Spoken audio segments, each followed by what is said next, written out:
Chapter 448, Close Call. As the giant flame serpent was about to devour Shifeng. Suddenly, Shifeng raised his head and glared at the serpent before opening his mouth and activating Dragon's Breath. A dragon's roar resounded throughout the surroundings, and a shockwave slammed into the flame serpent. When the two collided, both attacks dispersed. However, the gatekeeper was not done. Tightening his grip on the black spear, the gatekeeper thrust it towards Shifeng's heart. Shifeng immediately activated Flame Rush, his movement speed increasing by 100% for 10 seconds.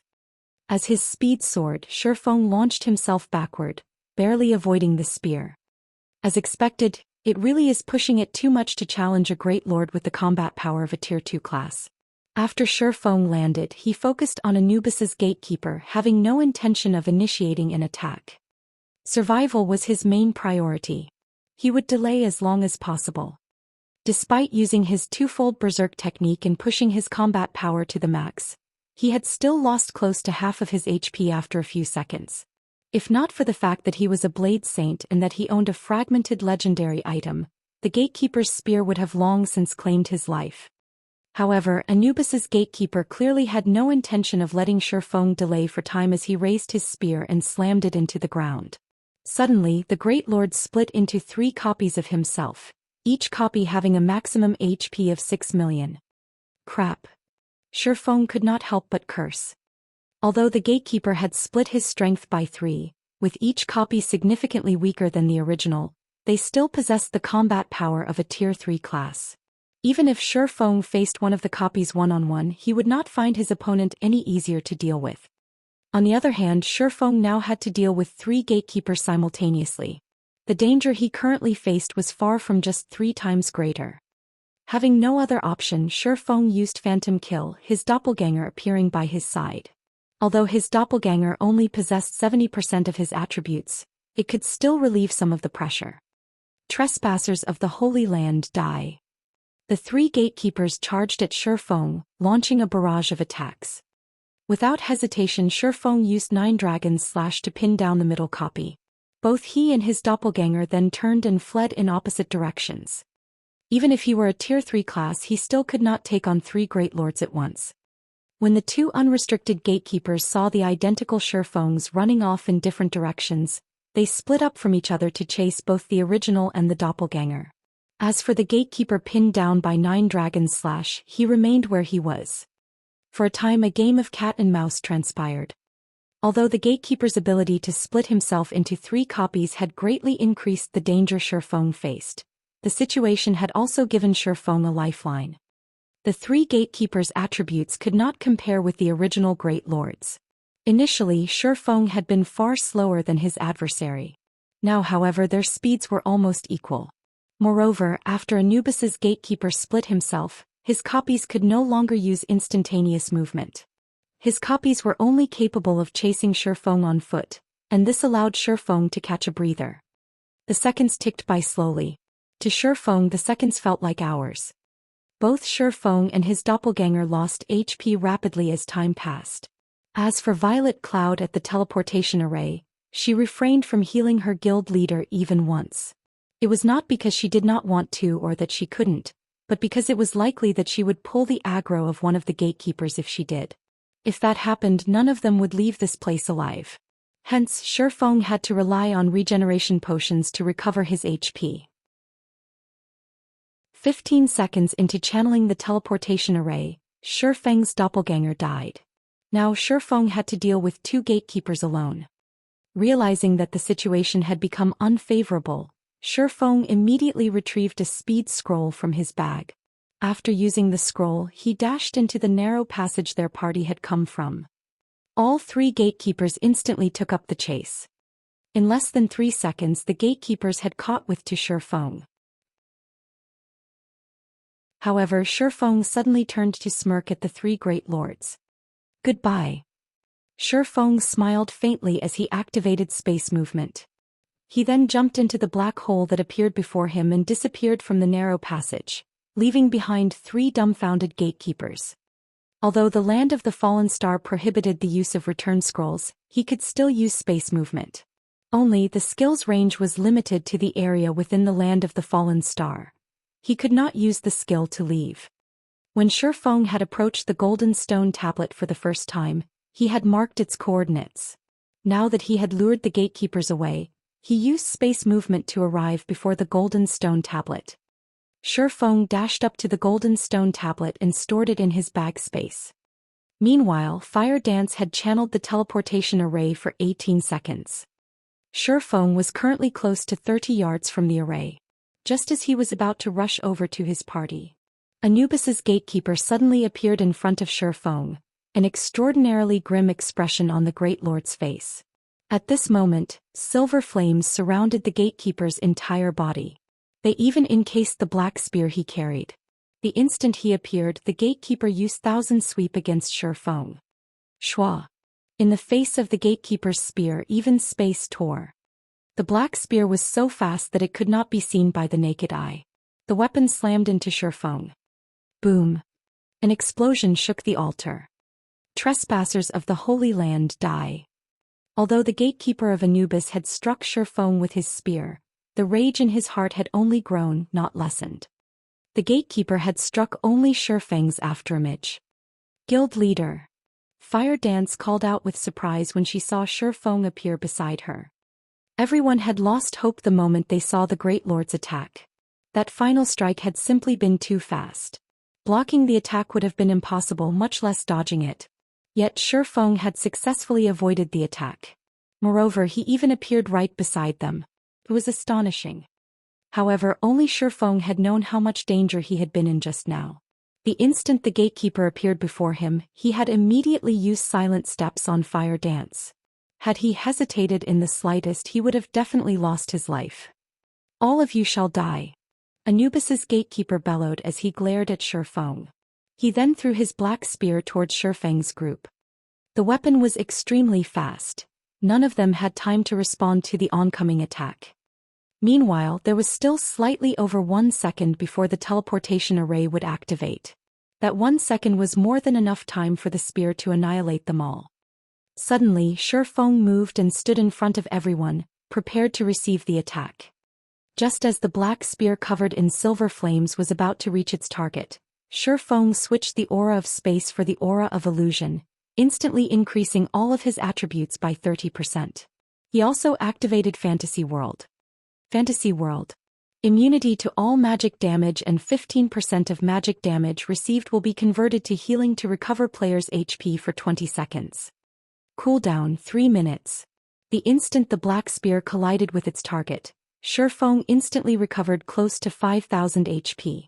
However, before Shifeng could celebrate, the immense impact from the collision between the black spear and his two swords eliminated 7,000 HP.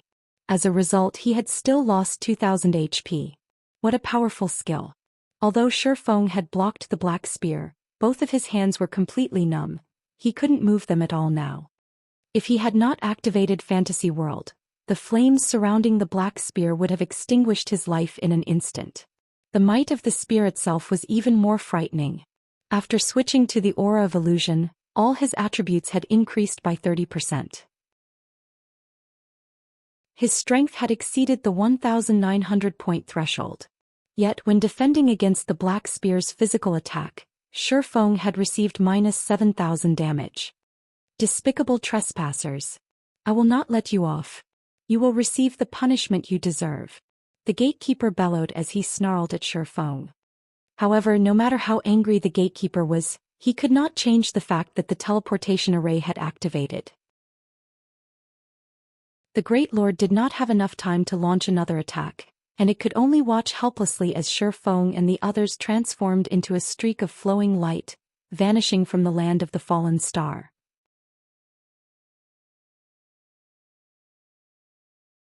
Chapter 449, Changes in White Fog Canyon. After its discovery, only a few elite players had willingly explored White Fog Canyon's outer region. At this moment, however, players had flooded the area. The Warfire set equipment's appearance had even attracted players from other countries, and they all had rushed to the canyon to grind for the set, causing a sharp decrease in Battle Monkey's numbers in the outer region. As a result, the danger had also greatly decreased.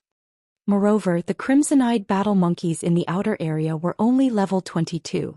By now, many players in White River City had already reached level 20, while elite players had reached level 22 or higher. Hence, White River City's players had also come to the canyon to grind for the Warfire set equipment. Although the Warfire set equipment had an extremely low drop rate, to the degree that only a few pieces had dropped thus far, everyone was still determined to grind in White Fog Canyon. Their first reason was that of the high EXP from the canyon's monsters. As a result, they leveled much faster in the canyon than if they grinded monsters elsewhere. The second reason was that all monsters within the canyon possessed a fixed chance to drop the Warfire set equipment. Both the high EXP and the top-tier set equipment were sorely tempting to players. Even though the risk of grinding in White Fog Canyon was very high, players still rushed to the canyon in droves. Cloud, you really have a lucky touch. Other parties have not obtained anything over these past few days, yet we have 2 Warfire set pieces, a thinly built male ranger said as he looked at the red-haired beauty beside him. Laughing, he continued, I heard that the set's price has increased again. Now someone's offering to buy individual pieces for 8 gold per piece. We can get 16 gold with the 2 we have. If we trade that for credits, that'll be 170,000 to 180,000. If we sell the set pieces for 180,000, we could get 30,000 each.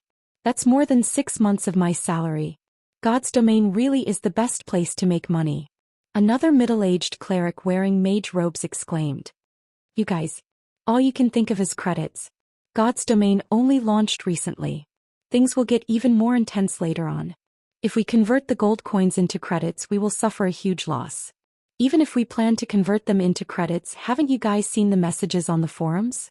There are people who are willing to buy each Warfire set piece for 100,000 credits. 2 pieces mean 200,000. The shield warrior, Virtuous Cloud, laughed faintly. At this moment she too was excited. During this period, many parties spent their time grinding monsters in White Fog Canyon. Even so, the Warfire set equipment rarely dropped. From the news they had heard, only 1 or 2 pieces dropped each day. Originally, their party was on the brink of despair. However, after killing a level 24 special elite ranked armored battle monkey, a Warfire set piece dropped. The following day, after killing a group of crimson-eyed battle monkeys, another piece dropped. Instantly they rose from the pits of hell to heaven. 1 piece was sufficient to recover their initial costs. With 2 pieces they could make a fortune. With the gold coins they could earn, they could upgrade equipment. They could replace what they currently wore with some secret silver equipment. At that time they could grind for the Warfire set equipment more efficiently. The new system upgrade is really a bastard. If the new combat system had not reduced our strength, we might have had a chance of claiming another set piece given a little time, the middle-aged cleric said. The other party members nodded, agreeing with the man's words. It was extremely difficult to use combat skills at the moment. Moreover, the newly implemented skill completion rate had left them speechless. Other than 1 or 2, their skills were all below 50%. They could only display less than 60% of their previous strength. Fortunately, White Fog Canyon was not as dangerous as it had been. Otherwise, they would have been in a lot of trouble. We can't do anything about the game's system upgrade. Moreover, everyone else is in a similar situation, Virtuous Cloud consoled. Now that we have obtained 2 Warfire set pieces, as long as we sell them, we can replace our equipment with a few pieces of secret silver equipment. Everything will be fine once we upgrade our combat power. That's right. White River City is a good place to do that. Compared to our city, there is more high-quality equipment available here. I heard that the Starstreak trading firm is even selling secret silver equipment. There are also the mana armor kits that can raise one's attributes significantly. While Virtuous Cloud's party chatted with each other, a team of roughly 20 to 30 players appeared on the small path leading to White Fog Canyon's entrance. These players all wore sneers, and the IDs they displayed were crimson, proof they had already killed many players. Seeing your joy, you guys must have had a bountiful harvest, right? Why not share it with us? The level 24 berserker leading this team of red names asked mockingly. The man was cold laughter, and he sported a wide grin as he focused on Virtuous Cloud's party. Virtuous Cloud and her party members immediately readied their weapons, their expressions turning grave. Due to their previous excitement, they had forgotten about the horrors in White Fog Canyon. Although the danger of monsters had decreased, the danger from other players had skyrocketed. Monsters' drop rates in White Fog Canyon were a lot higher than the outside world. Even if players did not obtain the Warfire set equipment, they could still make a hefty profit from selling the other equipment that dropped. Hence, many elite players had come to grind. As elite players, their equipment was definitely high quality. Compared to grinding monsters, it was far more profitable to kill elite players. If one were lucky, high-quality equipment might even drop from the dead player's bag. As a result, the number of players dying in White Fog Canyon was terrifying. Just as Virtuous Cloud's party thought about turning to escape, another several dozen players emerged from behind them. Virtuous Cloud's team was immediately flustered. If the other side only had a dozen or so players, they could attempt to take them on. After all, they too were elite players. However, their enemies had over 50 players on their side. With just the 6 of them, they were outmatched. It isn't easy for us to guard this road. I won't mince words. I will let you guys pass if each of you hand over the best piece of equipment you have and 20 silver coins.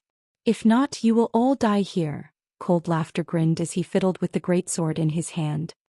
After Cold Laughter spoke, the red names blocking the road promptly unsheathed their weapons. If Virtuous Cloud's party refused, they would burst into action. Currently, most players were around level 20. Elite players in particular had higher levels. If they died, not only would they lose a piece of equipment, but they would also have to spend several days recovering their losses. Nobody wanted to deal with that. Hence, Cold Laughter had proposed a suitable condition. Although you outnumber us, don't forget that you are all red names. Even if you wipe us out with our strength, we will take 1 or 2 down with us, Virtuous Cloud said unfazed. At most, we will lose 1 level and 1 piece of equipment.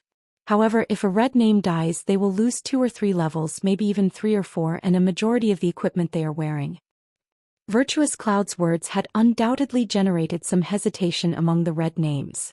After all, nobody could guarantee that they wouldn't be the pitiful player who Virtuous Cloud's party killed. However, none of the red names were shaken. On the contrary, they smirked arrogantly at the smaller party. Their expressions somewhat surprised Virtuous Cloud. Before Virtuous Cloud could figure out what was going on, Cold Laughter sneered and said, "Stop trying to play tricks. I'll count to 5. If you don't hand over the equipment and money, we'll take it ourselves. Everyone be careful. In a moment, I'll clear a path towards the forest to our left. If we can reach the forest, we should be able to shake them off once inside," Virtuous Cloud hurriedly said. Just as both sides prepared to take action, a black hole suddenly appeared in the air. In the next moment, 6 people fell from the black hole, landing between Virtuous Cloud's and Cold Laughter's groups.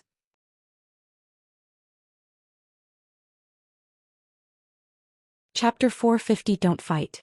Virtuous Cloud's and Cold Laughter's groups were both stunned by the 6 who suddenly fell out of thin air. Boss Cold, check out their levels.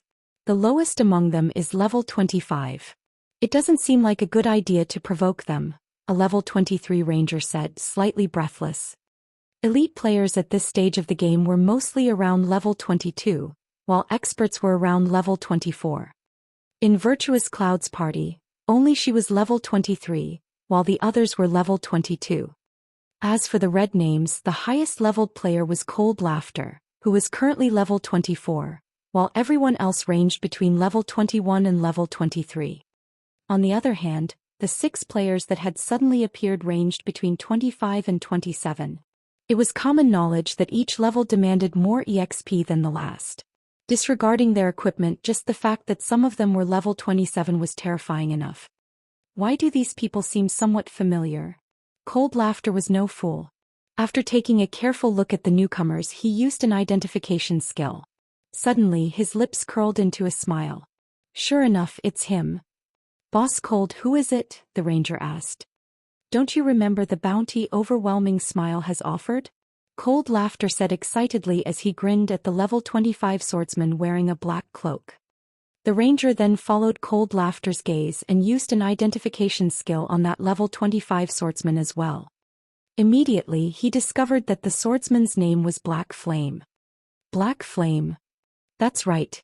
He's the same Black Flame who has the title of Starmoon Kingdom's #1 expert. A few days ago, Overwhelming Smile posted a bounty on his head. If we report his location, they will reward us with 10,000 credits. If he's still here when they arrive, they will give us another 300,000 credits. If we kill Black Flame, Overwhelming Smile is willing to pay 2 million credits. Many experts have found the offer tempting and everyone's been looking for him. I never thought that I would find him here. But Boss Cold, I heard that Black Flame is ridiculously powerful. With our numbers, I'm afraid. What's there to be afraid of? Now that God's domain has undergone its second system upgrade, everyone's strength has decreased significantly. Even if Black Flame is the #1 expert of Starmoon Kingdom, he is a tiger that has lost its claws and fangs. Does he think he can do whatever he wants in my turf? Contact Overwhelming Smile immediately. Tell them that we have found Black Flame and to prepare the money for his corpse. Saying so, Cold Laughter waved his hand. Suddenly, all 50 red names closed in on both Virtuous Cloud's and Black Flame's parties, leaving no opportunities for escape. Why are you here?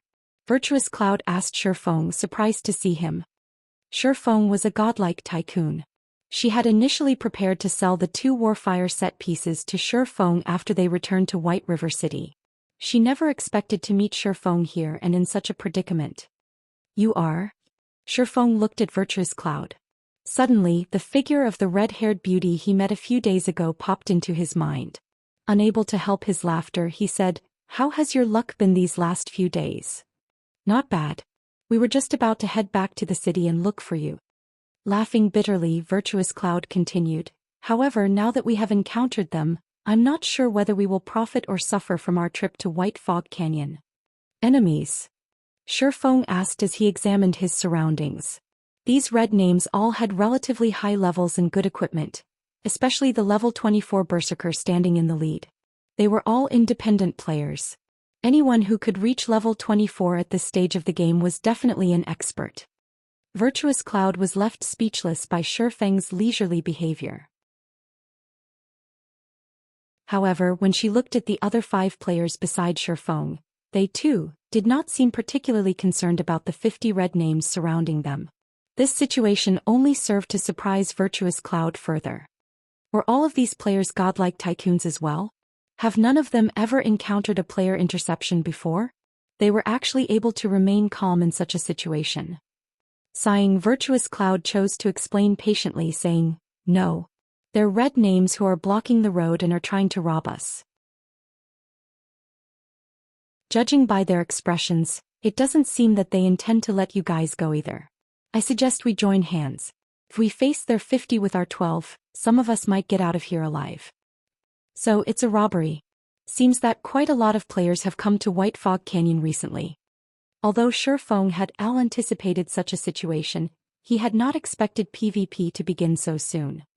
In the past, White Fog Canyon had become a gruesome war zone because everyone had discovered the value of Starfire Oregon teams of several hundred players, even some with over 1,000, would gang up on innocent players to steal what they could. 50.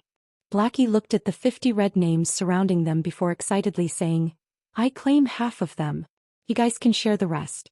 "Oh, that level 24 Berserker looks like fun. I want him as well." "Don't even think about it. I still need to practice skills on someone," Fire Dance said, shaking her head. "Brother Black, how can you claim half for yourself? If Sister Fire Dance and Sister Aqua split the remainder, there won't be anyone left for me," Flying Shadow complained. "I also disagree." Aqua Rose nodded. Since the update, they had only practiced their skills on monsters. At the end of the day, monsters were only AI. They were far inferior to players. It was especially true for experts. However, as the land of the fallen star was such a dangerous location, they didn't dare duel each other. Now, a perfect opportunity for them to test their skills against players had arrived. Moreover, these 50 red names were elite players. Watching Fire Dance and the others argue, Shifeng stepped forward and said, "Don't fight. Use your strength to compete. You will only have yourself to blame if you're not strong enough." Contempt filled Virtuous Cloud's heart as she watched the team bicker. What did these people consider the surrounding red names? Monsters to be easily slaughtered. In such a crucial moment they still had the gall to joke around. As for the party members standing beside Virtuous Cloud, they became increasingly nervous under the red name's gazes, which grew colder with each passing second. Previously these red names had expressed their ridicule. Now however there was only rage. Before Shifeng's party had arrived these red names would have held back. After all, nobody wanted to die. It was especially true for red names. Now however, this situation was all thanks to Shifeng and his party successfully angering these red names. How were they supposed to deal with these enraged red names now?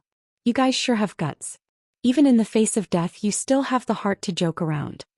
Cold Laughter's expression turned grim as his eyebrows twitched. Throughout the many days he had hunted players in White Fog Canyon, this was the first time he had met anyone who dared to look down on them. Brothers, get rid of them.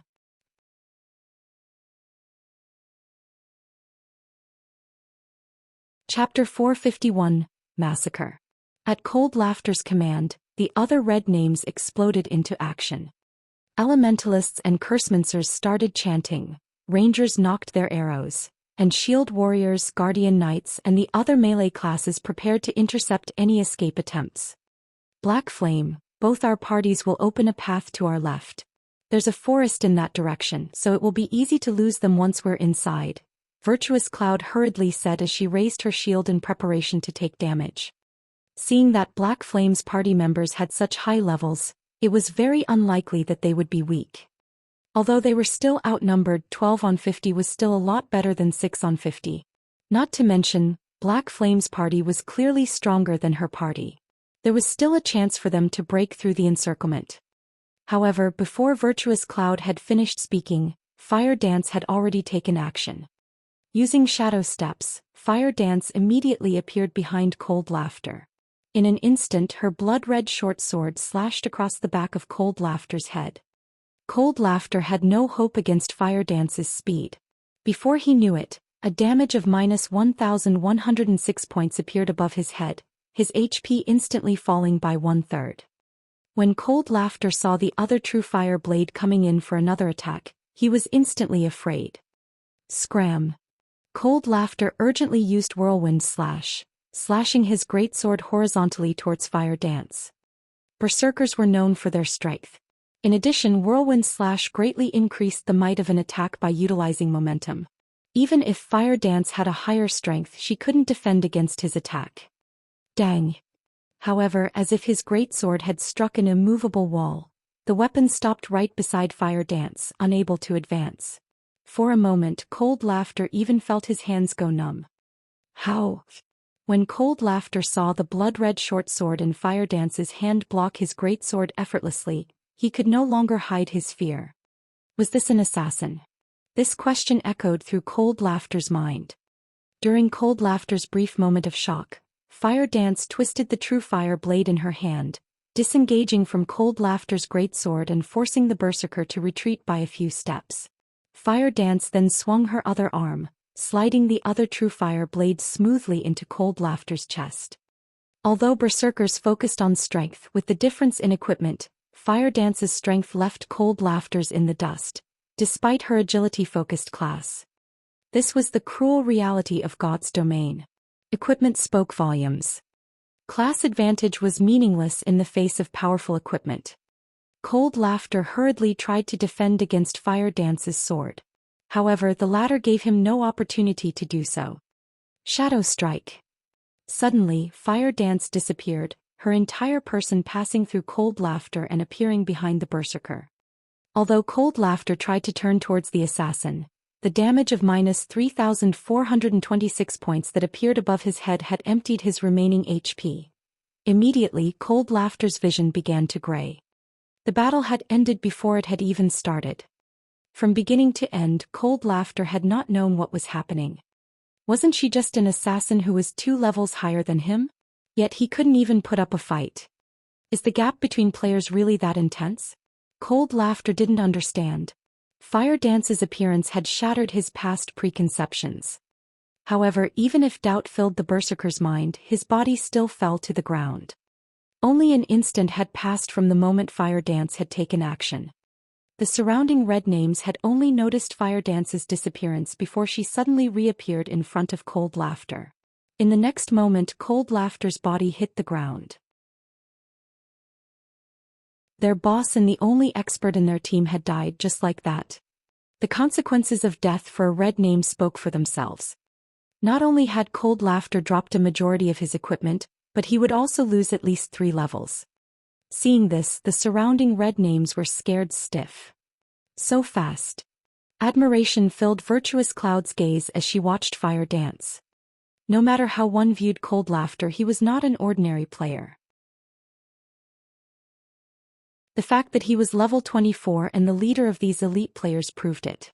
His dark red name also spoke of his countless player kills. He could not be underestimated, and she wasn't even confident of defeating the Berserker. Yet Fire Dance had killed the red name in the blink of an eye. Meanwhile, after killing Cold Laughter, Fire Dance had not stopped. Spinning around, she dashed towards the enemy magical classes. Currently, the stunned crowd was like a herd of frightened sheep. Fire Dance reached the magical classes easily, and killing each with a single hit, she instantly eliminated another 3 players. Unwilling to fall behind, Blackie also began to wave his staff and cast Hell Flame. Green pillars of fire suddenly rose among the crowd, and any players the flames touched received multiple damages of over -2,000 points. Before these players could escape Hell Flame's range, they died.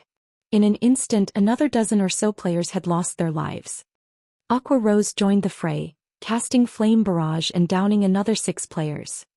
Flying Shadow had long since charged into the crowd as well, massacring the red names. Even though many tried to resist, Flying Shadow dealt with all of them easily. The male assassin was like a ghost, his movements erratic. None of the red names could even catch sight of the man, let alone damage him.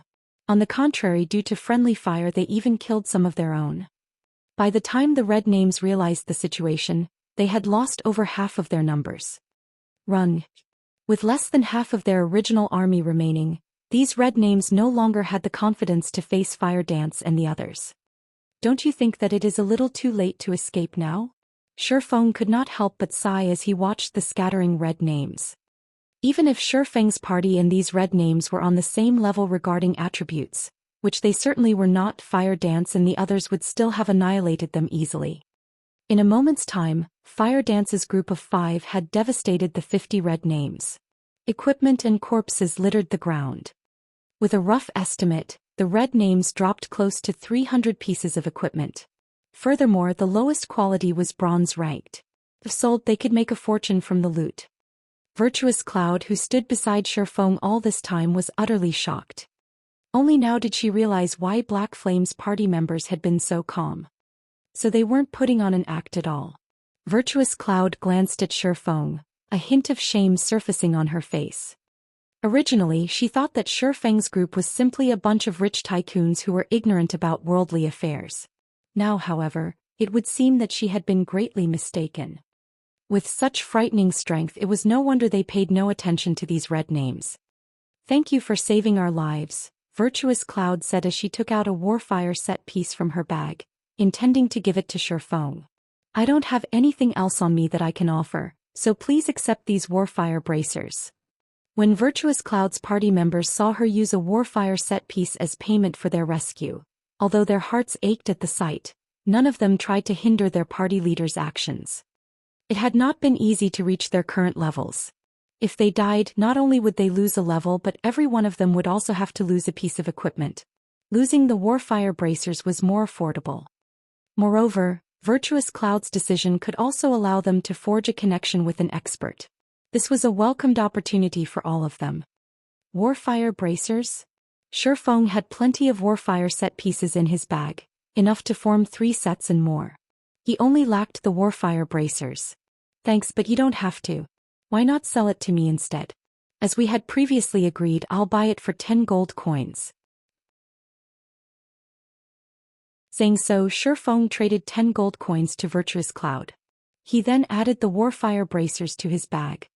Finally, a complete Warfire set equipment. When Shifeng looked at the completed Warfire set equipment in his bag, an indescribable sense of joy filling his heart.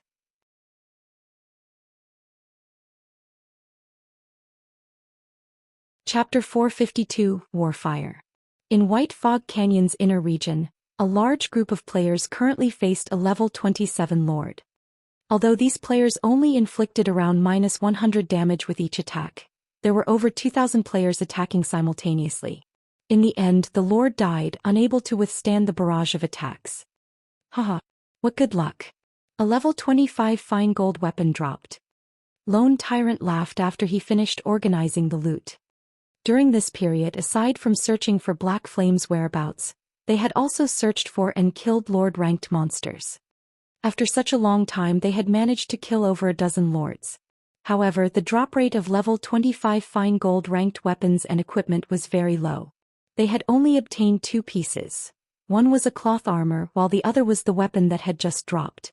Everything else they obtained was mainly secret silver ranked. When the overwhelming Smile elites saw the level 25 fine gold weapon in Lone Tyrant's hand, they nearly failed to contain their drool. A level 25 fine gold weapon was the equivalent of a level 20 dark gold weapon. The former's attributes were even slightly better than the latter. One could even say that level 25 fine gold weapons were the best weapons currently available in God's domain. Aside from Zero Wing, there was no news of other guilds in White River City possessing level 25 fine gold weapons. Now, however, Overwhelming Smile had finally obtained one of their very own. Although they possessed far fewer level 25 fine gold weapons than Zero Wing, it was still proof of Overwhelming Smile's strength. Unfortunately, the elite members of Overwhelming Smile could only look at the level 25 fine gold weapon. They would have to wait a long time before they could obtain one for themselves. In order to kill the dozen or so lords, Overwhelming Smile had sacrificed many members. The price they had paid was simply unimaginable. At this moment, however, Lone Tyrant handed the level 25 fine gold dagger to Summer Sunshine. Everyone's hearts ached when they saw the exchange. They had only obtained this level 25 fine gold dagger after killing over a dozen lords with great difficulty, yet they actually gave it to an outsider without batting an eye. Oh, this dagger's quite good. It's slightly better than my level 20 dark gold dagger, Summer Sunshine said after he gave the level 25 fine gold dagger a few swings. Nodding with satisfaction, he said, "All right, let's search for another lord then." "Wait a minute," Youlan suddenly said. "Is there a problem?" Summer Sunshine asked as he turned to Youlan. "Big Brother Summer, I've just received information that someone has spotted Black Flame. He is currently in the outer region of White Fog Canyon. If we hurry, we can still catch him," Youlan said. After Black Flame had killed Overwhelming Smile's expert, Oriental Sword, all traces of the man had vanished. To avoid letting Black Flame escape, Youlan had prohibited Overwhelming Smile's members from acting rashly and alerting the enemy, giving Black Flame the chance to take preventive measures. All this time they had searched for Black Flame in secret and had posted a bounty for the man. Unfortunately, even after so much time, nobody had seen the swordsman. Now that they had received news of Black Flame, they could not let him go. Black Flame was too famous. At this rate, Zero Wing would become increasingly difficult to deal with, and it would become very difficult for Overwhelming Smile to take control of White River City. He has finally shown himself. Good. Let's head over there immediately.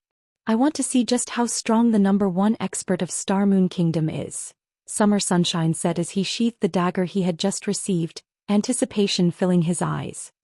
"I'll have to trouble Big Brother Summer then." Youlan smiled faintly. Although she had constantly searched for ways to deal with Black Flame, she was still not confident of killing him. Now, however, they had an expert like Summer Sunshine on their side. Moreover, Summer Sunshine had just received a new weapon. Combined with the plans she had prepared, she was 90% certain that they could take Black Flame's life this time. Even if Black Flame were as strong as a lord, he would still die at her hands. Elsewhere, after Shurfeng had obtained the Warfire bracers and completed the Warfire set equipment, he had not equipped the set himself. Instead, he passed it to Fire Dance. From the side, Virtuous Cloud and the others widened their eyes in shock when they saw Shurfeng reveal the completed Warfire set equipment. "Cloud, is that the Warfire set equipment?" one of Virtuous Cloud's party members secretly asked through the party chat. For a moment he had even doubted his own eyes. Could be possible. I think. Even when Virtuous Cloud saw the flowing purple light unique to the Warfire set equipment, she still found it hard to believe what she saw. Someone had actually completed the Warfire set equipment. Just how difficult was it to collect each piece of the set? Since the discovery of the Warfire set equipment in White Fog Canyon, less than 10 pieces of the Warfire set had dropped. Various guilds and tycoons had purchased these pieces. Moreover, based the information she had obtained, many of the pieces obtained were duplicates. Even with all 10 pieces, a full set had still not dropped. However, Shifeng had retrieved 7 Warfire set pieces from his back without a single duplicate. Virtuous Cloud could not fathom how Shifeng had accomplished such a feat. She had grinded for the set pieces for several days now, so she knew full well just how difficult it was to obtain even one. Just how powerful was Shifeng's backing for him to gather a complete set. Guild Leader Fire Dance was astonished when she looked at the Warfire set equipment inside her bag. She had personally seen the Warfire set equipment's attributes before. It was definitely top-tier equipment. Only the set required a lot of EXP to upgrade. However, if someone upgraded the Warfire set equipment to fine gold rank below level 30, it was one of the best sets available in the game. Yet instead of using it himself, Shifeng had actually given her the first set. Shifeng's actions confused her. Black Flame was famous throughout the Star Moon Kingdom.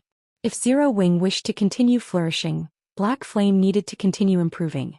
Hence, all equipment should naturally be prioritized for Black Flame. However, leveling up is my priority right now. Even if I equip the set, the bronze rank set effects are not particularly useful. If I sacrifice my EXP to raise the set's quality, it will do me more harm than good. Moreover, with Zero Wing's current situation, what the guild lacks isn't top-tier experts but experts with overwhelming might. Don't reject it. I still have Warfire set pieces, so don't worry about it, Shifeng laughed. Fire Dance understood Shifeng's intentions. Zero Wing had no lack of top-tier experts. Facing so many powerful guilds, what Zero Wing needed most was an expert capable of turning the tides of battle by themselves. Following which, Fire Dance replaced her equipment with the Warfire set equipment. Immediately, Fire Dance started upgrading the set's quality.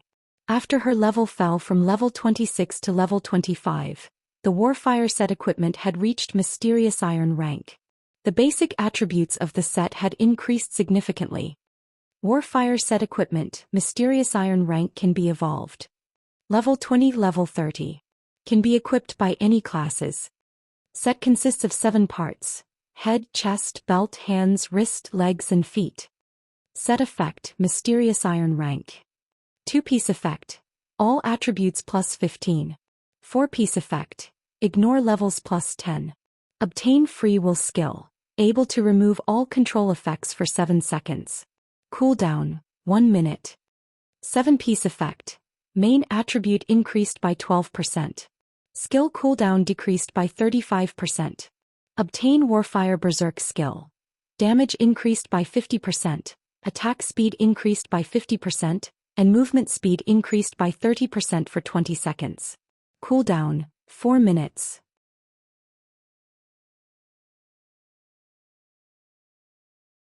Chapter 453, Favor. Sister Fire Dance, you look so beautiful in that set. Violet Cloud said enviously. The rest of the party promptly nodded in agreement. One had to admit that the Warfire set equipment was indeed exquisite. The set Fire Dance wore a mix of red and black leather, coupled with the 2 dazzling true fire blades hanging from her waist. Without a doubt, the set had enhanced the assassin's allure. A hint of awe moved her teammates' hearts. After Fire Dance had equipped the Warfire set, although her attributes had fallen slightly, no one present viewed her as any weaker. It had been some time since God's Domain had launched. Even if one were only an ordinary player, their natural instincts had sharpened. Previously, no one had felt any particular way when they saw Fire Dance. Now, however, she gave off the same sense as a thorned rose, beautiful and deadly, and any who approached her would very likely pay with their lives. Previously, Fire Dance had a total of 4,960 HP. After equipping the Warfire set equipment, however, her maximum HP had fallen to 4,380. Her other attributes had similarly decreased. One of the main reasons was that the Warfire set was still Mysterious Iron rank right now. The set's basic attributes could not compare to the level 25 Fine Gold and Secret Silver equipment she had worn before, though it did possess set effects that the individual pieces of equipment had not. Among the set effects, the skill Free Will was extremely useful. When used against an enemy with powerful control skills, Free Will could instantly turn the tide of battle.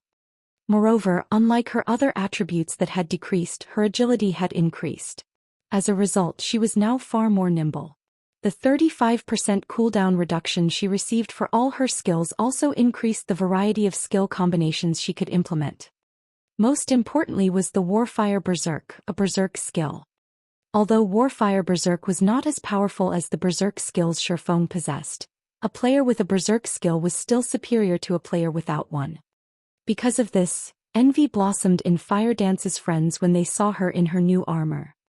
After Virtuous Cloud recovered from her daze, she pulled her gaze from Fire Dance and turned to Shifeng.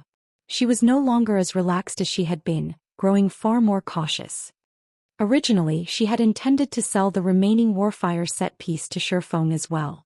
However, she now dismissed this idea. Even a fool could tell that Shifeng was a powerful character. Moreover, Fire Dance and the others had referred to Black Flame as their guild leader. Compared to minor existences like themselves, he was in an entirely different world. Not only had Shifeng saved their lives, but he had also purchased the Warfire bracers they had for more than the market price. They already owed Shifeng a huge favor.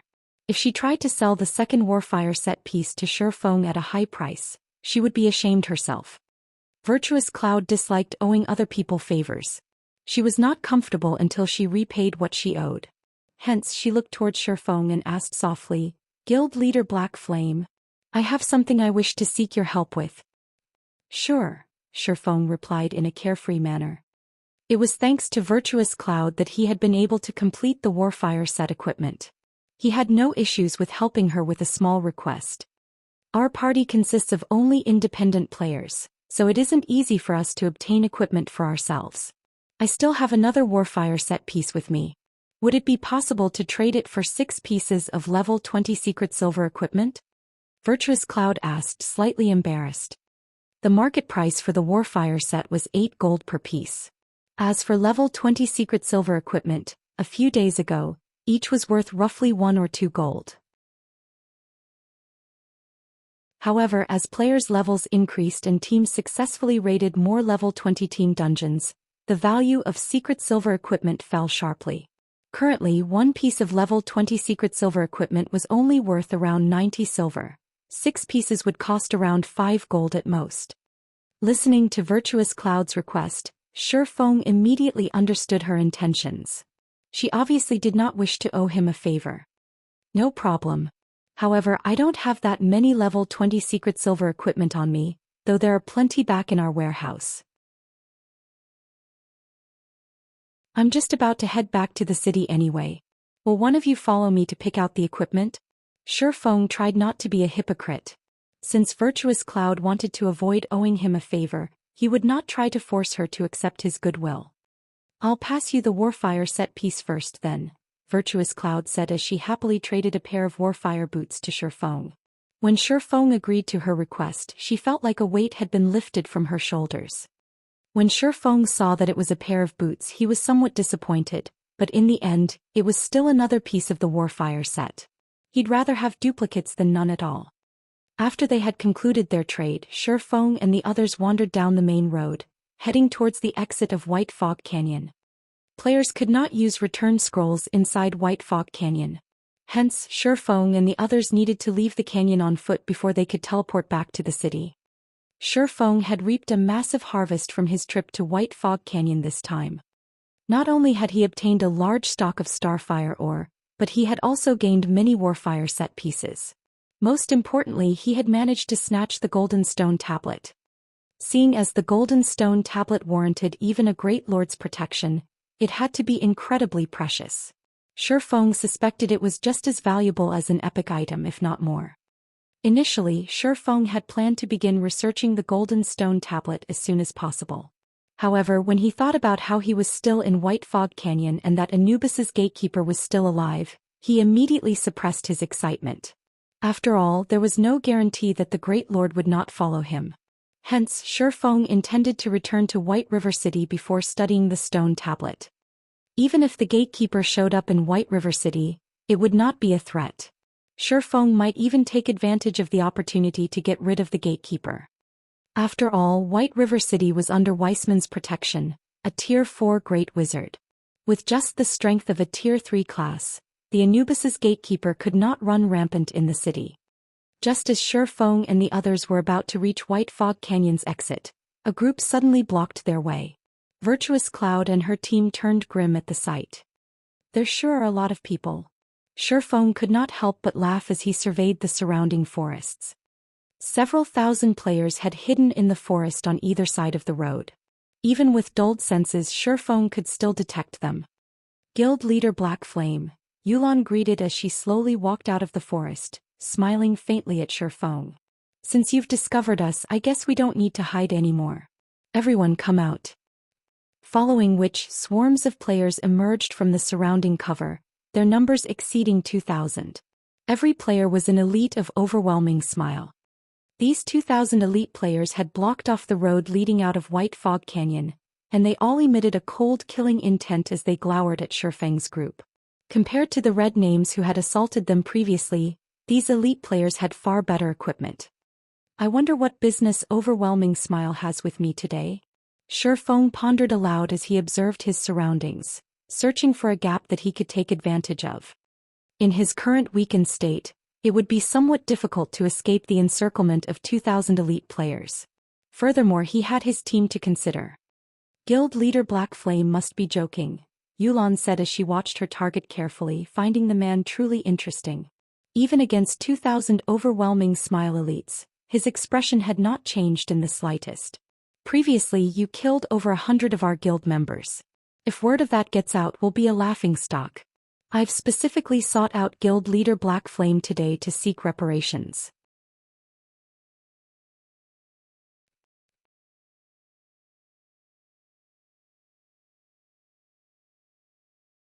Chapter 454, Bloody Battle. Listening to Youlan's words, even a fool could tell that Overwhelming Smile had come to redeem their reputation. Miss Youlan, are you suggesting that we start an all-out war? Shifeng blatantly asked.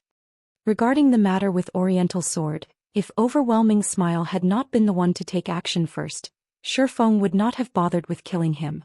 After all, Zero Wing currently wielded a relatively significant advantage in White River City. Although Overwhelming Smile's financial attack had been considerably powerful, it would not last too long. Even if Shifeng ignored it, Overwhelming Smile would soon self-destruct. The opposing guild understood the situation quite well. Their current goal was only to delay Zero Wing's development and cause some trouble. Their true aim was to consolidate the strength of the 5 cities surrounding White River City. After Underworld secured full control of those 5 cities, taking Zero Wing out would be effortless. Guild leader Black Flame, why must you put it like that? I have only come to demand justice for our guild's brethren. Why would I start an all-out war between our 2 guilds? Youlan said, chuckling. Demand justice? Shifeng could not help but laugh. You must think highly of me. You've actually brought 2,000 people to deal with me. Am I really that scary? I don't know about others, but I know full well what you are capable of. If I don't have this many allies around me, how could I possibly stand before you, the #1 expert of Star Moon Kingdom? Youlan said as she shook her head. If Shifeng had been alone, Youlan would have been certain that Shifeng could escape. He might even kill her before he fled. After all, he had done just that with Lone Tyrant. Now that so much time had passed, Youlan refused to believe that Shifeng had not grown stronger. Since Zero Wing was capable of offering top-tier equipment to even its ordinary members, as the leader of the guild, how could Shifeng's equipment be inferior? What are your intentions then? Shifeng asked. As long as you let us kill you once, we will forget about this matter altogether. How about it? Youlan said. Neither of our guilds stand to benefit from an all-out war. In fact, such a situation will only allow other guilds to take advantage of us. I hope that you will consider your options carefully. Bah. Don't even think about it. Even if we die, we will not let our guild leader suffer such humiliation. Blackie and the others stepped forward in retaliation. Facing their current predicament, they had already prepared to fight to the death. If news about Zero Wing's guild leader becoming a martyr spread, Zero Wing would become the laughingstock of God's domain. How was Zero Wing supposed to continue developing in God's domain then? I'll open a path in a moment. Escape if you can, Shifeng ordered his party as he unsheathed the abyssal blade and the purgatory's shadow, a cold glint flashing in his eyes. He then turned to Virtuous Cloud. Apologizing, he said, I really am sorry for dragging you into our guild's struggles. However, if you are to clarify things with overwhelming smile, they should not touch you. After all, this is a matter between guilds. Independent players are innocent. Currently, Shifeng was still in a weakened state with all of his attributes reduced by 80%. Although he did not know what the outcome of today's battle would be, he swore that he would repay this debt of blood tenfold in the future. Guild leader Black Flame, don't worry about it. Those red names should have killed us. How can we sit by and do nothing when you've been cornered? Virtuous Cloud stated as she raised her secret silver shield and walked to the forefront of the team. Virtuous Cloud's party members nodded in agreement as they readied their weapons. They were prepared to face the 2,000 elite players alongside Shifeng. An army of 2,000 elite players. Their silent stance in the distance was enough to frighten any ordinary player, much less the killing intent they emitted. When Virtuous Cloud and her party members saw overwhelming Smile's battle formations, they paled. The pressure they felt from this army was far greater than any they had felt from red names in the past. Virtuous Cloud suddenly thought of the red names they had faced as nothing more than cute dolls. Against 50 players they still had a chance to flee. However, against 2,000 players only death awaited them. Since you insist on being stubborn, don't blame us for being rude. Youlan's lips unconsciously curled into a smile when she saw the stern expressions of Shifeng's team. Immediately she made a wave with her hand. Kill them. Suddenly the 2,000 elite players approached Shifeng and his allies slowly and orderly. Simultaneously, a gigantic black magic array emerged in the sky. Suddenly, the magic array released a black light that covered the sky before enveloping every player on the battlefield. Everyone's vision suddenly turned black, unable to see anything at all. After a brief moment of darkness, however, the players regained their sight and felt no discomfort whatsoever. Shifeng was suddenly shocked. This is the effect of the Tier 3 magic scroll, Dead Zone. Any life forms exposed to the black light are silenced for 5 minutes. The scroll's effects also prohibit the usage of any tools. The players tensed when they heard the word silenced. Although it seemed as if overwhelming Smile would suffer more from the silent state than Shifeng, his team still had skills such as Blackie's Stars of Light and Shifeng's Firestorm. With these two skills they could obliterate waves of enemies. Not to mention Shifeng's group also had many AoE attack magic scrolls. Now, however, they couldn't use any of them. Haha. Black Flame is dead for sure this time. Let's see if he can escape without skills or scrolls. Lone Tyrant rejoiced as he watched his guildmates slowly surround Shifeng. What a pity. I had originally thought I would get a chance to solo that Black Flame. However, I never expected that you still had such a trump card hidden, Youlan. No wonder you are known as the female Zhuge. It seems that I won't have a chance to take him on, Summer Sunshine sighed as he shook his head. Big brother Summer, Black Flame is not so simple. In a moment we will still have to rely on you to get rid of him, Youlan said. She was not rash like Lone Tyrant. Before dealing with an enemy she would always investigate them thoroughly and prepare for the worst possible scenarios. Although the situation seemed in overwhelming Smile's favor, melee combat experts such as Shifeng excelled in situations in which both sides were silenced. If not for the fact that Youlan had her own melee genius, Summer Sunshine, she wouldn't have been as certain of Shifeng's defeat. In that case, let me have a go at him. Hearing Youlan's words, passion and excitement filled Summer Sunshine's gaze as he watched his opponent. Finished speaking, he took a step forward before dashing towards the battlefield.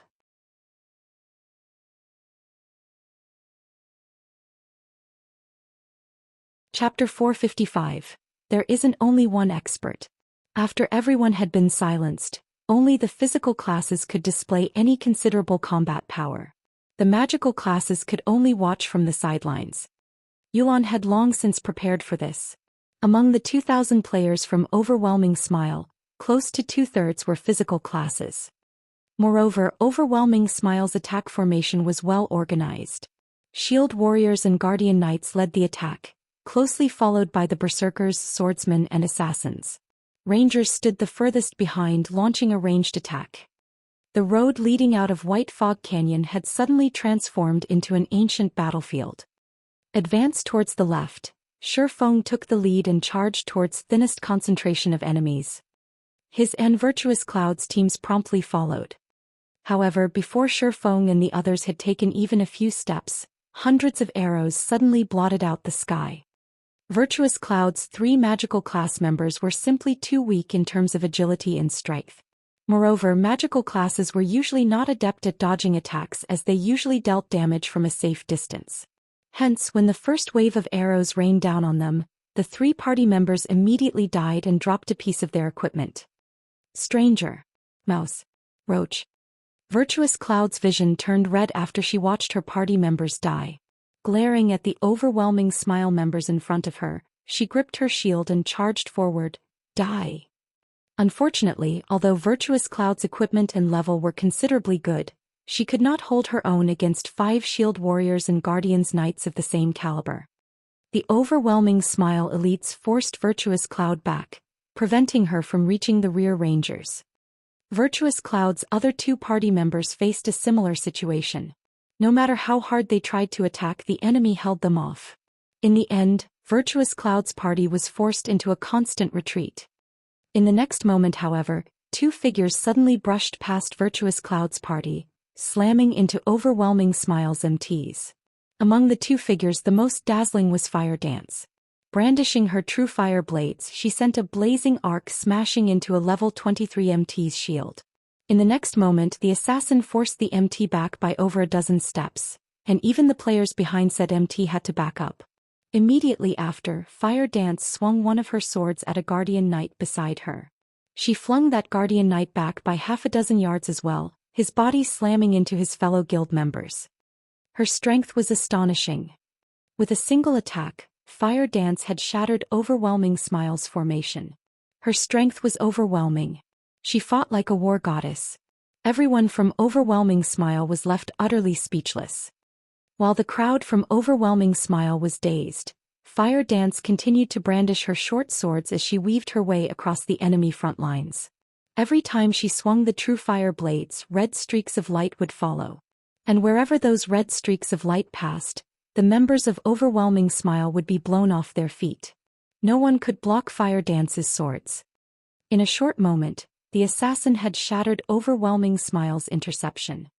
Although Overwhelming Smile's members had tried to attack Fire Dance, the woman was too fast. Before they even swung their weapons, Fire Dance had already run off.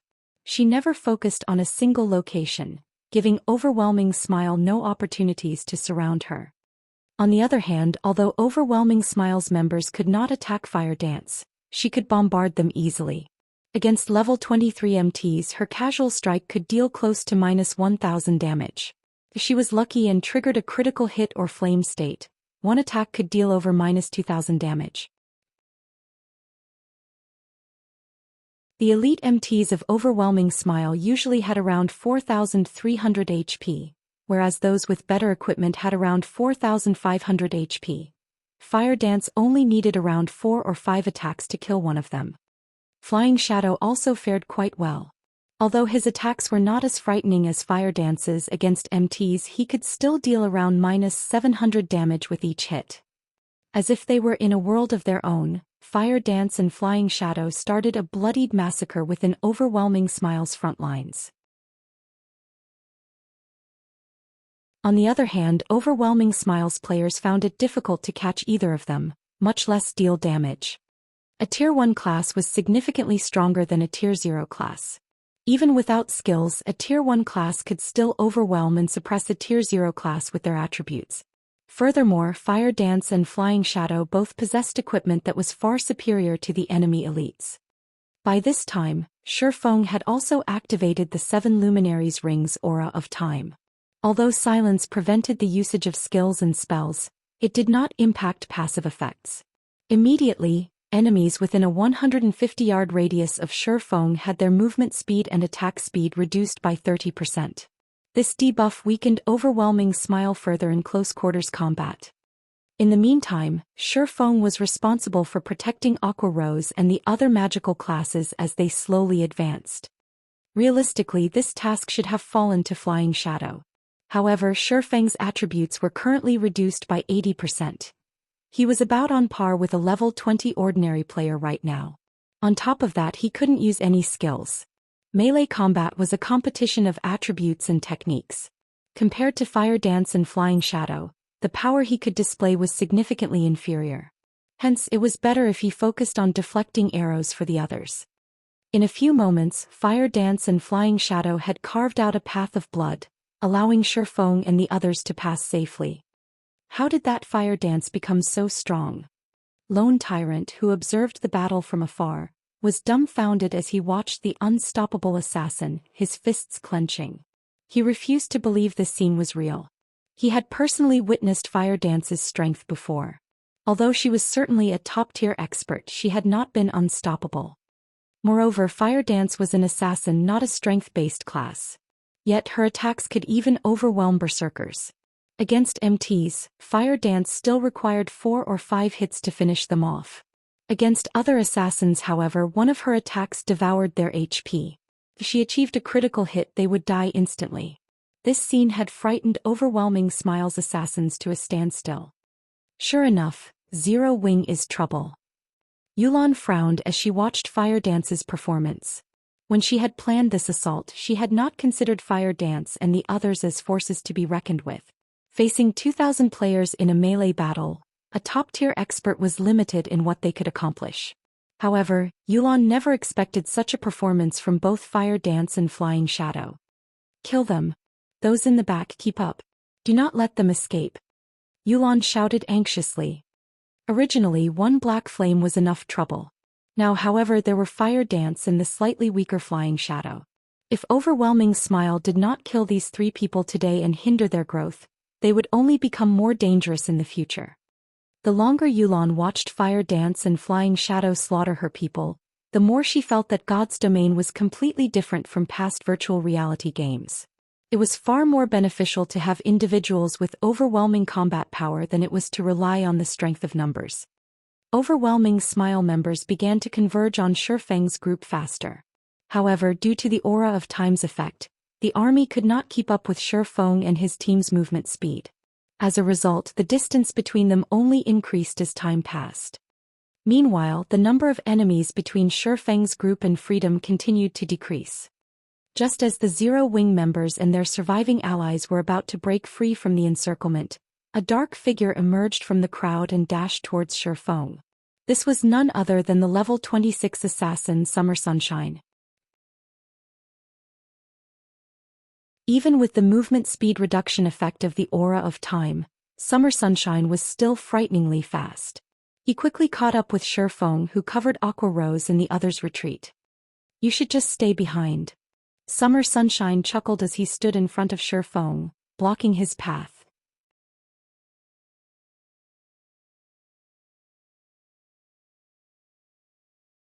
Chapter 456, Death God.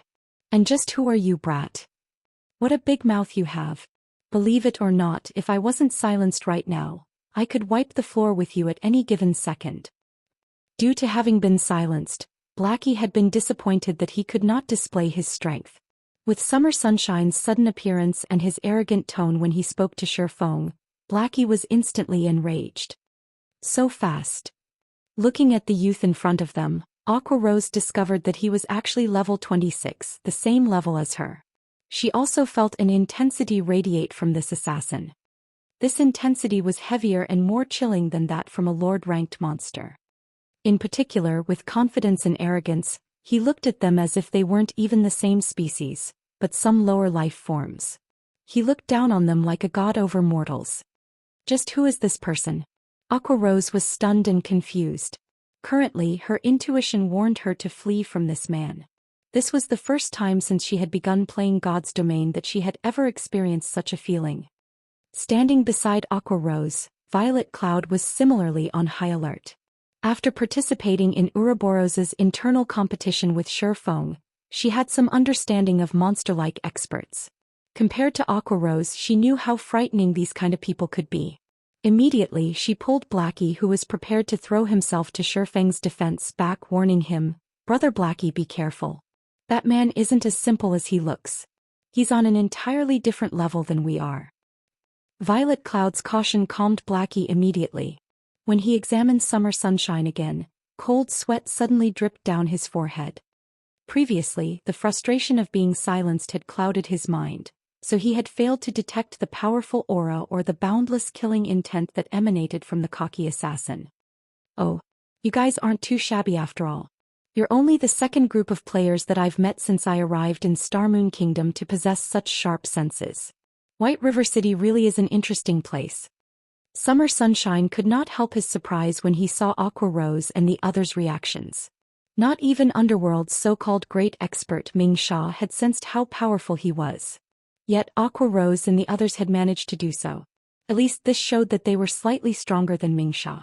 Unfortunately, they were only slightly stronger. Summer Sunshine then pointed towards Shurfeng, saying, "I'm not interested in you guys, so you can leave.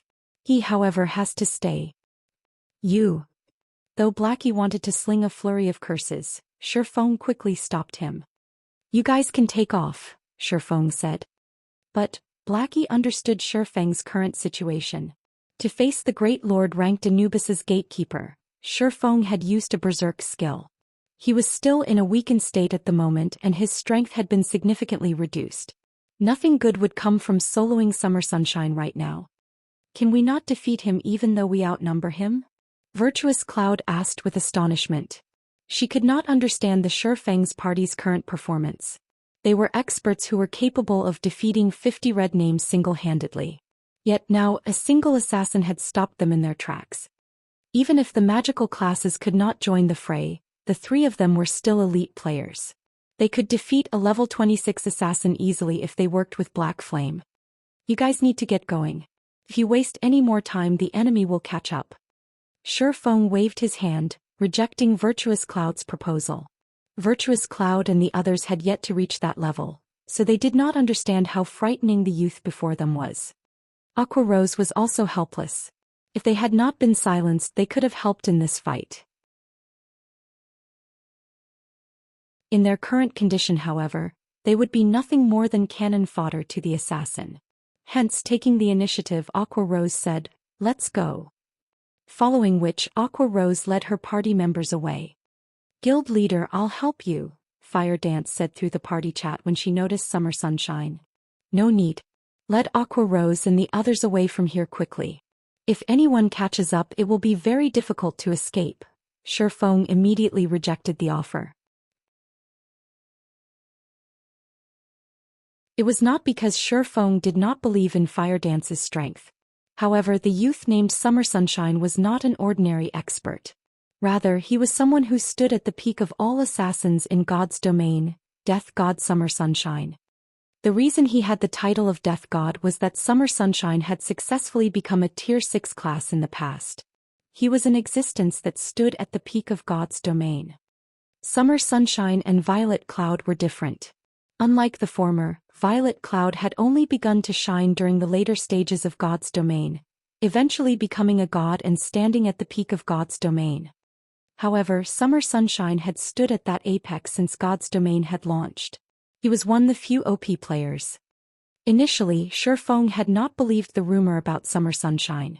Now that he saw the man in person, however, he believed it. Why is he participating in a battle between guilds? Based on the information Shurfeng had obtained about Summer Sunshine in the past, the man had always been an independent player. He had never joined any powers and had never participated in struggles between powers. Now, however, he was actually helping Underworld. However, there was no point wasting his thoughts. The thing he needed to do right now was to escape. "My attributes have been reduced by too much. Even though he is affected by the movement speed reduction of the Aura of Time, my speed should still be inferior to his. I need to figure out a way to shake him off. Shifeng had no intentions of fighting it out with Summer Sunshine right now. He was simply at too much of a disadvantage. If the fight dragged on for too long, the crowd of players from Overwhelming Smile would catch up. He definitely wouldn't be able to hold back the attacks of Summer Sunshine and the elite players. While Shifeng was thinking up of a plan to escape, Summer Sunshine suddenly asked, "What? Trying to think of a way to avoid me in battle? I advise you to give up that idea and focus on our fight. I can tell that you are an expert who has also broken through that level.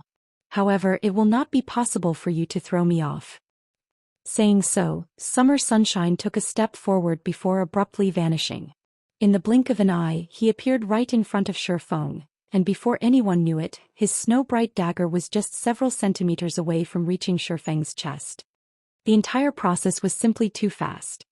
How can he be so fast? Although Fire Dance was currently massacring the members of Overwhelming Smile, she had placed most of her attention on Shifeng's battle. When she saw Summer Sunshine's attack, her heart was filled with an indescribable sense of shock. Summer Sunshine's swiftness was different from ordinary swiftness. He used an attack method that allowed his speed to become extremely fast by abandoning all unnecessary actions. However, when Summer Sunshine's dagger was about to pierce Shifeng's chest, the latter suddenly vanished from everyone's sight. "Where is he?" Lone Tyrant, who was watching the battle from afar, asked in astonishment when he saw Shifeng suddenly disappear. Shifeng was definitely silenced. Thus he was unable to use any skills or tools. Yet he had still vanished from Lone Tyrant's eyes. This was simply inconceivable. What's going on? Youlan similarly widened her eyes, her complexion turning extremely gloomy. Did he get away just like that? In reality, it wasn't just Youlan and Lone Tyrant who were shocked. Everyone on the battlefield was also shocked. While stuck in a situation where neither skills nor tools could be used, a living, breathing human being had actually vanished. No matter how one looked at it, this scene defied all common sense.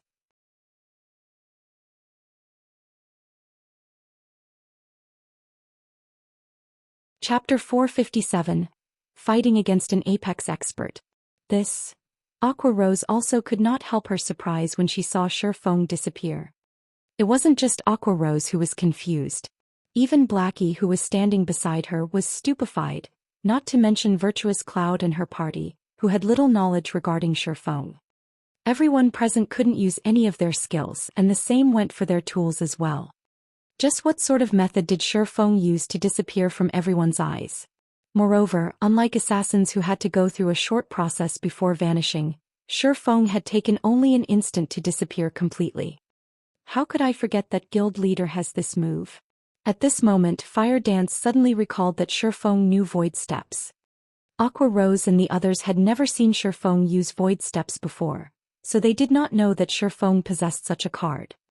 As for Fire Dance, Flying Shadow and Violet Cloud, they had personally seen Shifeng use Void Steps before, so they knew how powerful this technique was. Even if Summer Sunshine was incredible, he would be rendered helpless in the face of this move. After all, an enemy that one could not see was quite frightening. Moreover, the attack method gave one no time to react at all. Even if Summer Sunshine removed all excess movements and increased his body's speed to the maximum, he still could not block Shifeng's sword. Meanwhile, traces of shock appeared on Summer Sunshine's face as he failed to locate Shifeng's figure even after he searched his surroundings. Suddenly, Shifeng appeared beside Summer Sunshine. The silvery-gray abyssal blade also abruptly appeared at the assassin's waist, cutting across it. You. Although Summer Sunshine used everything he had to dodge and block Shifeng's attack, the time the abyssal blade had taken to cut him was simply too short. The abyssal blade had already struck him before he could even dodge or block, and damage of over -400 points subsequently appeared above his head. In just an instant, Summer Sunshine had lost close to 1/10 of his HP. However, Summer Sunshine had quick reactions. After being attacked, he counterattacked, his dagger suddenly striking at Shifeng's back with even greater speed. With the distance between them so close, there was simply not enough time for Shifeng to withdraw his sword and defend himself. In addition, Summer Sunshine's attack had no unnecessary actions. so his dagger moved at an extremely fast speed. Let alone now, even if Shifeng was not in a weakened state, he would still have great difficulty defending against this strike. In Shifeng's desperate attempt at dodging, the dagger missed its mark and only managed to scrape Shifeng's shoulder. Still, this single attack dealt over -800 damage to Shifeng, taking close to half his HP away. You're quite good. You've actually managed to damage me. However, it seems that your attributes have been greatly weakened. I just attacked you once and you already lost close to half of your HP, Summer Sunshine stated in a carefree manner as he looked at his injured waist. That footwork of yours is amazing. However, you are bound to reveal yourself when you attack. Your one strike took away only around 1/10 of my HP. Even if I just exchange damage for damage, it will still be your loss 3 moves later. But since you were able to harm me as a reward, I won't suppress you using my attributes. I'll let you see what real strength is. Summer Sunshine spoke in a very casual and overbearing tone. However, Shifeng did not think that Summer Sunshine was bluffing, because the moment the assassin finished speaking, the aura surrounding him underwent a complete change. Previously he had still leaked out a little killing intent. Now, however, he completely sheathed it. The gaze in his eyes no longer focused on a single point. Instead, it was a gaze that took in everything in the surroundings, looking at everything objectively. This move was none other than Omnivision. However, compared to when Soaring Snake and the other amateurs used it, Summer Sunshine had mastered it to the realm of perfection. As expected of the death god of God's domain. It seems he won't be that easy to deal with. Shifeng had never fought against such a powerful character in the past. To be precise, he had not had the qualifications to do so. Although a Tier 3 Sword King was similarly very amazing in the eyes of ordinary players, in front of God-tier players he was no different from an ant. In the past there was a saying that went around in God's domain. Everyone beneath God tier was an ant. Without becoming a Tier 6 class, one would never know how frightening Tier 6 players truly were. The assassin standing before him was an expert that had always stood at the very peak of God's domain. Shifeng had never expected to fight such an expert. However, the past and the present were different. First and foremost, the Summer Sunshine before him right now had yet to become a God-tier expert. Meanwhile, Shifeng himself knew void steps and advanced footwork. Defeating Summer Sunshine and escaping was not necessarily impossible. As for escaping, looking at Summer Sunshine's speed, Shifeng knew escaping was not an option unless he defeated the assassin. In reality, there was another method he could use, and that was to execute void steps continuously. However, due to his attributes being reduced, the distance he could move each time was also greatly reduced. Moreover, using void steps multiple times in quick succession was mentally taxing. He would most likely lose consciousness before he could even run 100 or 200 yards away. It seems that I can only try to take care of him by continuously using void steps. Shifeng really could not think of a better idea right now. Melee combat relied on attributes and techniques. In terms of attributes, Shifeng was no match for Summer Sunshine at all. Hence he could only try to gain victory through techniques. Since using void steps only once was not enough, then he would use void steps twice in a row. Once for attacking and once for dodging. After thinking up to this point, Shifeng immediately used void steps and dashed towards Summer Sunshine. Suddenly, Shifeng disappeared from everyone's eyes once more. A short moment later, Shifeng appeared beside Summer Sunshine once more, and the Abyssal blade was also sweeping towards the assassin's abdomen. Dang! Suddenly, the sound of metal clashing rang out, a dazzling spark appearing around Summer Sunshine's abdomen. Instead of landing on the assassin's abdomen, the Abyssal blade was actually blocked by his dagger. Immediately after, Summer Sunshine used his other dagger to strike at Shifeng's blind spot. Shifeng was shocked. However, with equally fast speed he promptly used void steps and just barely dodged the dagger's attack. Everyone's hearts trembled when they saw Shifeng and Summer Sunshine exchanging moves. He couldn't have possibly seen through guild leader's footwork, right? Fire Dance could not help but be shocked. Void steps was an advanced technique that allowed Shifeng to easily defeat a chieftain. Yet Summer Sunshine had seen through it after just 2 uses.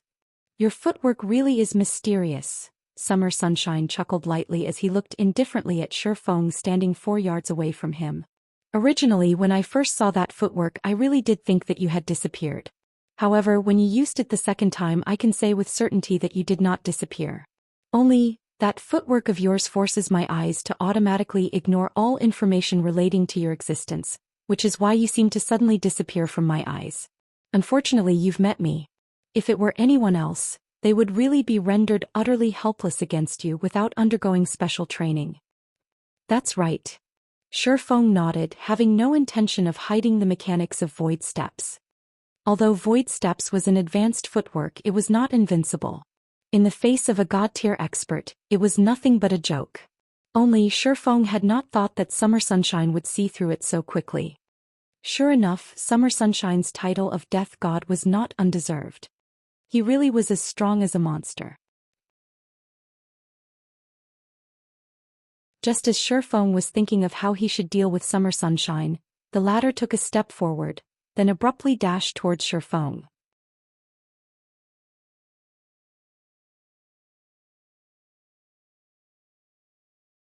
Chapter 458 Fleeting Sword. Straight-line attacks were very easily seen through, yet Summer Sunshine did not seem to care about using them at all.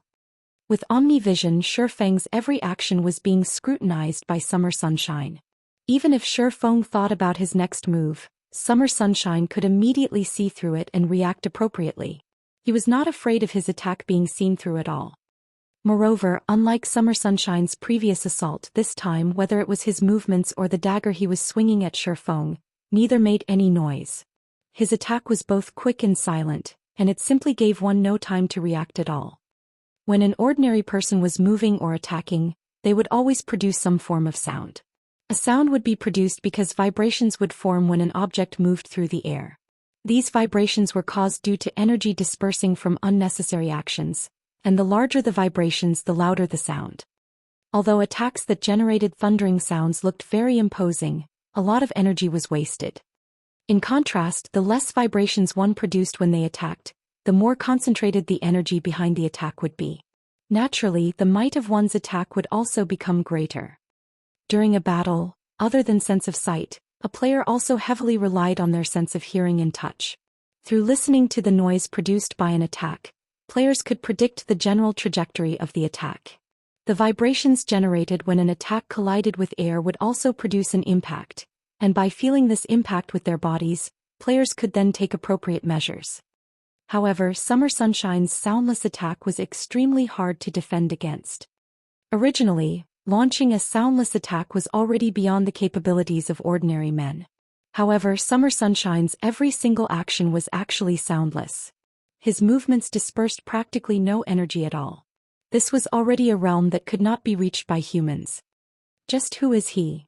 At a distance, Fire Dance, who was battling while watching Shifeng's battle at the same time, was inwardly shocked when she saw Summer Sunshine's attack. She felt that it was simply inconceivable.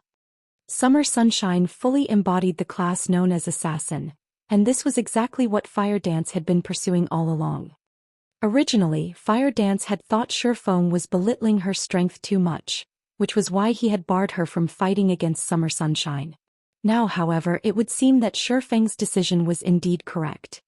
The gap between Fire Dance and Summer Sunshine was simply unimaginable.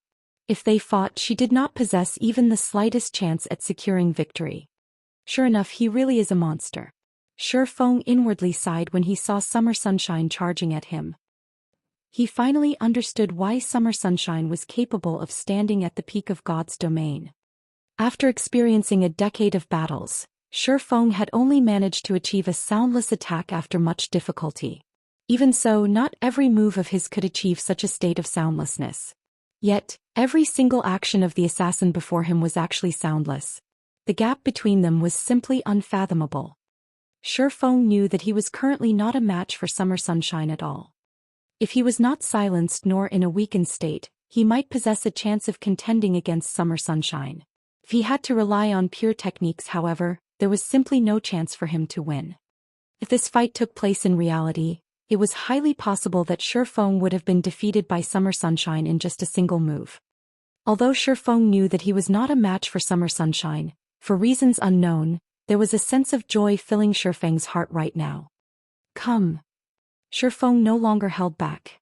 He used Void Steps again and charged at Summer Sunshine. Void Steps placed a severe burden on its user's mental power. At this moment, however, Shifeng couldn't care less. If he did not use Void Steps, then he would only last a few moves against Summer Sunshine.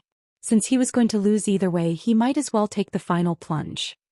After Shifeng disappeared, even though Summer Sunshine hesitated for a slight moment, he still responded very quickly.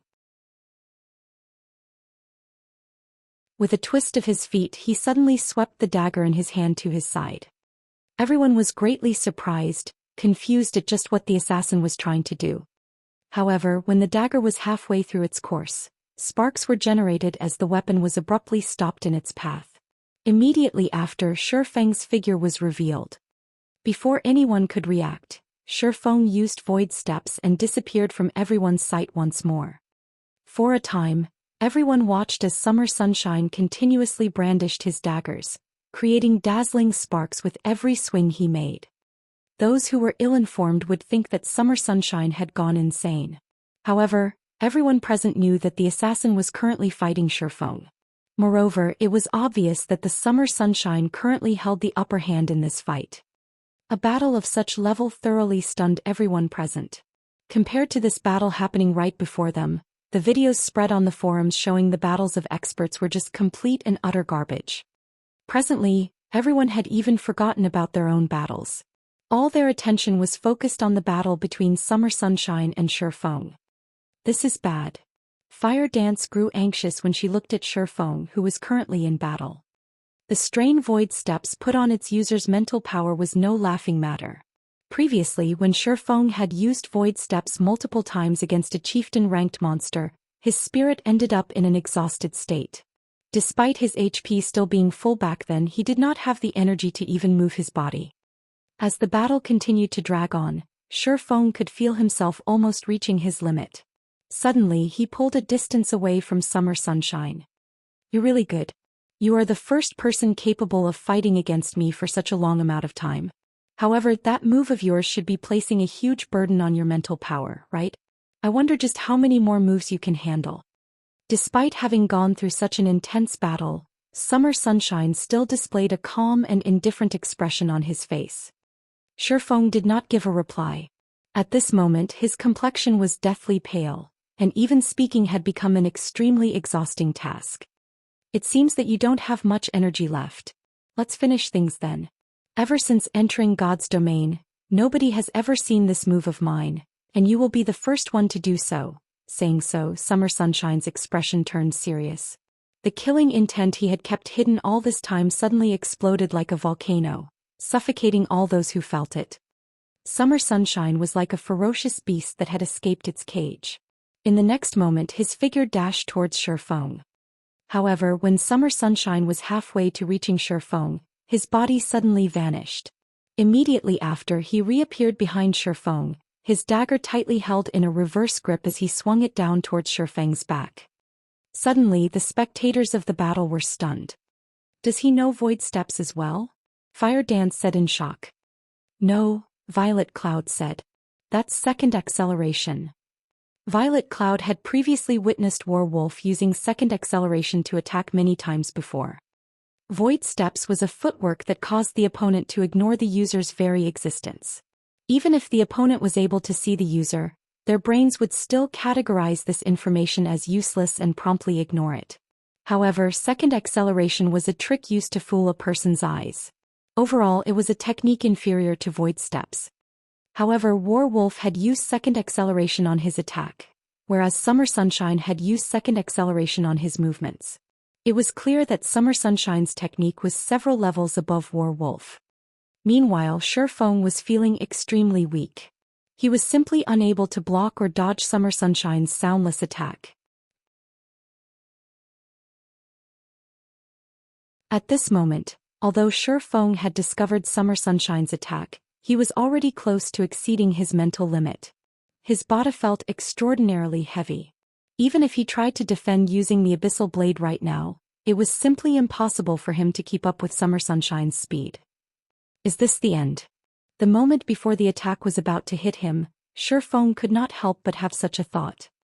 No. He definitely could not let it end here. He still needed to reach even greater heights. He definitely could not be defeated here. I need to block it. I must block it. My movements need to be faster. Much faster.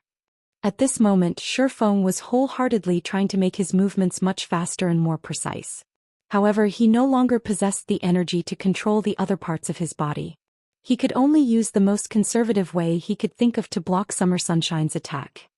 At this moment, Shifeng's mind had already forgotten to think, his body forgetting to breathe. When there were only a few centimeters left between Summer Sunshine's dagger and Shifeng's body, the abyssal blade in Shifeng's hand suddenly slid into the snow-bright dagger. Dang! The impact of the two weapons caused the snow-bright dagger's trajectory to shift, and as a result, the dagger only brushed past Shifeng's body.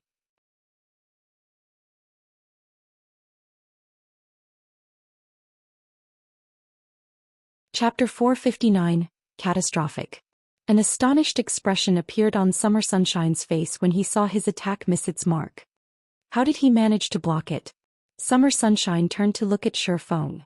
At this moment he had yet to figure out just how Shifeng had blocked his full-powered blow.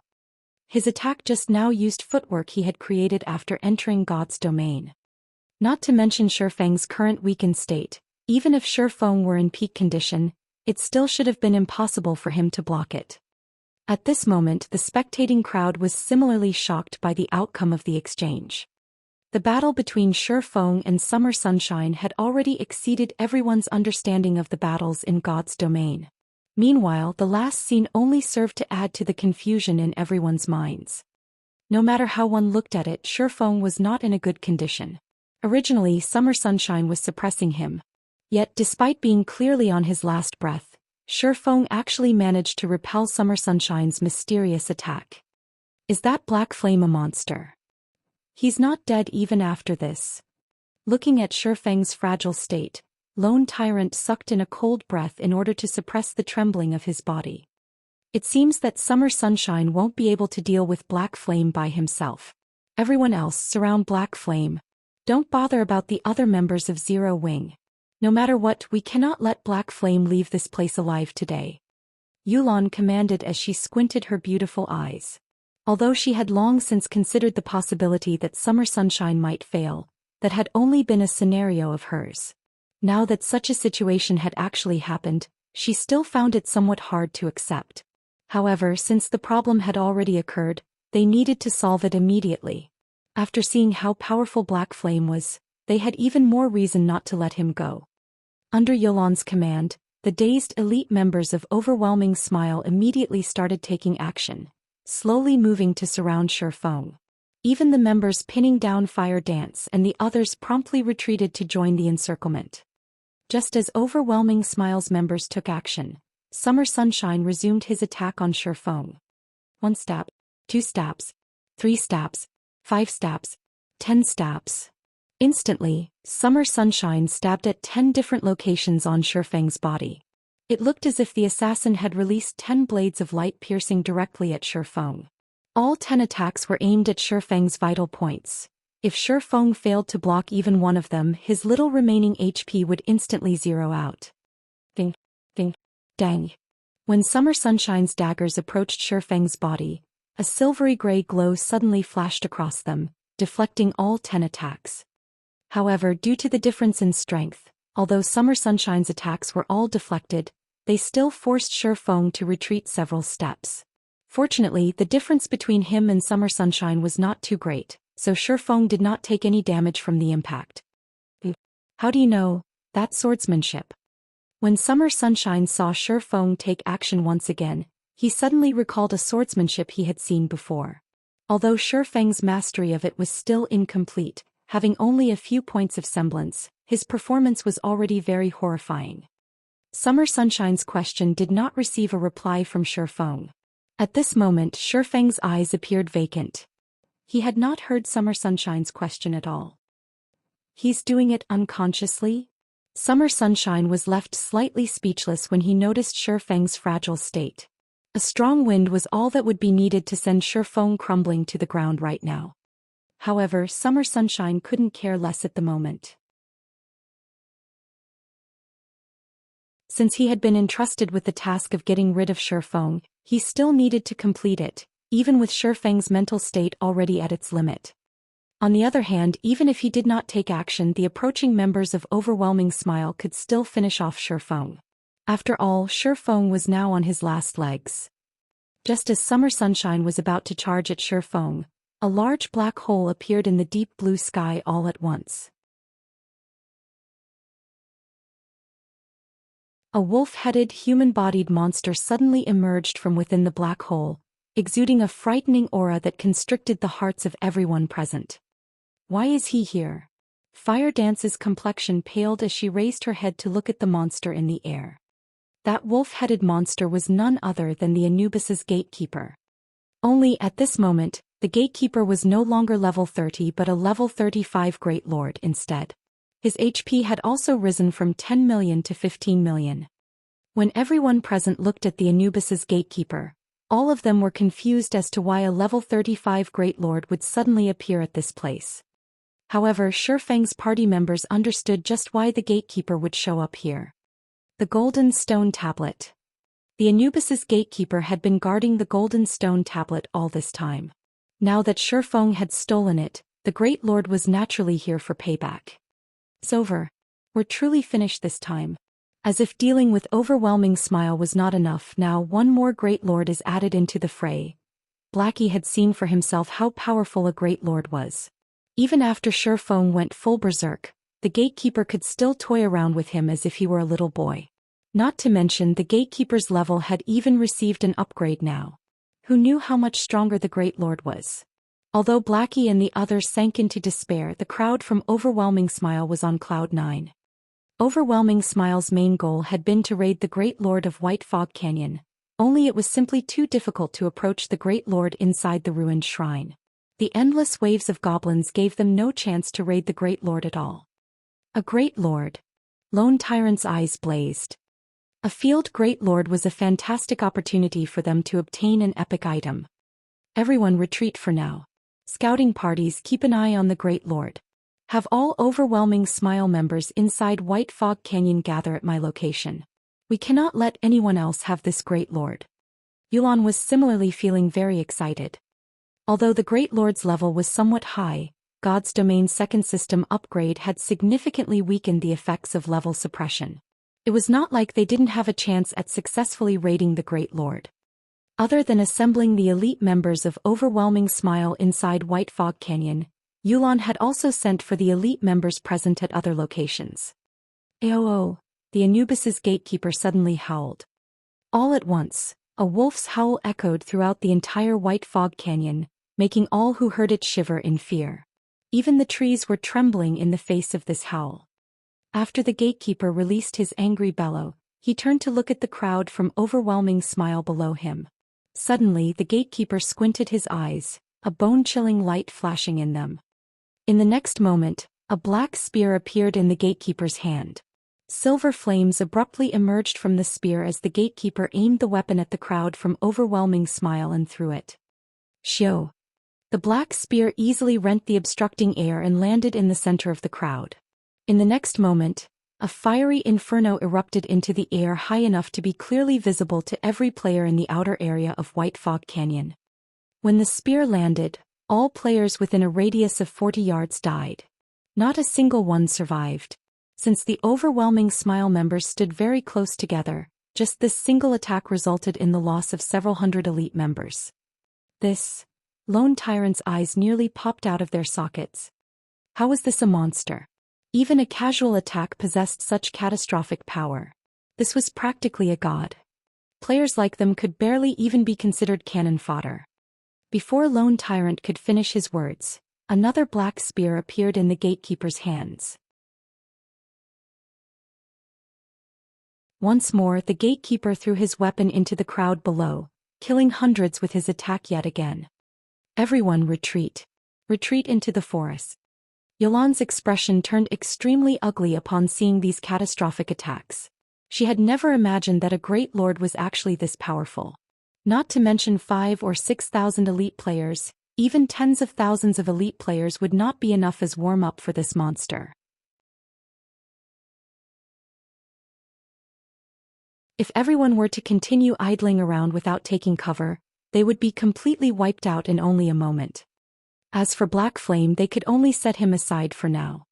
Upon hearing Youlan's command, everyone promptly charged towards the forests without hesitation. Nobody was foolish enough to stand around and serve as live target practice for the Anubis's gatekeeper. Summer Sunshine looked at Shifeng, then at the gatekeeper in the sky. Heaving a sigh, he turned around and departed. Fire Dance immediately charged up to the nearly unconscious Shifeng and dragged him into the nearby forest to hide. After hiding themselves among the trees, Shifeng and the others were freed from their combative state. At this moment, Shifeng was forcibly logged out of God's domain and put into his sleep space.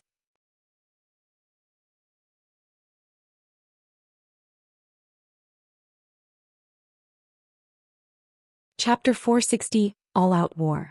During the time Shifeng was in deep slumber, White Fog Canyon had become a forbidden land for players. White Fog Canyon was a special region where return scrolls were unusable. After the Anubis's gatekeeper came out from the land of the fallen star, he would kill any player he met. As a result, countless players grinding for the Warfire set equipment were massacred. Although the various guilds in White River City tried to overwhelm the gatekeeper through sheer numbers, how could a level 35 Great Lord possibly be that easy to deal with? After receiving a few annihilation spears from the gatekeeper, the various guilds in White River City acknowledged their mistake and promptly withdrew from White Fog Canyon, no longer daring to take even half a step inside. At this moment, everyone realized that, compared to the High Lords they had raided before, a Great Lord was on an entirely different level. Although High Lords possessed many AoE skills and could cause players a significant amount of trouble, their usage of such skills was infrequent. They would still give players a little breather. As for a Great Lord, without hesitation, a Great Lord would immediately use spells of mass destruction. Moreover, it would use them repeatedly in quick succession. Even several tens of thousands of players would not suffice to raid a Great Lord. Fortunately, the Anubis's gatekeeper would not leave White Fog Canyon and only roamed inside the canyon itself. As a result, White Fog Canyon was no longer a gold mine for players but a forbidden land instead. As for the players grinding for the Warfire set equipment, they all gave up on the enterprise. White Fog Canyon was originally a very dangerous place. Now there was even a roaming Anubis's gatekeeper inside the canyon. Any who met the gatekeeper only had death awaiting them. Moreover, the Warfire set equipment's drop rate was simply too abysmal. Many who were already entertaining thoughts of giving up had their resolves hardened with the appearance of the gatekeeper. However, the matter regarding White Fog Canyon was still insignificant because after the second system upgrade, it became somewhat easier to increase one's reputation in cities. Hence, the various guilds promptly started grinding for reputation. At the same time, they also began to secretly amass coins. As soon as they possessed sufficient reputation, they could go into high gear, purchasing real estate in the city and paving a path for their own development in the future. The various guilds throughout God's domain started waging a covert war as they all tried to earn coins. There was only a limited number of ways to earn coins in God's domain: obtaining it from the drops of monsters, quest rewards, trading with players, and selling junk to NPCs. A guild's main method of earning coins would be through monster drops and quest rewards. However, for guilds without their own guild residences, the amount of coins they could earn through quest rewards was minimal, so monster drops became the fastest source of income for such guilds. As a result, areas with abundant resources became the competition grounds of guilds, leaving independent players with no opportunity to grind for coins at those locations. However, at this critical juncture, a jaw-dropping incident occurred in White River City. Two of the major guilds in White River City, Zero Wing and Overwhelming Smile, actually started an all-out war with each other. They even declared each other as hostile guilds through the system. As long as their members met out in the fields, a battle was bound to occur. Since the two guilds were hostile guilds, members of both guilds would not become red names when killing each other. Hence, the members of both guilds had zero hesitation over starting a battle with members of the opposing guild. While other guilds were silently developing themselves and grinding for coins, Zero Wing and Overwhelming Smile had suddenly launched an all-or-nothing war against each other. Of course, the other guilds in White River City could not be more joyful over this development. They all simply chose to sit back and watch from the sidelines, taking advantage of the situation at appropriate times. They could not help but hope that these two guilds would suffer a mutual demise. After all, an all-out war like this would greatly affect both guilds involved. In just the first day since Zero Wing and Overwhelming Smile declared war on each other, thousands of members of both guilds had already died to each other out in the fields. Since these players were fighting for their respective guilds, both guilds had established a reward system. As long as their members killed a player from the opposing guild, the system would automatically record the achievement. Through these kills, members could receive contribution points. Moreover, the number of contribution points awarded would vary, depending on the position of the hostile guild's member killed. The higher the enemy's position was, the more contribution points awarded. Killing an enemy player who had killed many fellow members would also reward more contribution points. Contribution points could then be exchanged for guild points, and these guild points could be exchanged for items available inside the guild's warehouse. This was undeniably a competition between both guilds' background and financial prowess. Inside a bar in White River City, close to 100 players were drinking and chatting merrily. They discussed their personal harvests, matters regarding the secret pavilion's God's Domain experts list and such topics. At this stage of the game, the bars throughout God's Domain had long since become the place for independent players to exchange information. Do you guys want to know why Zero Wing and Overwhelming Smile, two of the most powerful guilds in White River City, suddenly started an all-out war with each other? A level 20 ranger asked the female cleric seated beside him while drinking his beer. Do you know the reason? The cleric girl blinked her eyes, slightly skeptical about the ranger's words. Of course. I have a brother who is an elite member of Overwhelming Smile. He even personally witnessed the reason why both guilds started the war, the ranger youth said proudly. I got a shock when I first heard about this incident from that brother of mine. Can you tell me about it? The female cleric asked with great curiosity. The ranger's voice was quite loud when he spoke, so the players inside the bar heard his words very clearly. At this moment, all of them perked up their ears as well. Zero Wing and Overwhelming Smile were the tyrants of White River City. With the two guilds warring with each other, the hostilities would greatly affect White River City as a whole. As inhabitants of White River City, the players were naturally curious about why these two major guilds would wage an all-out war against each other. Proudly, that ranger youth said, in reality, it was because Overwhelming Smile's members had come into conflict with Zero Wing's members. In the end, Black Flame had slaughtered Overwhelming Smile's 100-man team. In a fit of rage, the higher-ups of Overwhelming Smile secretly set out to kill the guild leader of Zero Wing, Black Flame. Back then, Overwhelming Smile had sent a total of 2,000 elite members.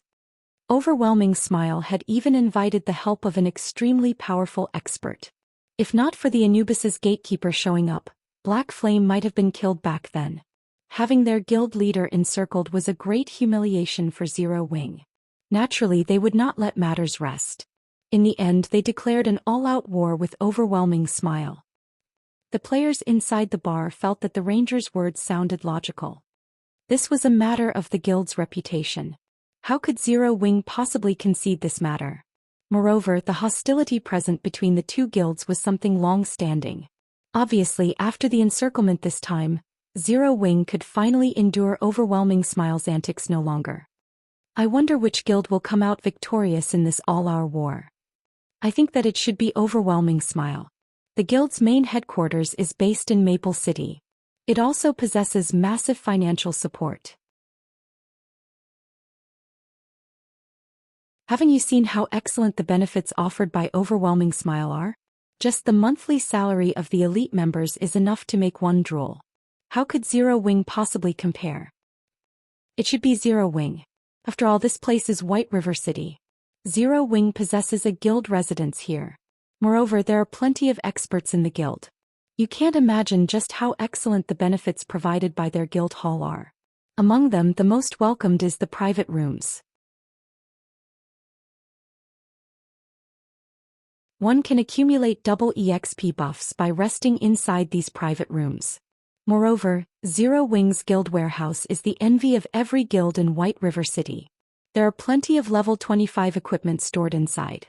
Right now, many of the players who had defected to Overwhelming Smile regret leaving in the first place. For a time, everyone in the bar discussed the war between the two major guilds. However, a party of 6, seated at a corner of the bar, smiled contemptuously over this matter. It seems that Black Flame only amounts to this much. Leader, must we really go searching for him? A level 26 swordsman murmured. Search. Only after testing him would we know whether or not he qualifies.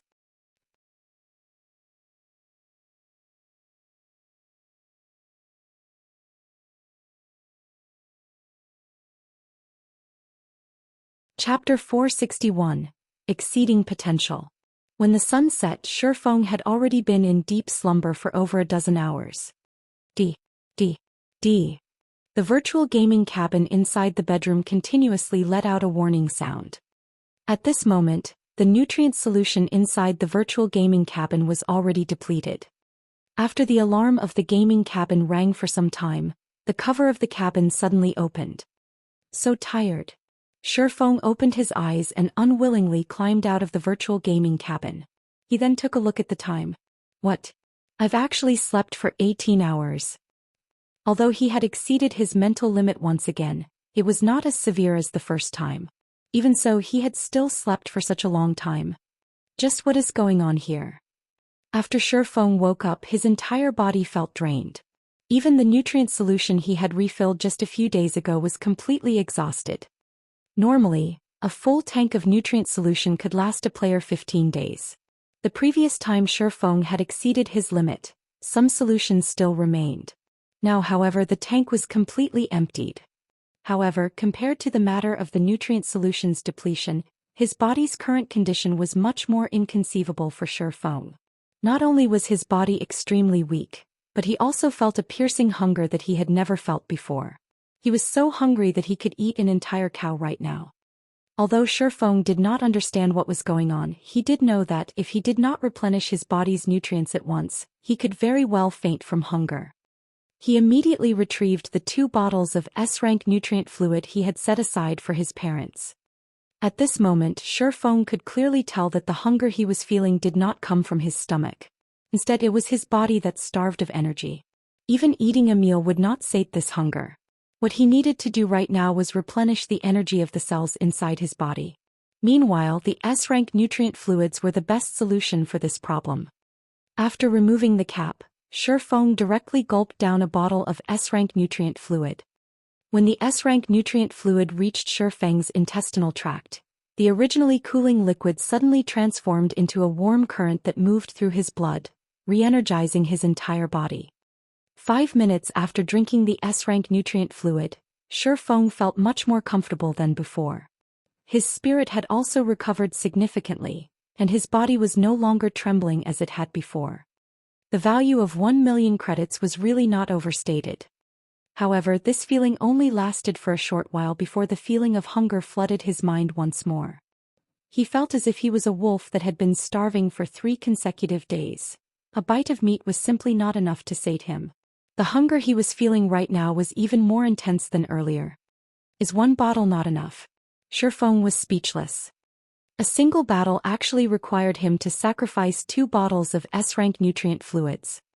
No choice. Shifeng could only remove the cap on the last bottle of S-rank nutrient fluid and empty its contents. Originally, one had to wait an interval of 3 to 5 days before consuming another bottle of S-rank nutrient fluid, as the energy contained within the liquid was extremely concentrated. A person's body was simply incapable of completely absorbing all that energy. Instead, drinking 2 bottles consecutively would only damage one's body due to overnutrition. When Shifeng drank the second bottle, he felt a little heartache. Each bottle cost 1 million credits. Moreover, one could not simply purchase S-rank nutrient fluids even if they could afford it. In the past, even though he had been the guild leader of Shadow, he only got to drink 1 bottle a month. Now he had actually drunk 2 bottles in a single day. If others were to find out about this, they would definitely look down on him as a wastrel. However, S-rank nutrient fluids were indeed amazing. After drinking 2 bottles and resting for a few minutes, Shi Feng was already completely rid of his fatigue. His body had also recovered to normal. Following which, Shi Feng drank another dozen or so bottles of A-rank nutrient fluid before recovering to his peak condition. Is it my imagination?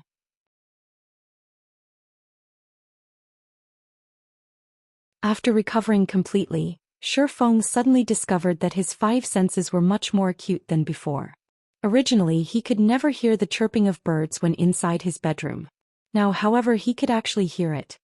Besides being able to hear the chirping of birds, when Shi Feng looked at his own room, he was also able to see with much greater clarity than before.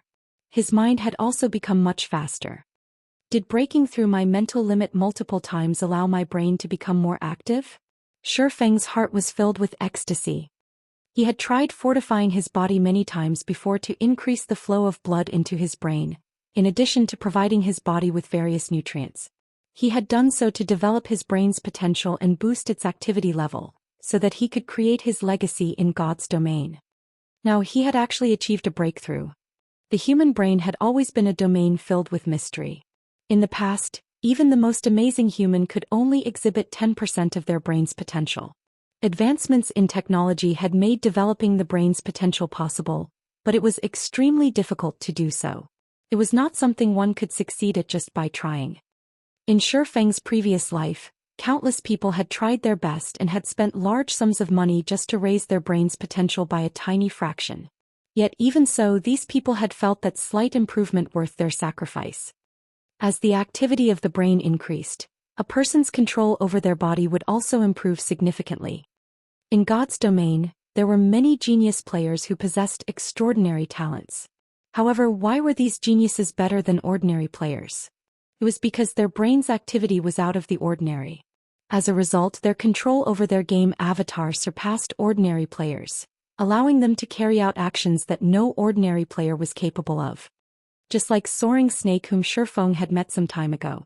Soaring Snake was a gifted genius who possessed unmatched reflexes. Meanwhile, Shi Feng had broken through that limit by chance, so how could he not grow excited? Although he had only received a slight improvement, Shi Feng could now see a new path opening up for him. Moreover, this was a path that led directly to the peak of God's domain. It seems that I need to prepare many more bottles of S-rank nutrient fluid in the future. Shi Feng felt uneasy when he recalled the piercing hunger that was transmitted to his brain earlier. After breaking past the limit of his mental power, his brain naturally needed a massive amount of energy to recover. This time he was only fortunate that he had sufficient bottles of S-rank nutrient fluid to allow him to achieve a breakthrough. Otherwise, he would have had to be admitted into the hospital to rest for some time. Moreover, resting at the hospital would not necessarily increase his brain's activity and develop its potential. When Shi Feng thought about improving his brain's activity, his thirst for S-rank nutrient fluids grew even more intense. Only now did Shi Feng understand why the first-rate guilds and super guilds in the past were purchasing S-rank nutrient fluids in bulk. There was an 80% chance that they had done so in order to nurture apex experts. On the other hand, he had been under the misconception all this time that S-rank nutrient fluids were only used to strengthen a person's physique. Ding, ding, ding. Suddenly, Shi Feng's quantum watch started ringing. Meanwhile, the person calling him was none other than Big Dipper Training Center's chairman, Xiao Yu. Master Shi Feng, our side has already completed the preparations for the fighting competition. As for the exact time of the event, it will be set at 2 days from now at 10 o'clock in the morning. May I know your opinion on this? If you are not free, I can still delay the event by 2 or 3 days, Xiao Yu said. Let's go with 2 days from now then. Shi Feng was in a very good mood at the moment. Hearing Xiao Yu's words, he became even more elated.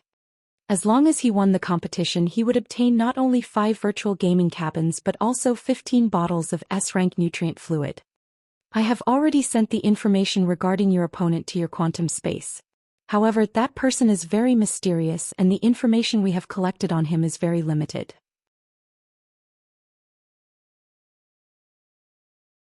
We only have the records for a few of his matches. He had ended a majority of his matches in just a single move. Xiao Yu had not expected Shifeng to remain so calm. He knew that Zhao Ruoxi had long since told Shifeng every little detail about his opponent's strength, so Shifeng should know how amazing his opponent was. Yet now not only was Shifeng not anxious, but he was even showing a hint of anticipation. I understand. I'll research it a little. Shifeng nodded. I still have other matters to attend to, so I'll be hanging up first. After saying so, Shifeng disconnected the call.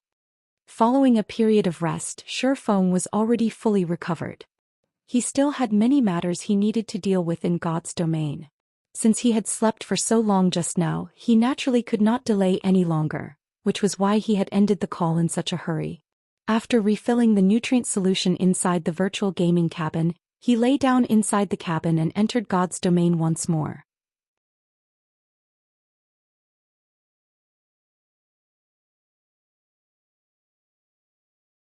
Chapter 462, War of Attrition. When Shifeng logged into the game, the location he appeared at was still within White Fog Canyon. At this moment, the sky in God's domain was dusky. There was still over an hour until dawn. It sure is quiet. Shifeng took a look at his surroundings, failing to notice any players or monsters. There was only the sound of leaves rustling in the cold wind. This was a very abnormal situation in White Fog Canyon. However, Shifeng did not stay in this spot for too long. He dashed towards the exit of the canyon. At this moment, Shifeng's weakened state had already ended, having recovered his peak condition. If one were to look at Shifeng's running figure right now, they would not be able to see him clearly at all. They would only see a black figure darting across the map.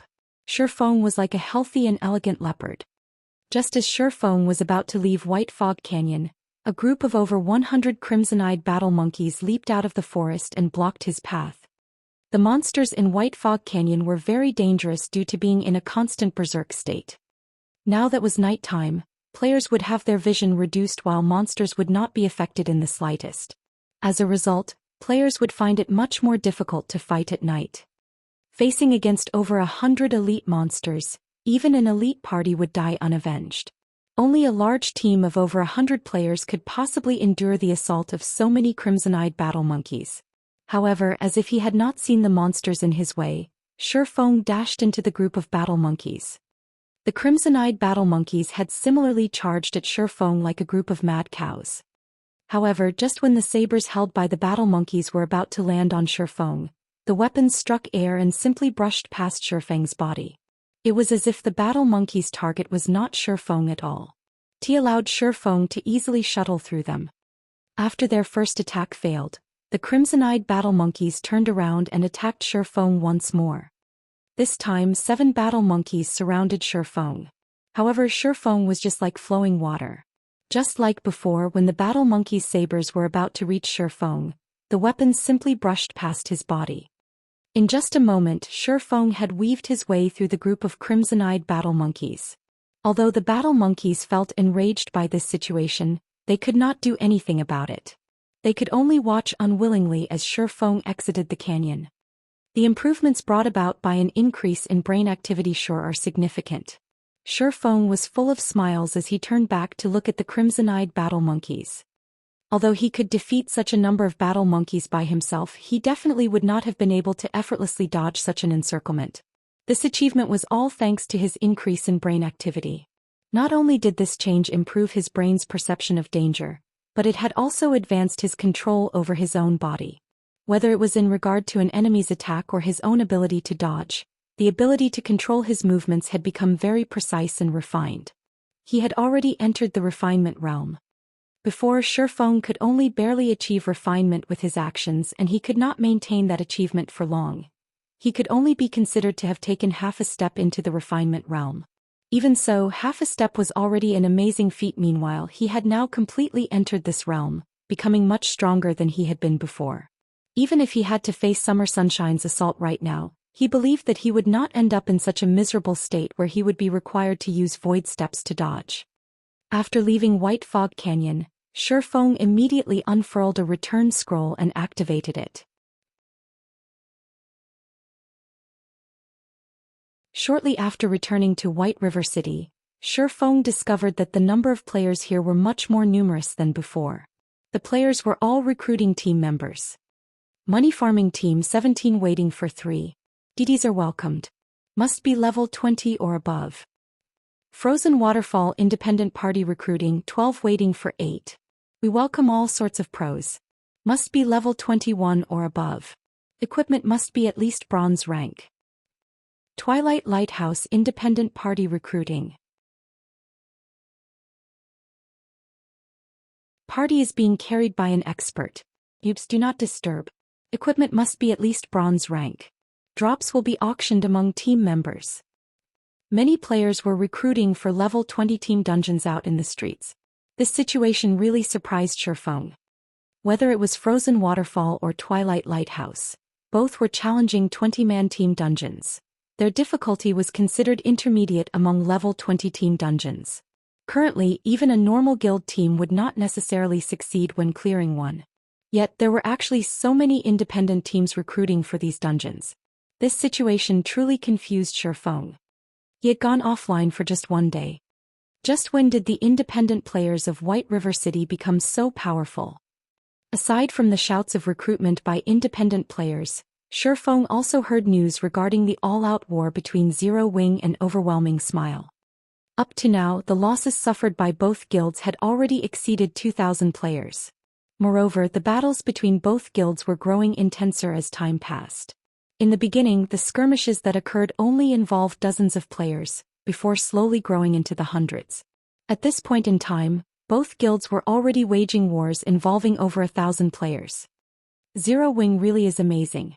Their total kill count right now has already exceeded 5,000 players. Meanwhile, Overwhelming Smile has only managed to kill around 2,000 Zero Wing members. I know, right? I heard that Zero Wing's assassin Fire Dance alone has killed more than 300 Overwhelming Smile members. Many players were done in by her, and she has even managed to kill Lone Tyrant, giving Overwhelming Smile a huge headache. Right now, her fame is no longer beneath Black Flame. Other than Fire Dance, there is also Flying Shadow, another assassin of Zero Wing. His kill count is just slightly below Fire Dance's. Right now, he has already killed more than 200 members of Overwhelming Smile. In addition, there are also Aqua Rose, Violet Cloud, Cola, Blackie and so on. Every one of them has killed over 100 players already. Other than the core members of Zero Wing, there are also many rising experts in Zero Wing. Among them is a berserker called Shadow Sword. His kill count is over 50. I hear that he has even managed to exchange for a level 25 fine gold equipment with the contribution points he obtained. Even though Overwhelming Smile also has a large number of experts, why aren't they able to fight against multiple enemies by themselves like Zero Wing's experts? Just why are Zero Wing's experts so strong? You don't know? I hear that Zero Wing's core members have completed their class change and have become Tier 1 classes already. In terms of attributes and skills, they are much more powerful than us players who have yet to complete our class change. Even when facing a player with the same attributes and equipment, a Tier 1 player can still easily defeat half a dozen Tier 0 players. Moreover, I hear that Zero Wing has over 50 Tier 1 players. Overwhelming Smile is naturally unable to contend against Zero Wing. It can't be right. I hear that the class change quest is absurdly difficult. It is practically impossible to complete it without reaching level 27 or 28. Many have tried before, but all of them had failed. Moreover, if one fails their class change quest, they will have to wait a very long time before they can challenge the quest again. Just how have so many players from Zero Wing completed their class change? The players holding discussions on the street marveled at Zero Wing's strength. At the same time, they had also received a glimpse of how powerful a Tier 1 class was. It was not something a Tier 0 class could compare to at all. When Shifeng heard these conversations, a faint smile appeared on his face. After so many days of effort, there were finally some results. Over 50 Tier 1 players could indeed play a huge role in a battle involving thousands of players. Unfortunately, with just two guilds battling against each other, wars involving thousands of players rarely occurred. A majority of the battles fought between the two guilds were merely small skirmishes that involved several dozen players. As a result, the potential of these 50-plus Tier 1 players was less than it could be.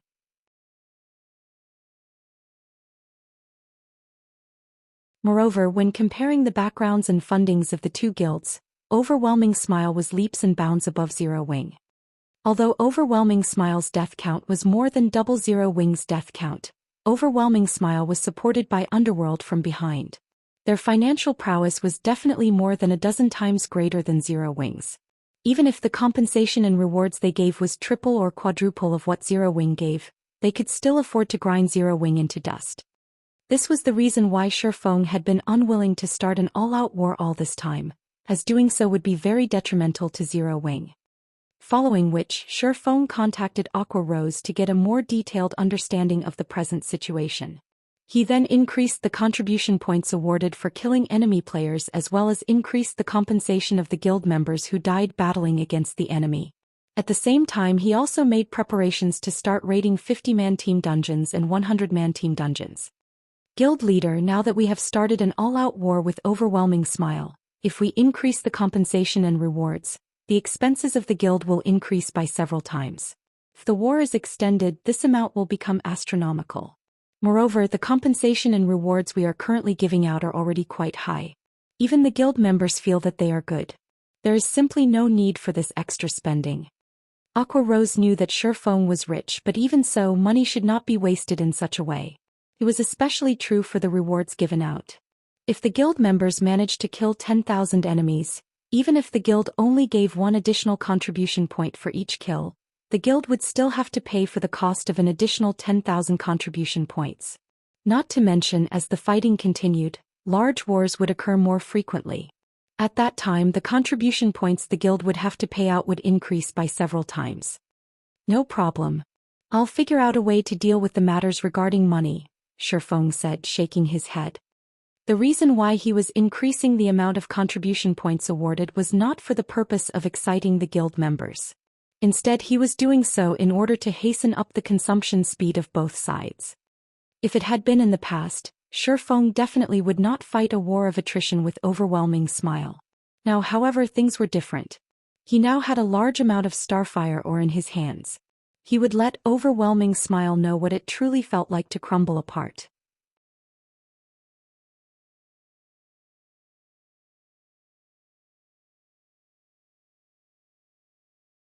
Chapter 463, Imperial Heirloom.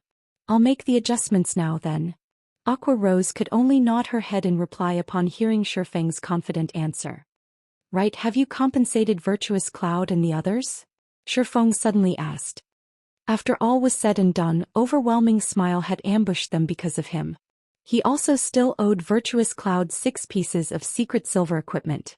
However, due to his short hibernation this time, he had not been able to bring them to make their selection. I've already brought them to the guild's warehouse to exchange for 10 pieces of level 20 secret silver equipment. However, there is one matter that you definitely won't be able to guess, Aqua Rose said, revealing a mysterious smile.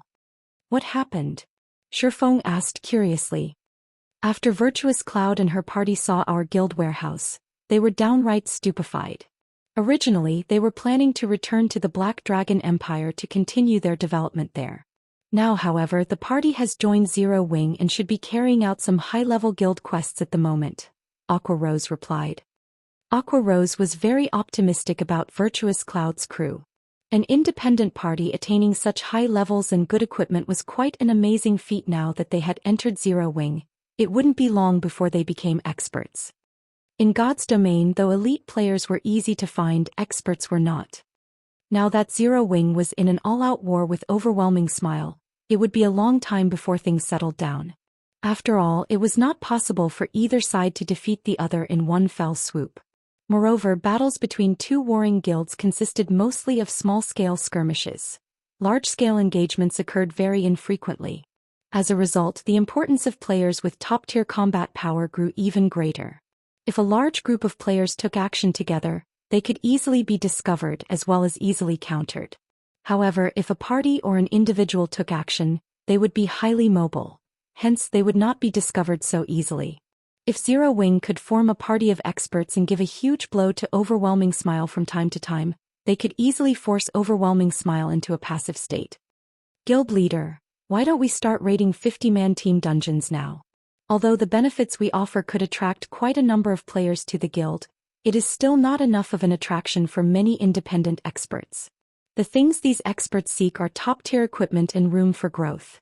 Meanwhile, we can use the top-tier equipment we obtain from large-scale dungeons to attract these experts, Aqua Rose suggested.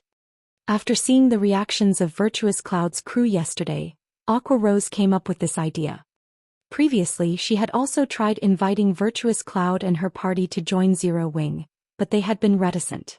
However, after seeing the large number of level 25 fine gold and secret silver equipment, as well as plenty of level 20 dark gold equipment, they made up their minds right away. At that time, Aqua Rose had even considered displaying the 2 epic items inside their guild's warehouse.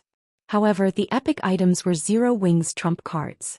It would be best if other guilds did not know about the existence of these items, so she had promptly dismissed this idea of hers. If she were to really put the epic items on display, then many guilds would definitely scheme against Zero Wing. Her action would no doubt create many more enemies for Zero Wing. The guilds that were maintaining neutrality might even side with Overwhelming Smile. At that time, Zero Wing's position would become very tenuous. Hence, only core members who had signed a confidentiality agreement could know about the existence of the epic items. We still have to wait for some time regarding the matter of the large-scale team dungeons.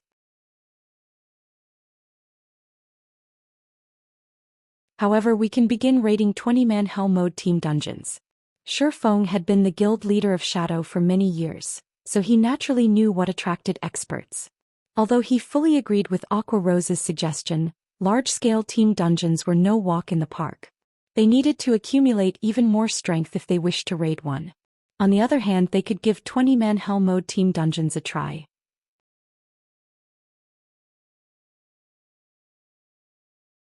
Players had a fixed probability for obtaining dark gold items from 20-man Hell Mode team dungeons, though the majority of the items were fine gold rank. In addition, there were plenty of production materials that were available only in Hell Mode dungeons. The guild could also obtain guild popularity by clearing Hell Mode dungeons. As the guild's popularity increased, the guild quests commissioned by NPCs would also improve in quality, and this was what Zero Wing needed the most at the moment. I'll get everyone prepared right now then. Upon hearing Shi Feng's words, Aqua Rose immediately went into action with great excitement. As for Shi Feng himself, he made a trip to the bank. Although there were many things demanding his attention right now, the all-out war with Overwhelming Smile in particular, at the end of the day there was only one task that he needed to complete, which was to earn money. Shi Feng had experienced countless all-out wars between guilds in the past, so he had long since known what took priority. Although he himself possessed frightening combat power, allowing him to easily hunt and kill Overwhelming Smile members out in the fields, just how many members were there in Overwhelming Smile? Even if he ran around all day hunting players, how many could he possibly kill by himself? Doing so would allow him to collect the immortal souls of players he killed, but it was still not worth the effort. Moreover, even if he did nothing but hunt players from Overwhelming Smile all day long, completing his quest would take many days. During this time, Overwhelming Smile with its huge funding could easily recruit a large number of additional players. Even if Shi Feng worked himself to death, he still wouldn't be able to win the war by himself. After all, this was currently the early stages of God's domain. The various guilds had yet to possess their very own towns and cities. Killing Overwhelming Smile's members would only cause the guild a little trouble and slightly affect its development speed. Most importantly, Shi Feng simply did not have the time to do something like this. He only had a little time left to complete the epic quest Darkness Descends, and he was still far from his goal of earning 30,000 gold. If he failed to complete the quest at that time, he would have to face the wrath of a Tier 4 demon. With his current strength, he would certainly die. Hence, earning money was his top priority right now. The war between the two guilds would definitely grow more intense as time passed, and the same was true for the expenditure of both guilds. It was especially true for the expenditure on equipment. Aside from losing equipment as a result of dying, Fights between players would also cause the durability of weapons and equipment to fall at a faster rate than when fighting monsters. Naturally, repairing these weapons and equipment would also require a large sum of coins. Presently, guilds had a limited source of income for coins. Guilds would only begin raking in large sums of coins once they possessed their own towns and cities during the middle stage of the game. Although Overwhelming Smile had large funding, having a large funding did not necessarily equate to having a large number of coins. This was where Shifeng's confidence came from. Half an hour later, Shifeng arrived at the bank. He then retrieved all the Starfire ore as well as the Philosopher's Stone from his warehouse. He also retrieved the dragon scale set equipment forging design he had stored away all this time. At present, aside from the Warfire set equipment, the level 20 fine gold ranked dragon scale set equipment was definitely the best set equipment available. It was naturally an item that all guilds would fight desperately to obtain. After Shifeng organized the items inside his bag, he suddenly noticed the golden stone tablet inside it. How could I have forgotten about this thing? Shifeng's mind had been occupied with too many things during this period of time, and he had completely forgotten about the golden stone tablet he had snatched away from the Anubis's gatekeeper. An item guarded by a great lord was definitely not an ordinary item. However, Shifeng had also never heard about a golden stone tablet, so he did not know exactly what function this item possessed.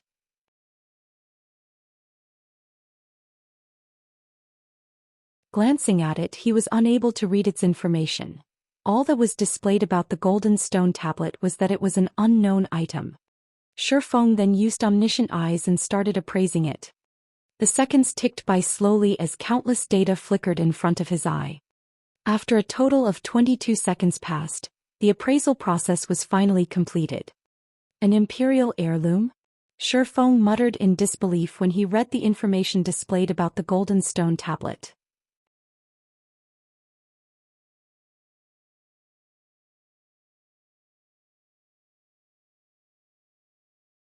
Chapter 464, Shocking Treasure. Shifeng could not help but tremble when he looked at the golden stone tablet inside his bag. God's domain was very large and there were many kingdoms and empires within it. Naturally, these realms would go through growth and decline.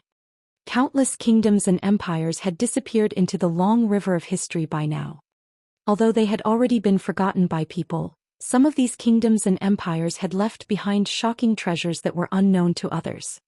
In God's domain, these shocking treasures were called heirlooms. Heirlooms could be categorized into 4 different ranks. The first would be kingdom heirlooms. Just as its name implied, it was a treasure once owned by a kingdom of God's domain. First-rate guilds would fight tooth and nail for just one kingdom heirloom. In the past, there was even a super guild that had offered up a city with a population of over 1 million players in exchange for a kingdom heirloom. From this, one could just imagine the value of a kingdom heirloom. Back then, although Shadow had become a second-rate guild and controlled 10 city-states, it did not even possess the qualifications to compete over a kingdom heirloom. Meanwhile, one rank above kingdom heirlooms were Imperial heirlooms. An Imperial heirloom was an heirloom left behind by a fallen empire of God's domain. Normally, the wealth of an empire was at least 3 to 5 times greater than that of a kingdom. The value of an Imperial heirloom naturally was proportional. In the past, a small unrated guild called Thunder Family had taken less than a year to develop into a first-rate guild. Back then, Thunder Family had shocked the entire God's domain. In terms of experts or financial power, Thunder Family had possessed neither. Yet it had still managed to develop into a first-rate guild in such a short amount of time. How could such a feat not shock others? Only after many different parties investigated the guild did they find out the secret behind Thunder Family's success. It turned out that Thunder Family had accidentally encountered an item called an Imperial heirloom, and the guild had secretly developed itself at a rapid pace through this Imperial heirloom. Thus, Thunder Family had managed to become one of the overlords of God's domain in less than just a year. From then on, everyone started searching for heirlooms out in the fields. Many wars were waged in God's domain because of heirlooms, and many guilds were completely annihilated because of heirlooms. In addition to Imperial heirlooms, there were Continental heirlooms, which were 1 rank higher, as well as World heirlooms, which were the highest-ranking heirlooms in God's domain. However, the last two heirlooms were only mentioned in the libraries of God's domain. As far as Shifeng knew, nobody had come upon either one in his previous life. Now that there was an Imperial heirloom in his bag, how could Shifeng not be excited? Even as a reincarnator, Shifeng had to carefully plan, make countless preparations, encounter many miracles, and nurture a large number of experts in order to establish his very own virtual empire. Meanwhile, just a single Imperial heirloom had allowed a small guild to grow into a first-rate guild in less than a year, becoming the owner of a real empire. As for what treasures were hidden within an Imperial heirloom, Shifeng was completely ignorant. After things got out of hand in the past, any who obtained an Imperial heirloom would put a tight lid on it, keeping all information about it a secret. In this life, Shifeng would naturally also keep quiet about his possession of an Imperial heirloom. Hence, he immediately suppressed his excited heart as he considered where to carefully research the Imperial heirloom. After he was done organizing his bag, he made his way stealthily to the Starstreak trading firm and entered one of the forging rooms on the 4th floor.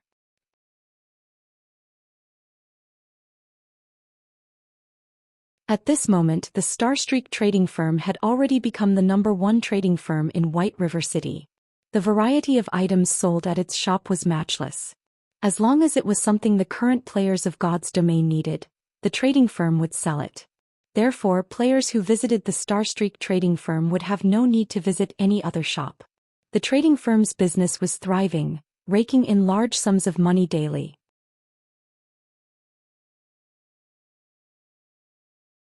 Although many guilds had sought cooperation with the trading firm, all were promptly rejected by the firm's manager, Anna. Shifeng had picked an unoccupied forging room at random and entered it. "I'm interested to see just what sort of secret is contained within an Imperial heirloom," Shifeng muttered as he retrieved the golden stone tablet from his bag and carefully placed it on the stone platform. Other than being named an Imperial heirloom, the golden stone tablet revealed no other information. Shifeng was also clueless as to how he should operate an Imperial heirloom, so he had no choice but to slowly experiment with it. There were many drawings and runes engraved on the stone tablet. However, Shifeng could not understand a single one of them. He quickly spent over half an hour researching the Imperial heirloom. But no matter what sort of methods he used, he failed to find even a clue to how to activate it. Despite the mountain of gold placed right in front of him, without the activation key, he could only stare helplessly at the Imperial heirloom. Thunder family from back then was able to discover the secret of the Imperial treasure, so why can't I? Frustrated, Shifeng played around with the golden stone tablet in his hands.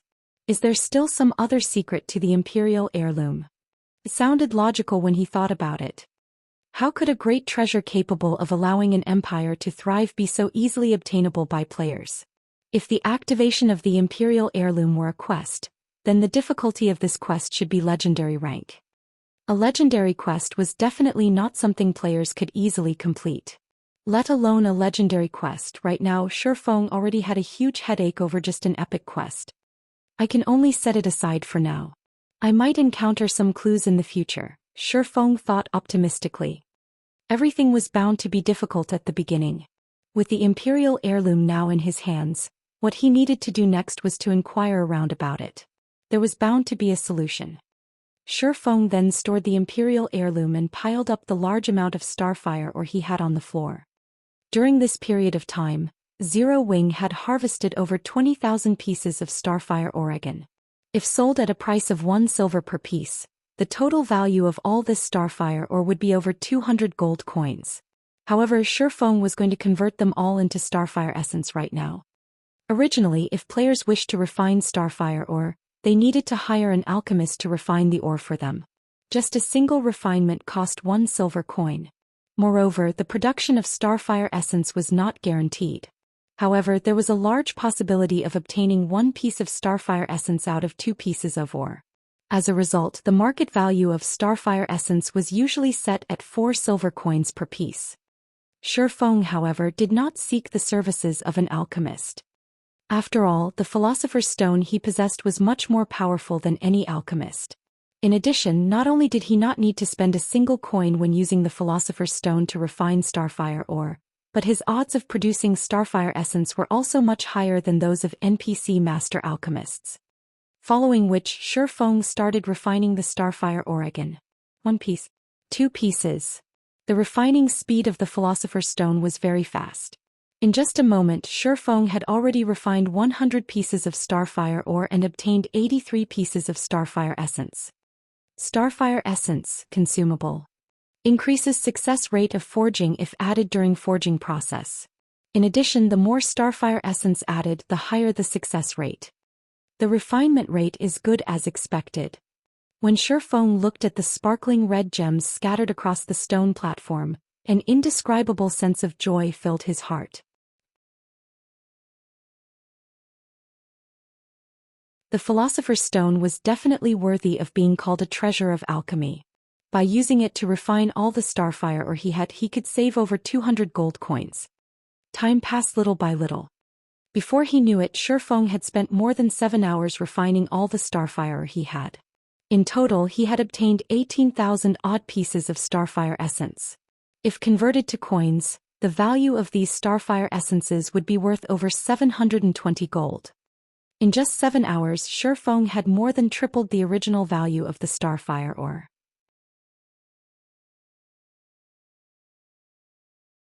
I can finally start forging now.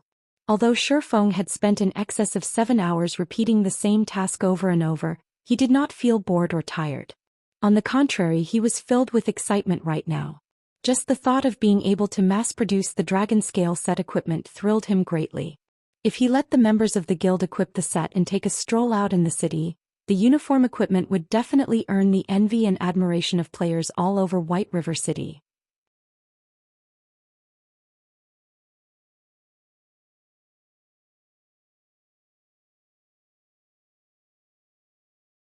Chapter 465, Rapid Promotion. Blue Moon Restaurant, a high-class restaurant located in White River City. At this moment, the entire restaurant was completely reserved by Overwhelming Smile, and tens of elite members stood guard outside the building. Each and every one of these elite members of Overwhelming Smile was in a very bad mood, which showed in the fierce expressions on their faces. Any unrelated players passing by Blue Moon Restaurant would no doubt distance themselves from the building as far away as possible, in fear of meeting with bad luck and getting into trouble. Currently, Zero Wing and Overwhelming Smile were waging an all-out war with each other. While there was nothing bad to speak of about Zero Wing, the members of Overwhelming Smile were infamous for their tyranny. As long as Overwhelming Smile members felt even the slightest displeasure, they would try to make trouble for someone else. What Overwhelming Smile members did most frequently was field hogging. They would lay claim to an entire area and chase away all non-guild members. However, although many independent players of White River City were furious over Overwhelming Smile's actions, nobody dared to actually voice their opinion. No doubt many independent players were cheering and clapping secretly over the war between Zero Wing and Overwhelming Smile. It was especially true when news spread mentioning that Overwhelming Smile's death count had increased significantly lately, and was now past the 8,000 threshold. At this moment, 2 people, a man and a woman, were seated inside one of the booths on the 2nd floor of Blue Moon Restaurant. The man was Feng Xianyang, and the woman sat opposite of him was the quiet and elegant beauty Youlan. I've already looked through the information you sent me. It's very well written. I'm quite satisfied with it. I also forwarded your analysis to the higher-ups, and they have already determined that Zero Wing is indeed a thorn in Underworld's side. They've also said that if we cannot obtain Zero Wing, then we're to destroy it to save us from future troubles. In addition, they have a very optimistic view on White River City right now.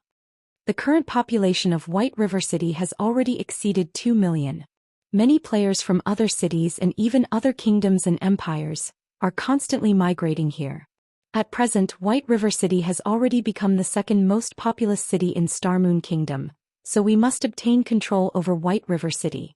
This time, not only have the higher-ups sent a great load of manpower, but they have also increased our funding and are prepared to focus on the nurturing of Overwhelming Smile. I heard that after Zero Wing increased the compensations and rewards it is giving out, you increased Overwhelming Smiles as well. I believe it should have increased the burden on your side significantly, right? However, you can rest easy and feel free to continue contending with Zero Wing. The higher-ups have already gathered 500 gold as well as 300 million credits for you. The credits should have been sent to you by now. As for the gold coins, that will arrive in another hour or two at most. Afterwards they'll be sending even more gold coins and credits. I hear that the higher-ups are very serious this time. Just the total amount of coins they are planning to invest into Overwhelming Smile may be over 5,000 gold, not to mention the credits. Saying so, Feng Xianyang snapped his fingers. In the next moment, another 20 people entered the private booth. Every one of these 20 people was shrouded in a thick layer of killing intent. Their bodies were as robust as a grizzly bear's. Instead of looking like ordinary players, they looked more like a group of well-trained soldiers. These men are the underworld guards the higher-ups have dispatched. All 20 of them are party leaders and every one of them leads a party of 6 members. In total, you will have 120 underworld guards to command as you see fit, Feng Xianyang said, smiling. They are different from the other underworld guards. I'm sure you can tell, but they have all worked as mercenaries in the past. They are people who have walked on real battlefields. Isn't Overwhelming Smile waging an all-out war with Zero Wing right now? As long as you have these underworld guards to assist you, those players who have never seen fresh blood will be easy pickings.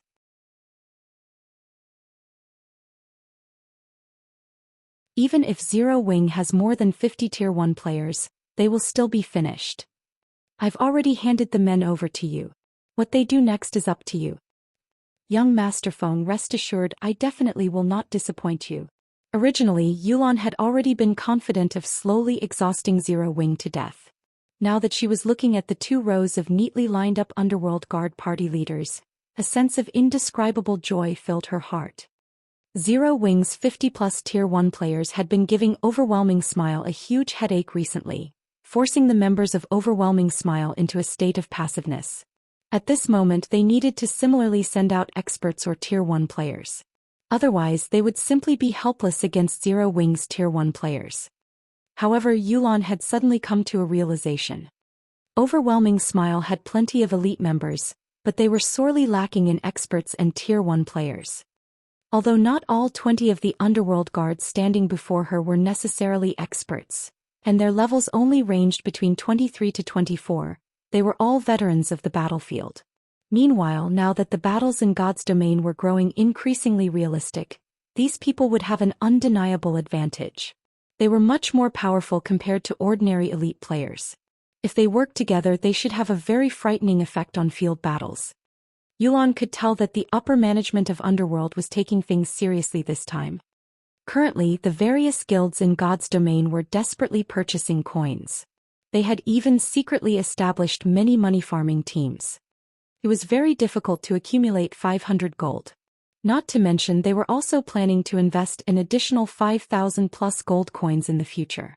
With such a sum of money, dealing with Zero Wing would be a piece of cake. With the subsequent funding from Underworld, Youlan no longer had to worry about equipment. Currently there were 3 main sources of equipment: dungeons, the auction house and the virtual trade center.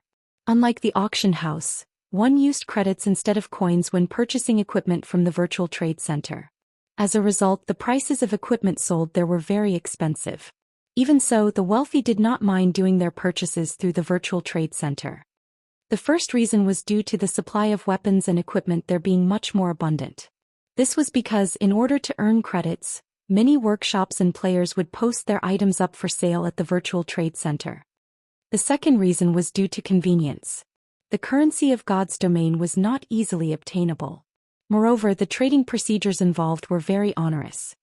With such a large sum of credits, she could immediately fill up Overwhelming Smile's guild warehouse and rebuild the confidence of the guild members.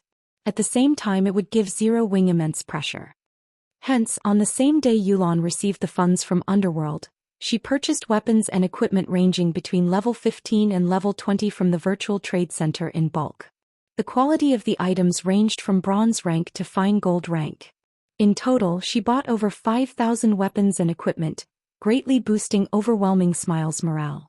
At the same time, she also raised the death compensation and kill rewards.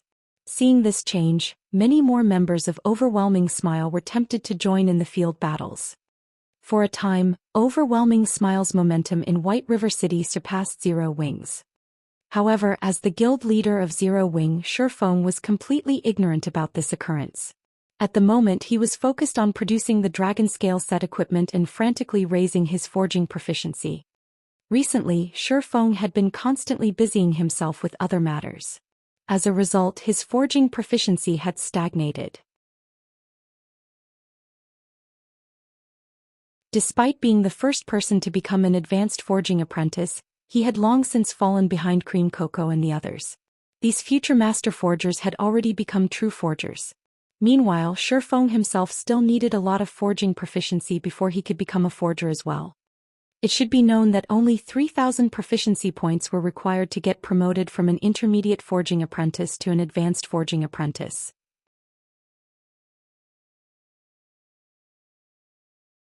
Yet, in order to advance from an advanced forging apprentice to a basic forger, 10,000 proficiency points were required. The amount required to rise a rank had more than tripled. Moreover, advanced forging apprentices did not receive proficiency points from producing common ranked items, resulting in a drastic reduction in promotion speed.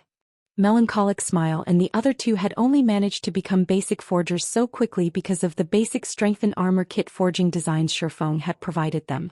In the future, however, even the basic strength and armor kits would not be able to help them with their promotions. Fortunately, the dragon scale set equipment Shifeng possessed was different. Not only was it of a very high rank, but it could also provide him with bonus proficiency every time he succeeded in producing the set equipment. He also had the forging talent, Forging Genius, which had a fixed chance of giving him additional proficiency points whenever he succeeded in forging an item. Moreover, as the dragon scale was a fine gold set equipment, the EXP rewarded from its successful production was also very generous. However, when producing the dragon scale set equipment, Shifeng had to spend 10 Starfire essences for each individual set piece. Moreover, even with the help of the various support tools he possessed, his success rate was less than 25%. Even so, Shifeng was already very satisfied with this result. If it were anyone else producing the dragon scale set equipment, let alone 25%, it would be a miracle if they even managed a 10% success rate. Furthermore, the materials needed to produce the dragon scale set equipment were not particularly precious, and he also had plenty of Starfire essences. Hence, Shifeng madly produced the dragon scale set equipment unmindful of cost. The more sets he produced, the more proficient he became. In addition, his increased brain activity also gave him an accurate grasp of the production process, allowing him to become increasingly faster and better at producing the dragon scale set equipment as time went by. Shifeng never imagined that he would also have such a fortunate development. Finally, after investing more than a day's time, Shifeng managed to completely use up all his materials and had succeeded at producing over 100 sets. He was also promoted to a basic forger during this period of time, his promotion speed leaving one simply speechless. Furthermore, he had also leveled up to level 26, his leveling speed even faster than when he was grinding monsters at White Fog Canyon.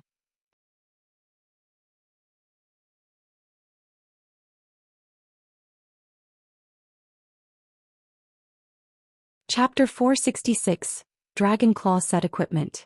That should be about enough. Shifeng looked at his bag containing dragon scale set equipment with satisfaction. Currently, God's Domain players did not have very high levels, with a majority being around level 20. Hence, level 20 equipment had already become more common. This was apparent from the large number of independent teams raiding level 20 20-man team dungeons. Even raiding normal mode 20-man team dungeons would drop plenty of mysterious iron equipment at the very minimum. There was even a certain probability that a mysterious iron set equipment would drop. Even ordinary players wore a few pieces of level 20 bronze equipment, not to mention veteran and elite players. It was no surprise if one ran into a player with a full set of bronze equipment. The equipment that guild's elite members wore was even more impressive. Unlike independent players, guilds would very frequently form teams to raid dungeons. Hence, the equipment available to guild's elites was far superior to what independent players had access to, and a majority of such elite members possessed at least a few pieces of mysterious iron equipment. The lowest quality equipment guild's core teams would wear at this point was level 20 mysterious iron rank. Normally, core members wore secret silver equipment. Only the top experts in a guild had the chance to equip level 20 secret silver set equipment with a few pieces of fine gold equipment. To ordinary players, fine gold equipment was something they could only obtain in their dreams. Such items were out of their reach and they could only fantasize about owning one. As for level 20 fine gold set equipment, not even the upper management of guilds possessed a single piece. Level 20 fine gold set equipment would only drop from level 20 large-scale team dungeons. Not a single guild was ready to set foot in a level 20 large-scale team dungeon at this stage of the game. This was why everyone had shifted their focus to the Warfire set equipment, which dropped in the White Fog Canyon. Meanwhile, the level 20 Dragonscale set equipment was definitely one of the best level 20 sets available. Although it could not compare to a Warfire set equipment that had been upgraded to fine gold rank, if one equipped the entire set, they would still surpass the requirements to raid a level 20 100-man team dungeon. The set would be of immense help to raiding large-scale team dungeons. Dragonscale set equipment, fine gold rank. Level 20. Can be equipped by plate armor classes. Set consists of 6 parts: head, chest, hands, wrist, legs and feet. Set effect. 2-piece effect. Ignore levels plus 10. Has a chance to trigger Fury effect when attacking, increasing damage by 20% for 6 seconds. 4-piece effect. Strength and endurance attribute increased by 10%. Defense increased by 20%. 6-piece effect. All skill cooldowns decreased by 20%. When attacking with a skill, there is a chance to trigger effect multiplier, increasing the skill's effects by 50%. Although the set effects of the Dragonscale set equipment could not compare to those of the Warfire set equipment, they were still enough to tempt both guilds and players. Originally, Shifeng had intended to equip the Dragonscale set equipment himself. However, a level 20 fine gold set equipment was only as strong as a level 25 secret silver set equipment. Currently, he had several pieces of level 25 fine gold equipment and level 25 dark gold equipment. Combined, they were far superior to the Dragonscale set equipment. Hence, Shifeng gave up on the idea. However, after Shifeng had spent over a day forging and produced the 105th set of Dragonscale set equipment, by some stroke of luck, he had triggered the Black Steel Insignia's attribute increasing effect. As a result, the Dragonscale set equipment had upgraded by an entire rank, becoming a level 20 dark gold set equipment. Now it was equivalent to a level 25 fine gold set equipment. Shifeng was overjoyed. After the Dragonscale set equipment had upgraded, it was no longer called Dragonscale. He had now created a Dragonclaw set equipment. This was also the only dark gold set equipment Shifeng had ever produced. Dragonclaw set equipment, dark gold rank. Level 20. Can be equipped by plate armor classes. Set consists of 6 parts: head, chest, hands, wrist, legs and feet. Set effect. 2-piece effect. Ignore levels plus 15. Has a chance to trigger Fury effect when attacking, increasing damage by 40% for 6 seconds. 4-piece effect. Strength and endurance attribute increased by 15%. Defense increased by 30%. 7-piece effect. All skill cooldowns decreased by 30%. When attacking with a skill, there is a chance to trigger effect multiplier, increasing the skill's effects by 100%. Aside from the fact that the Dragonclaw set equipment's basic attributes could overshadow even level 25 fine gold set equipment, the set effects had massively improved. The Dragonclaw's set effects were only slightly inferior to the fine gold ranked Warfire set equipment. Only the Warfire set was more suited for PvP, whereas the Dragonclaw set was more suited for raiding dungeons. In God's domain, experts would normally prepare multiple sets of equipment for themselves, and every set had different purposes. At the very minimum, experts would prepare a set for PvP and a set for dungeons. There were also sets that focused on flexibility, damage, and so on. In the past, Shifeng had owned several sets of equipment at a time, which he used when he fought dungeon bosses, during field PvP and various other situations. In this life, however, he still did not have the capital to afford multiple sets of equipment. In the early stages of God's domain, top-tier weapons and equipment were very rare. Having a full set of top-tier equipment was already impressive, let alone multiple sets. Now that Shifeng had the Dragonclaw set equipment, he immediately replaced the equipment he currently wore. As for the unused level 25 fine gold and dark gold equipment, he would store them in the guild's warehouse, leaving them for other members. As for the level 25 flame boots, however, Shifeng kept them for himself. If he encountered an extremely fast enemy, he could use them to replace the Dragonclaw boots temporarily. After equipping the Dragonclaw set, Shifeng's basic attributes increased significantly. His strength was close to exceeding the 500-point threshold.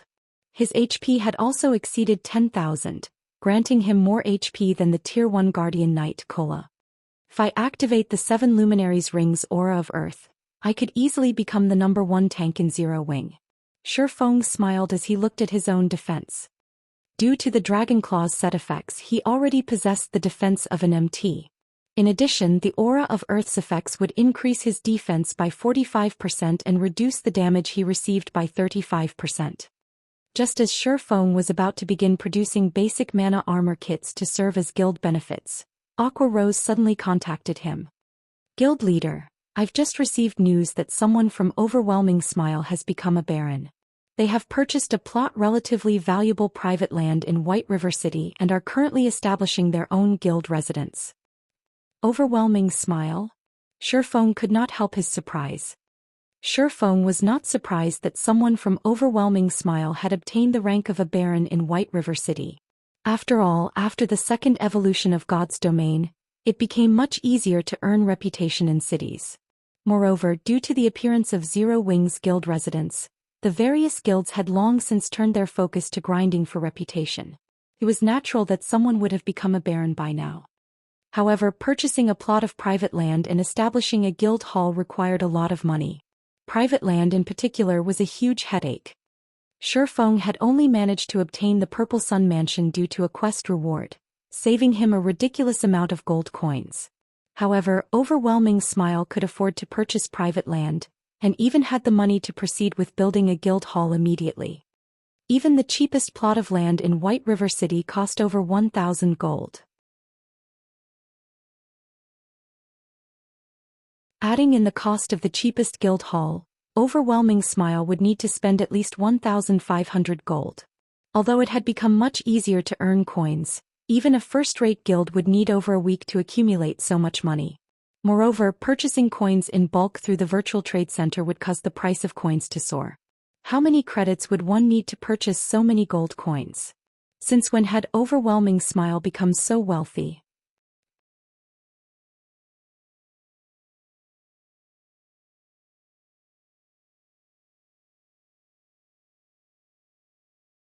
Chapter 467, Sweeping God's Domain. Aside from establishing a guild residence, Overwhelming Smile has also recruited a team of experts. These experts have been ambushing our teams and killing many of our members. Some of our Tier 1 members have encountered them before, and although they were no match for our members in a one-on-one battle, those experts are well-trained and coordinate with each other flawlessly.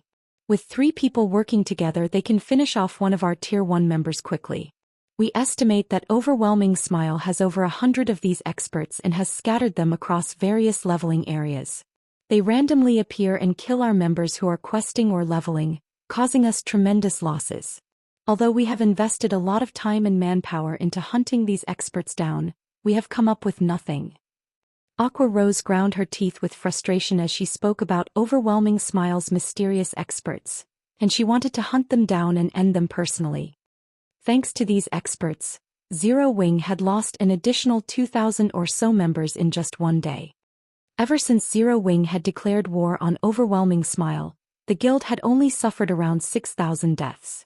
This little group of experts had caused over 2,000 of those deaths. Moreover, they had caused so much damage in one day. Aside from the lost equipment and levels, the compensation costs wounded the guild's finances.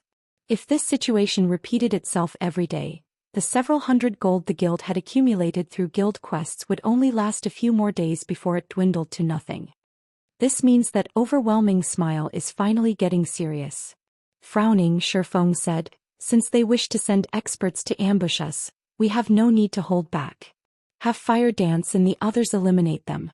However, scatter the group to separate locations. We'll hold off on the team dungeon for now.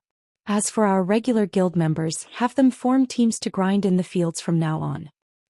Okay, I'll notify Fire Dance and the others immediately. Saying so, Aqua Rose disconnected the call. She then contacted Fire Dance and Zero Wing's other top combatants. Meanwhile, Shifeng halted his work in the forge. After tidying up, he left the forging room and hurried to the bank. Shifeng had never expected Overwhelming Smile to possess such a card. This situation certainly surpassed Shifeng's initial estimation of his enemy. Fortunately, Zero Wing had far more experts than Overwhelming Smile. In particular, Zero Wing possessed an absolute advantage when it came to Tier 1 players, as Overwhelming Smile still did not have a single Tier 1 player. All this time, Zero Wing's experts had split into 2 batches and took turns slaughtering Overwhelming Smile's members. This way, not only could they make Overwhelming Smile suffer, but they also wouldn't significantly hinder their own development. Now that over 100 experts had suddenly appeared in Overwhelming Smile, Shifeng would not let them run free. Moreover, the fact that Overwhelming Smile now possessed their own guild residents was bad news for Zero Wing.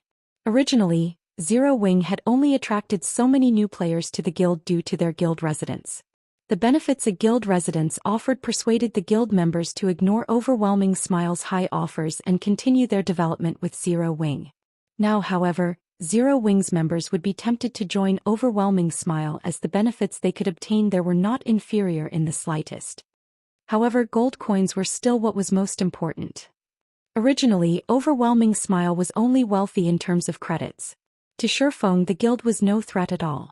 After all, many of the items in God's domain could only be purchased with coins. Even if one had an endless supply of credits, the number of coins they could buy was limited.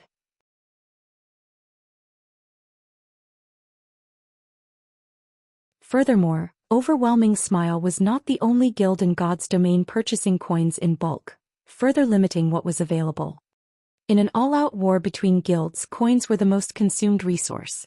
There was the cost of purchasing and repairing equipment to consider, in addition to compensating guild members. Battles between players placed a massive burden on equipment durability. Take Shifeng's battles for example.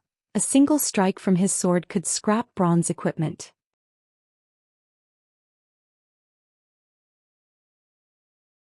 Only mysterious iron equipment could withstand his attack, and even then it would only last a few extra hits. Even if the equipment was not destroyed, even elite players would cough blood with shock at the repair fee to recover the item. Although equipment could be purchased from the virtual trade center and compensation could be paid out using credits, the system controlled equipment repair fees and it did not acknowledge credits. A single player's repair fee was not much, costing around 2 silver coins. The repair fee for 10,000 players, however, would be at least 200 gold coins, a very frightening amount. Not to mention the higher quality equipment a player wore, the higher their repair fee would be. Although the repair fees were not the guild's responsibility, but the players', how many times could a player afford to repair their equipment in a long war? Once players ran out of money, how could they continue to involve themselves in the war if their equipment was close to breaking? Unless they decided to risk themselves without weapons and armor. In the early stages of the war, the guild members would accept credits as compensation and reward. However, after some time they would need to purchase coins with the credits they received. Hence, coins were the true foundation of wars in God's domain. Meanwhile, a guild residence was a guild's main source of income for coins during the early stages of God's domain. If Overwhelming Smile included coins in their frightening financial power, it would create a terrifying combination. Shifeng could not afford to continue focusing on plots to earn money. He needed to take action. After returning the Philosopher's Stone to his warehouse, Shifeng used the 7 Luminaries gemstone and teleported to Blackwing City, taking the dragon scale sets with him. At present, Blackwing City had become a gathering place for players from kingdoms and empires all over God's domain. Compared to Shifeng's previous visits to the city, the player population had grown significantly.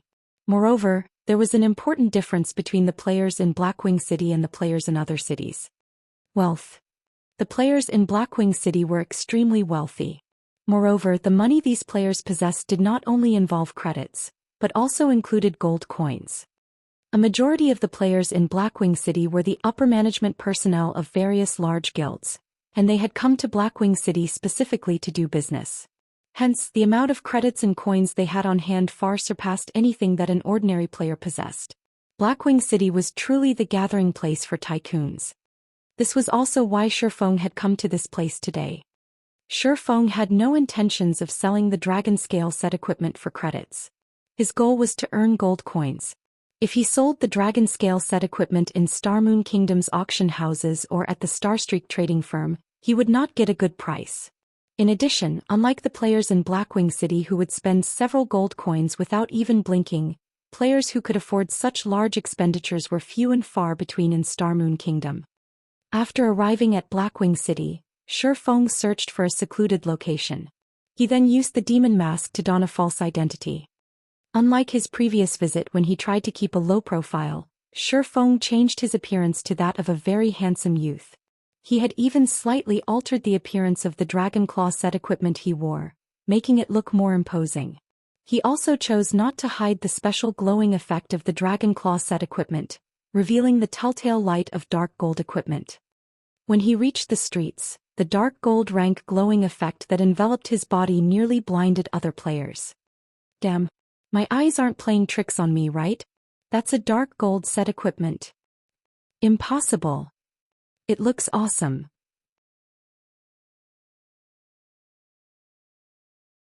Our guild doesn't even possess a set of fine gold set equipment. Just who is he? Shifeng dominated the attention of the players wandering the streets, their eyes nearly popping out of their sockets as they stared at him in a daze.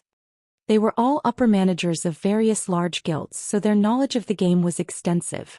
Even if they saw a player wearing fine gold set equipment, they would not reveal such exaggerated reactions. At most, they would briefly admire that player's equipment. A dark gold set equipment, however, shattered their understanding of the game.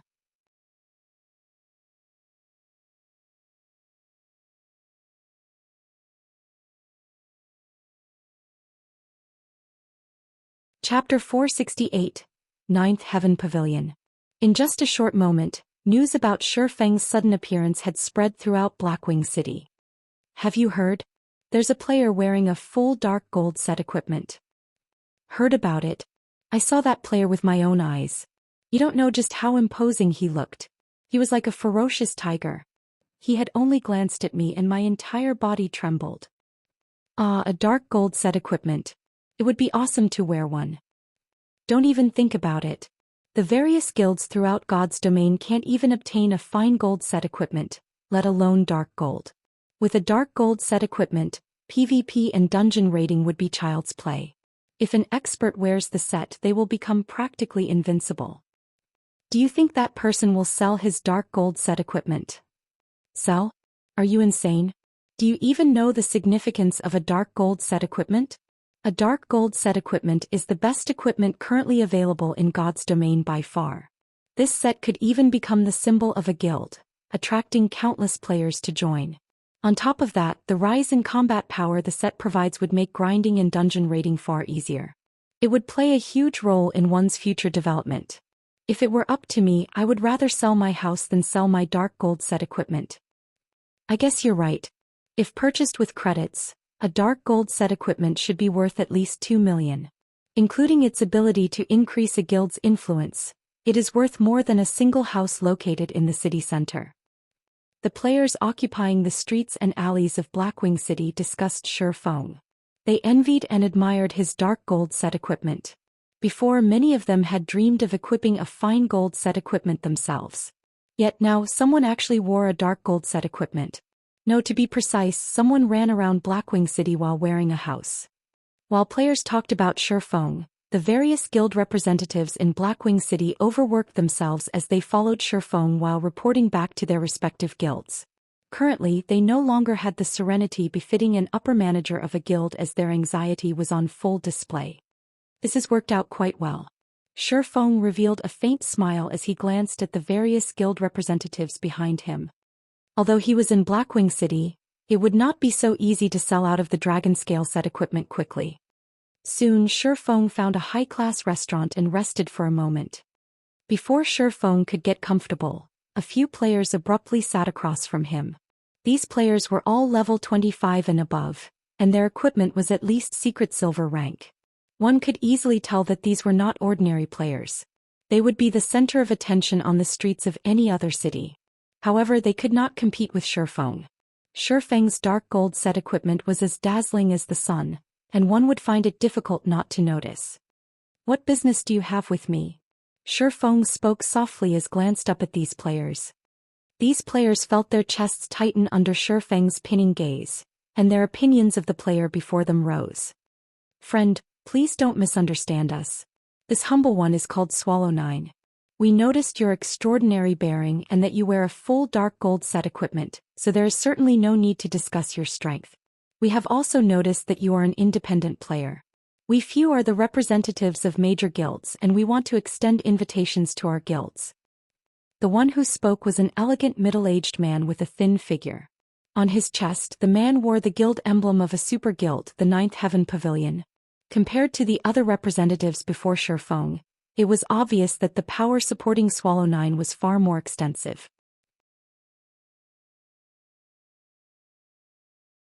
First-rate guilds were the princes and princesses of the virtual gaming world, then super guilds were emperors and empresses.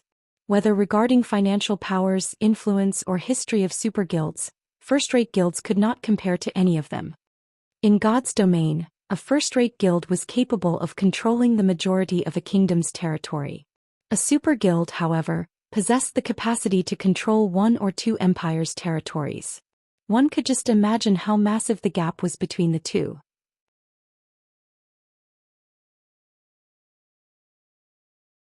Meanwhile, Ninth Heaven Pavilion was a rather ancient super guild. Before the appearance of God's domain, they had been the overlords of several dozen large-scale virtual reality games. They had long since created a gigantic virtual empire for themselves. However, due to the appearance of God's domain, many virtual reality games had lost their markets. Thus, the Ninth Heaven Pavilion focused their investments on God's domain. Meanwhile, the fact that the middle-aged man before Shifeng was the guild representative of the Ninth Heaven Pavilion spoke volumes of his abilities. "I'm waiting for someone. I also have no interest in joining any guild, so please leave." Shifeng expressed his impatience, going so far as to reveal a trace of killing intent. Shifeng's strength allowed him to face a lord as an equal. After going berserk, he could even overwhelm a lord-ranked monster. After living in God's domain for a time, players' intuitions had improved somewhat. Even ordinary players could vaguely sense things such as killing intent, let alone elites and expert players. If Shifeng casually released a little killing intent, he could inflict a suffocating fear onto an ordinary player. The feeling was more intense for elites and experts who could sense killing intent with more clarity. So strong. Swallow 9 was inwardly shocked. Although Shifeng had not taken any action, he could feel how powerful Shifeng was. The swordsman before him was definitely not an ordinary expert, and he was someone who could rival even the top powerhouses in the Ninth Heaven Pavilion. If factoring in his equipment, the top powerhouses of the Ninth Heaven Pavilion might not even be a match for Shifeng in a one-on-one fight.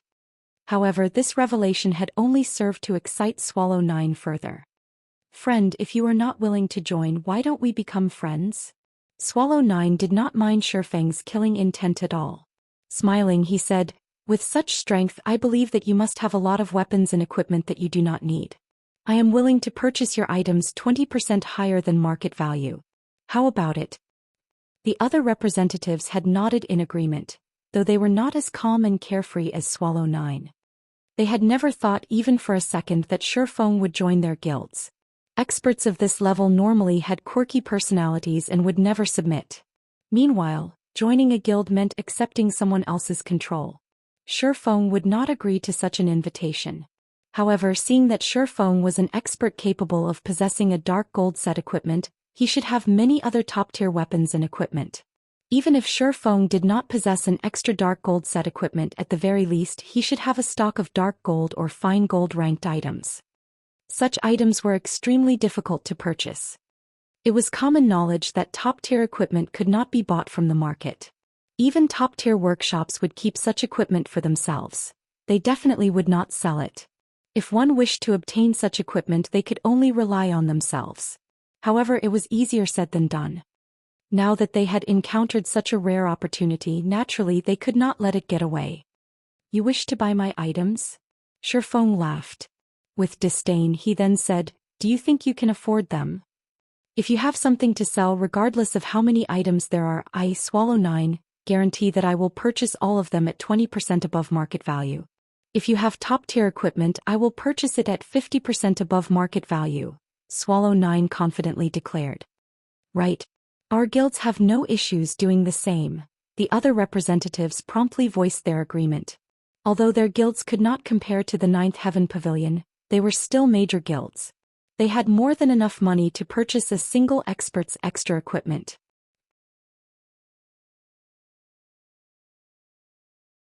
Haha. Interesting. Shifeng suddenly laughed. However, Shifeng's actions only made Swallow 9 and the others turn to look at each other. 1,000 gold. If you have 1,000 gold on your persons right now, I will consider letting you look at the equipment I no longer need. Otherwise, scram. Find someone else to disturb.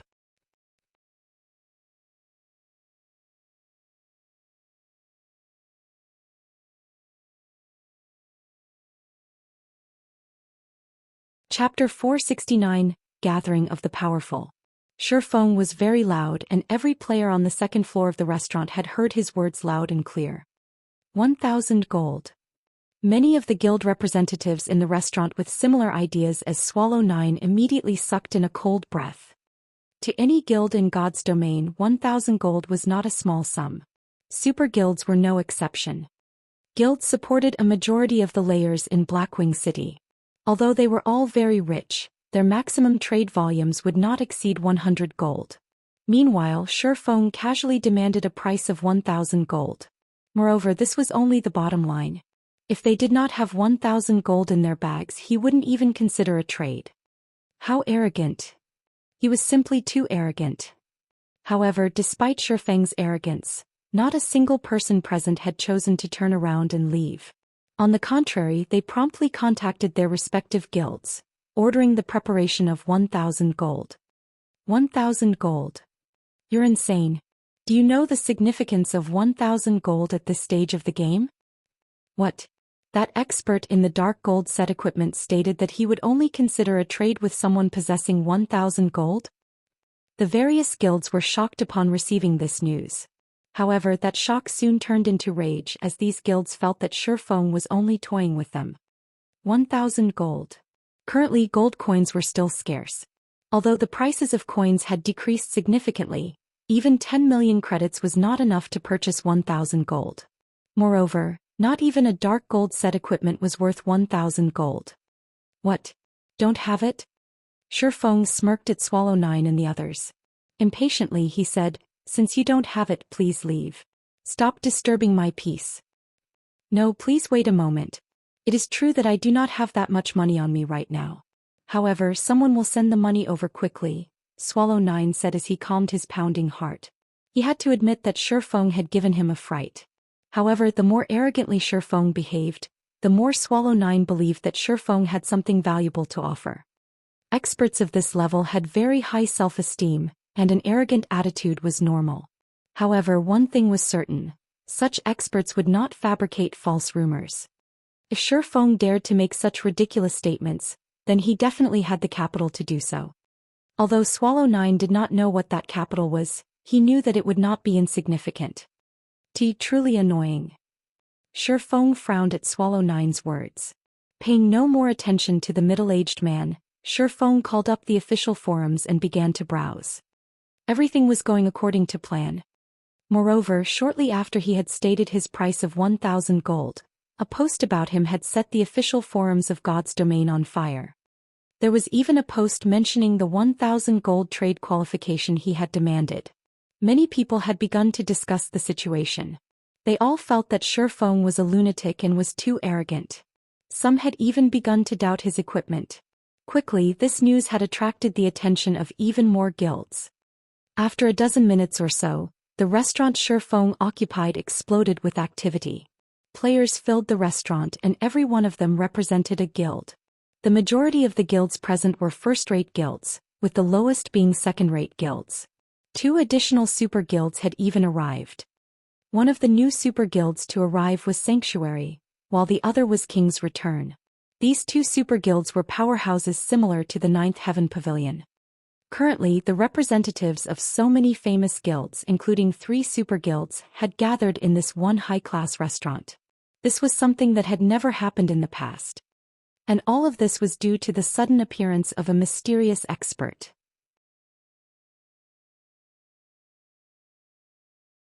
Of the 3 super guild representatives, 2 were men and the last was a woman.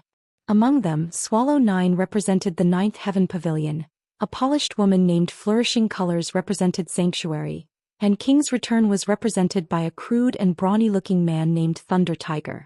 Flourishing Colors was a level 26 summoner, whereas Thunder Tiger was a level 26 berserker.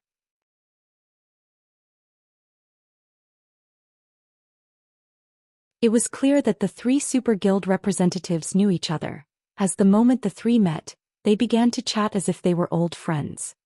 Feng glanced at the second floor, discovering that the high-class restaurant seemed to represent God's domain's current power. As Swallow 9, Flourishing Colors, and Thunder Tiger were representatives of super guilds, the 3 sat opposite of Feng. As for the representatives of first-rate guilds, they hovered nearby. As for the few second-rate guilds, they sat near the staircase. The hierarchy had been clearly established. The 3 belonging to super guilds paid no attention to those belonging to first-rate guilds, and those belonging to first-rate guilds paid no attention to the second-rate guilds. The representatives present only spoke to those on the same level as themselves. If Zero Wing attended this gathering, its representative would most likely have to stand at the restaurant's entrance. After half an hour, Swallow 9 finally spoke. "I've put together my 1,000 gold. Please take a look," Swallow 9 said as he smiled at Feng. He then placed his coin pouch on the table. Although the coin pouch was only the size of a fist, this was only an illusion. Regardless of how much money it contained, the coin pouch would retain the same size. Moreover, a player's coin pouch was bound to them and nobody could steal it. However, others could still check the amount inside with the owner's permission.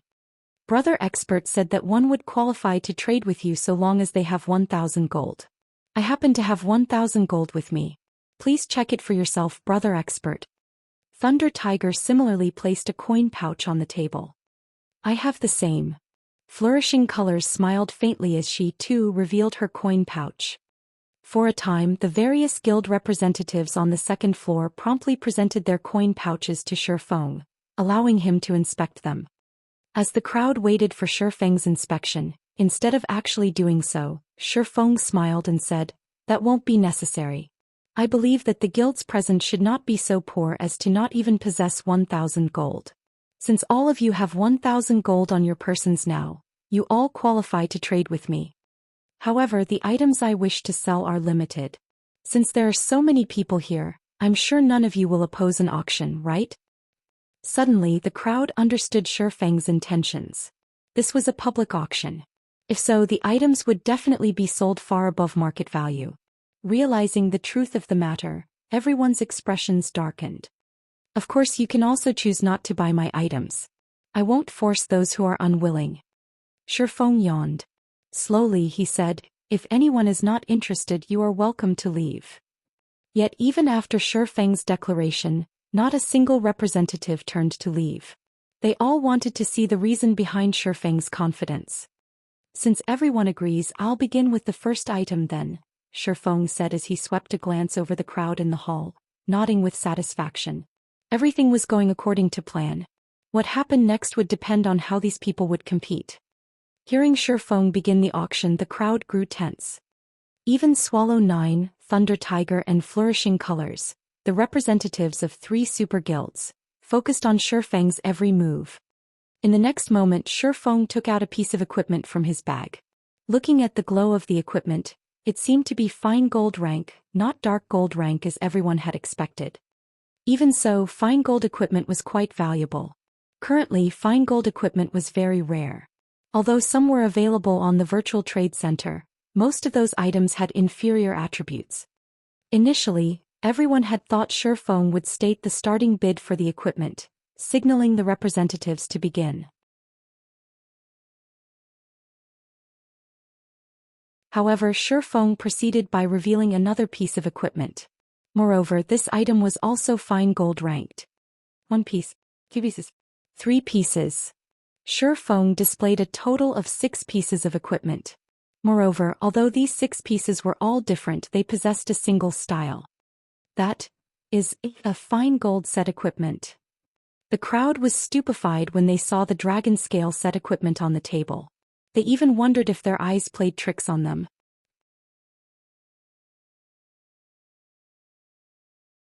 Though large guilds had several pieces of dark gold equipment, not even the super guilds possessed a fine gold set equipment. Yet an unknown expert like Shifeng had one.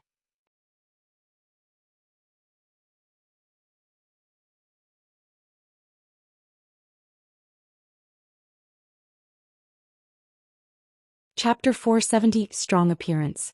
Both the appearance and attributes of the dragon scale set equipment were far more powerful than ordinary fine gold equipment. Furthermore, one had to consider the set effects. When Shifeng placed the dragon scale set equipment on the table, he did not hide the set's attributes, allowing everyone to examine the set. These are the set effects of a fine gold set equipment. The effects of this dragon scale set are insane. It could rival the effects of that rumored Warfire set. I've seen the effects of the Warfire set before. Warfire is more suited for PvP, while this dragon scale is suited for dungeon raiding. It is what guilds need most right now. The crowd was dumbfounded after reading the dragon scale set equipment's information. Aside from how important the ignore levels effect was to players right now, the fury effect alone could raise their damage to a whole new level. There were also the strength and agility attribute increases, both of which were the most important attributes to any physical class. Overall, every set effect of the dragon scale set was very useful to a physical class. If equipped, a player's combat power would instantly rise by 2 or 3 levels. It was frightening. You've seen the equipment for yourselves. The bidding will start at 100 gold with a minimum bid increment of 1 gold. Shifeng chuckled. He then announced, "You may begin." Before the crowd could recover from their shock, Shifeng's opening price stunned them once more. The market offer for the Warfire set equipment was also 100 gold, and the set could be upgraded to fine gold rank. Moreover, the set's level would increase with the players, and it could become a level 30 fine gold set equipment. The dragon scale set equipment was only a level 20 fine gold set equipment. The opening bid was simply too expensive. If the set were a level 25 fine gold set equipment, it might be worth 100 gold. What? Nobody's bidding? Shifeng watched the silent crowd. Leisurely he said, "Since nobody wants to buy it, then our trade comes to an end. We don't have anything to talk about, so let's dismiss this issue." Even after Shifeng said this, the various guild representatives stood as still as stone, showing no intentions of leaving. Right now they were like a pack of hungry wolves that had meat placed before them. How could they leave without a bite? "Brother expert, your price is somewhat high. If it were the set you wear right now, I would pay double." "That's right. I'm willing to buy the dragon scale set equipment at 60 gold. The guild representatives voiced their opinions, expressing their refusal of the high price of the dragon scale set equipment and imploring Shifeng to lower the price. After all, gold coins were not easy to come by. Now that every guild purchased coins in bulk, it had resulted in an abnormal shortage of coins. Currently, most of the guilds in God's domain relied on their money farming teams to supply them with coins. "Don't buy it if you think it is too expensive. I don't need to sell my equipment to you specifically," Shifeng said disdainfully. Shifeng knew exactly what these representatives were trying to do. At this moment, however, a crisp voice echoed throughout the restaurant's second floor. 100 gold. I want it." Immediately, everyone's attention shifted towards the person who placed the bid, discovering a bright and attractive beauty. Moreover, the majority of the equipment this beauty wore was fine gold rank, and the staff strapped to her back even emitted the glow unique to dark gold items. "Isn't she Aqua Rose of Twilight Echo?" I seem to recall Aqua Rose having left Twilight Echo. I believe she joined a small unknown guild. Her actions had caused quite the commotion. That's right, I remember it as well. Many guilds had tried to recruit her. Unfortunately, she rejected all of the offers, insisting on joining a small guild instead. At that time, many had sighed at her choice. How could she possibly achieve anything in a small guild? Twilight Echo even expressed that as long as Aqua Rose acknowledged her mistakes, they would gladly welcome her back. Unfortunately, she refused. After not hearing anything about her for so long, I thought she had quit God's domain. It is somewhat unfortunate.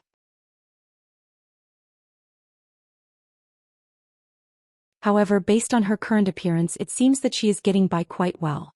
She even wields a dark gold weapon. No matter what was said or done, Aqua Rose is very talented and powerful. With the nurturing of a small guild and some luck, it isn't exactly impossible to obtain level 20 fine gold and dark gold equipment. However, she probably won't grow beyond that. After all, a small guild is still a small guild. The crowd instantly fell into a discussion about Aqua Rose. She was quite famous in the virtual gaming world, and like the snow goddess, she had been nicknamed the Rose Goddess. Naturally, the guild representatives recognized her. The crowd's attention turned from Aqua Rose, shifting towards Twilight Echo's representative. Twilight Echo's representative, Brilliant War God, had also noticed Aqua Rose's appearance. He was visibly delighted. It was especially true when he heard everyone's evaluation of the woman. Ever since he had suffered defeat at Shifeng's hands, due to the punishment from the system, his leveling speed had slowed to a crawl. Even when he accompanied others, he could not level any faster. Having no other choice, he chose to act as the guild's representative and mingled in Blackwing City. He hated Shifeng fiercely for placing him in his current situation. Previously, he had allowed Aqua Rose to leave Twilight Echo with ulterior motives. He wanted to teach Aqua Rose that she was nothing without Twilight Echo, and in the end she would beg to return to the guild. However, upon seeing Aqua Rose's equipment and level, Brilliant Wargod's expression sank, disappointed. Keep up your pretenses. I want to see just how long you can keep up the act. Brilliant Wargod had paid close attention to Zero Wing, so he knew that Zero Wing was currently engaged in an all-out war against Overwhelming Smile. Others might not know Overwhelming Smile's backer, but he did. A tiny guild like Zero Wing would only last a few more days. Alright, 100 gold going once. 100 gold going twice. Shifeng did not care whether the crowd paid attention to Twilight Echo's representative or not. He just smiled faintly as he confirmed the bid. Immediately, his words shook everyone back to their senses, and the representatives promptly started shouting their own bids. 101 gold. 103 gold. 108 gold. The dragon scale set equipment that nobody wanted had suddenly risen to a price of 132 gold. What had happened to 100 gold is too expensive? Their complaints had been nothing more than nonsense. After all, this was a level 20 fine gold set equipment that none of the guilds in God's domain possessed. Although the set was not particularly suitable for MTs, it still had better effects than the individual equipment pieces that their MTs currently wore. How could they possibly give up on it? When Thunder Tiger placed a bid of 132 gold, the crowd began to hesitate. 150 gold. Aqua Rose calmly rose the bid. The crowd turned to look at each other, shocked. Even to a large guild, 150 gold was not cheap. To a small guild, that should practically be all they had. Yet Aqua Rose seemed not to care about the price at all. The representatives began to wonder what kind of guild supported Aqua Rose. 155 gold. Follow 9 stated. 158 gold. Flourishing Colors began to bid as well. 150 gold was almost the limit a first-rate guild would willingly bid. Any more would be too expensive. However, the 3 super guilds did not care about this price. Just as the 3 super guilds began to compete with each other. 200 gold. Although Aqua Rose's voice was not particularly loud, her bid swept through the crowd like a chilling wave.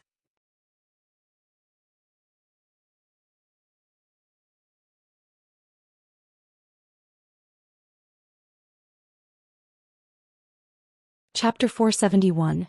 It is difficult to breed true dragons in shallow waters. 200 gold coins. The crowd immediately fell silent. Everyone turned to Aqua Rose, the rose goddess who had left the first-rate guild Twilight Echo. She's insane. Spending 200 gold coins just to garner some fame is foolish. Does the guild behind her really possess so much money that they can disregard 200 gold? Every representative had their own speculation. Some believed that Aqua Rose was trying to use the money to buy fame, while some believed that the guild supporting her possessed an extraordinary background. However, regardless of the reasons behind her actions, everyone's admiration for Aqua Rose grew.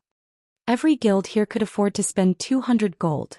After all, before Shifeng had started his auction, he had required that anyone who wanted to trade with him must first carry 1,000 gold on them. If not for the 1,000 gold in their bags, they would not be so shameless as to participate in the auction. Every guild in this restaurant was a reputable major power. If others discovered that they did not have 1,000 gold in their bags, it would tarnish their guild's reputation. However, although they had the money, they would not spend it on useless items. They would only buy that which had value to their guilds. After all, their members had struggled to earn every gold coin. Nobody wanted to be played for a fool. The 3 super guild representatives were also silent. They looked at Aqua Rose with curiosity, confused as to what the rose goddess was attempting to do. 200 gold going once. Shifeng watched the calm and composed Aqua Rose, silently praising her performance. He had to admit that Aqua Rose's confident smile even led him to believe that 200 gold was no different from spare change to her. 200 gold going twice. Just as Shifeng shouted the second time, Brilliant War God suddenly shouted, 201 gold. This young master wants it. 210 gold, Aqua Rose said as she glared at Brilliant War God, disgust and hatred filling her eyes. 211 gold, Brilliant War God sneered. Although he was not particularly interested in the dragon scale set equipment, he could not stomach letting Aqua Rose garner fame in front of this crowd. If that happened, it would wound his reputation. Hence, he could not allow Aqua Rose to have the dragon scale set equipment, allowing her to enjoy the limelight. 300 gold. Done wasting time, Aqua Rose significantly raised the bid. The other guild representatives were stunned. The 3 super guild representatives shook their heads helplessly. The price was simply too high. Previously, everyone had believed that Aqua Rose would never rise without the help of Twilight Echo. Yet, Aqua Rose's current performance was more domineering than during her time in Twilight Echo. She was no less imposing than Ouroboros's guild leader, the snow goddess Gentle Snow. They could not understand why Twilight Echo had discarded Aqua Rose. Brilliant Wargod's heart trembled upon hearing this bid. Gritting his teeth, he shouted, 301 gold. It had not been easy for the guild to raise the 1,000 gold he had on him right now, and part of the money had been taken from the funds set aside for Twilight Echo's guild residents. If he spent 300 gold here, it would undoubtedly delay the purchase of the guild residence by 1 or 2 days. 400 gold. Aqua Rose shouted without flinching. She then shot Brilliant War God a disdainful look. None of these representatives were fools. They could tell that rather than purchasing an item, Brilliant War God and Aqua Rose currently competed via wealth. However, when they saw Aqua Rose's resolve as she called out a bid of 400 gold, they could not help but admire the Rose Goddess. Just what kind of financial power did she possess to ignore 400 gold?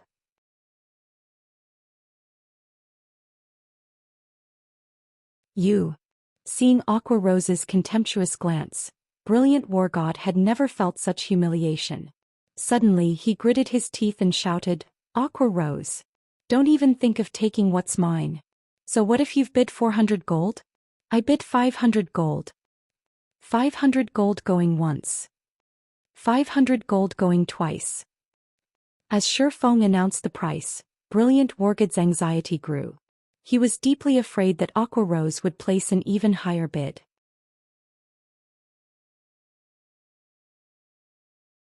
At that time he would have to raise his bid even further. Only when Shifeng shouted the third time did Brilliant War God reveal a victorious smile. He then shifted his gaze towards Aqua Rose, smirking at the woman with pride. 500 gold, Shifeng said as he walked up to Brilliant War God, placing the dragon scale set equipment in front of the man. He did not care about whatever thoughts occupied Brilliant Wargod's mind. When the crowd watched Brilliant Wargod hand over 500 gold in exchange for the dragon scale set equipment, envy, admiration and disdain filled their hearts. However, they admitted that the dragon scale set equipment was currently the only level 20 fine gold set equipment available in God's domain. Although it was somewhat foolish to spend 500 gold, once they had the dragon scale set equipment, the profits they could reap with it might exceed 500 gold. Thinking up to this point, the various guild representatives felt somewhat regretful. Why had they not competed over the set? What if they could gain far more than 500 gold with the use of this set? After obtaining the dragon scale set equipment, a sense of indescribable joy filled Brilliant Wargod's heart as he watched the silent Aqua Rose. However, before he could ridicule the woman, Shifeng suddenly spoke again. Let's begin the auction for the second item then. The auctioned item is another dragon scale set equipment. Like before, the starting bid is 100 gold with minimum increments of 1 gold. Saying so, Shifeng placed another dragon scale set equipment on the table. How? Why do you have a second? Brilliant Wargod felt his heart shatter when he saw an exact copy of the dragon scale set equipment he had just purchased. Who said I only had one set? Shifeng rolled his eyes at Brilliant Wargod before proceeding with the auction. Brilliant Wargod's elation deflated. When he saw Aqua Rose's laughing expression, he even had the thought of killing himself. When the crowd saw the second dragon scale set equipment on the table, they all glanced at their fellow representatives. Nobody had expected Shifeng to have a second set. The regret that they had felt immediately vanished. They had somewhat admired Brilliant Wargod for spending 500 gold to purchase the first level 20 fine gold set equipment in God's domain. Now, however, that admiration turned into ridicule. 150 gold. I bid 155 gold. Previously, everyone had felt that 100 gold was too expensive. Now, however, multiple guilds simultaneously began the bid with 150 gold. However, just like before, Aqua Rose immediately dashed everyone's hopes by bidding 200 gold. This time, the 3 super guild representatives did not hesitate as they shouted higher bids. Items of rarity were expensive. It was especially true during the early stages of God's domain. Just a single piece of equipment could significantly affect the future development of a guild, not to mention a fine gold set equipment. In the end, Aqua Rose purchased the second dragon scale set equipment at 280 gold. The many guild representatives envied and admired her. Simultaneously, they also could not help but acknowledge that Aqua Rose was really amazing. Even after leaving Twilight Echo, she was still so well off. One could just imagine how capable she was.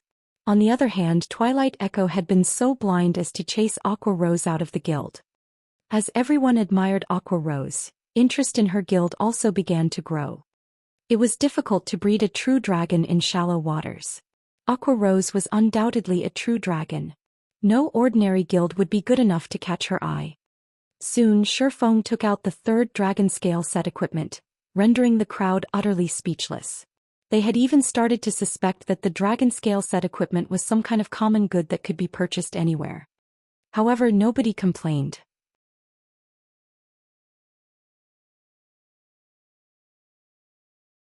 On the contrary, they all were elated because they had another chance to compete. Shifeng had never mentioned how many sets he had on hand. What if this one was the last? Hence, everyone gritted their teeth and placed their bids. In the end, Swallow 9 won the third set for 291 gold. Following which, Shifeng revealed the fourth set, which Sanctuary's Flourishing Colors won for 303 gold. Thunder Tiger of Kings Return won the fifth set for 322 gold, whereas a first-rate guild purchased the sixth set for 337 gold.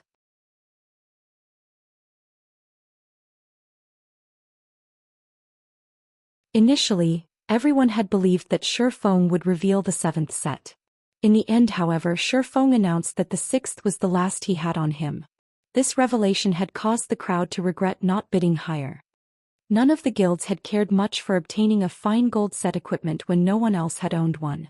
However, now that some guilds had obtained one, things had changed. It was highly possible that due to the dragon scale set equipment, these guilds would take the lead in conquering level 20 large-scale team dungeons. At that time, these guilds would gain a massive advantage over the others.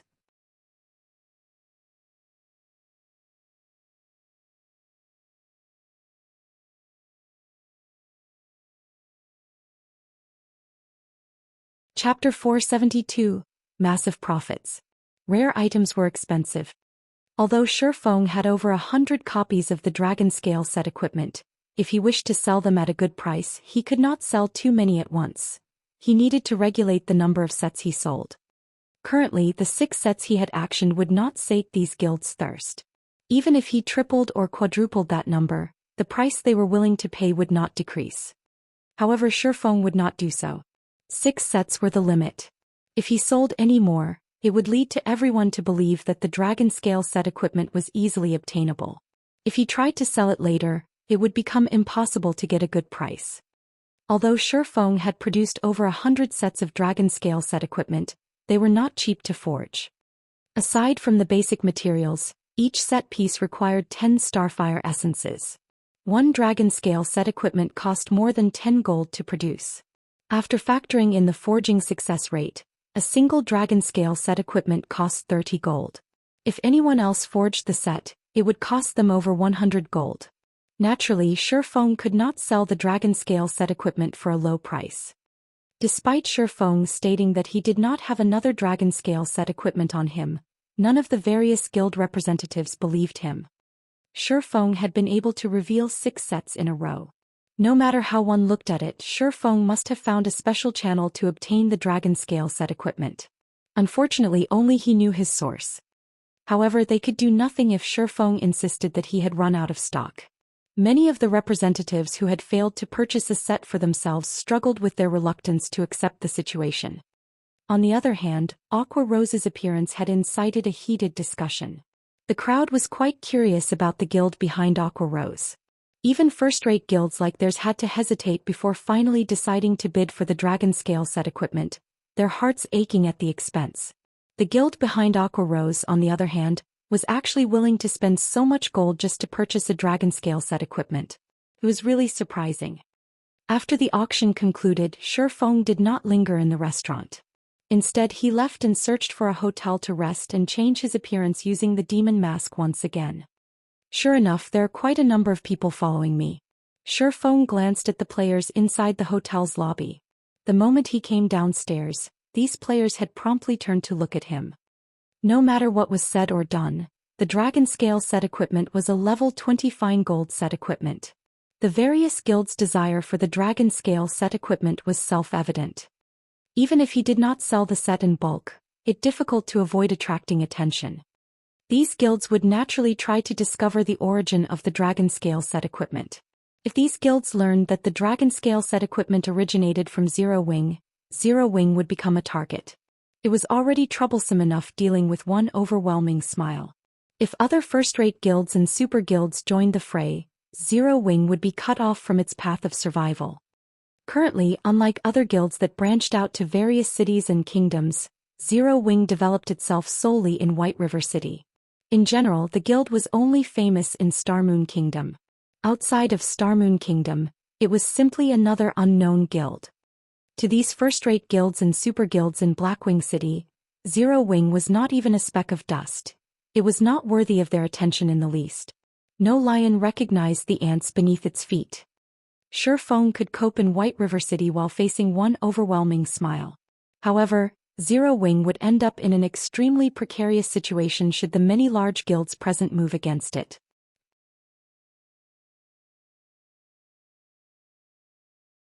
This was also why Shifeng had called Aqua Rose. The first reason was to hike up the price of the Dragon Scale set equipment. The second was to avoid attracting these large guilds' suspicion when the set appeared in Zero Wing. You guys have fun waiting here then. Shifeng smiled faintly as he left the hotel. From the moment he entered the lobby to the moment he left, none of the trackers paid him any mind.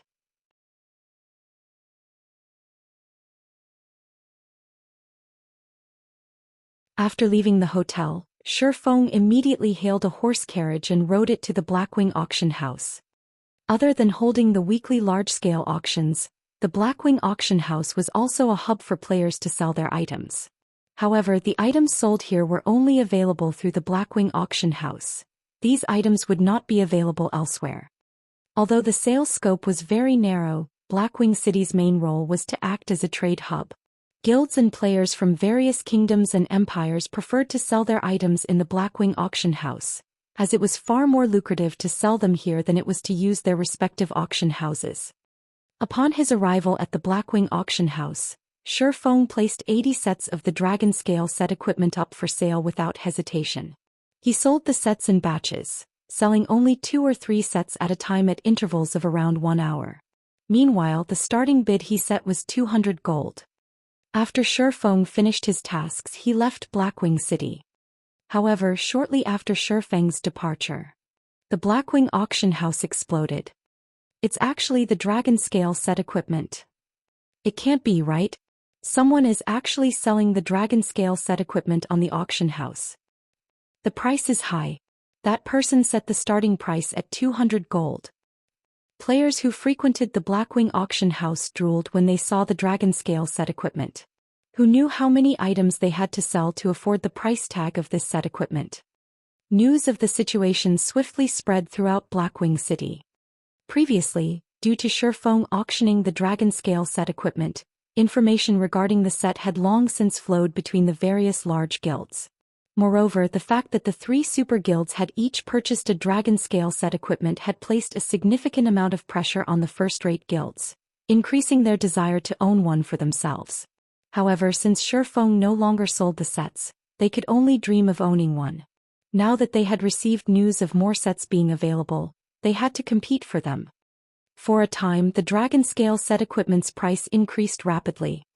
In a short moment, the bids had risen from 200 gold to 280 gold.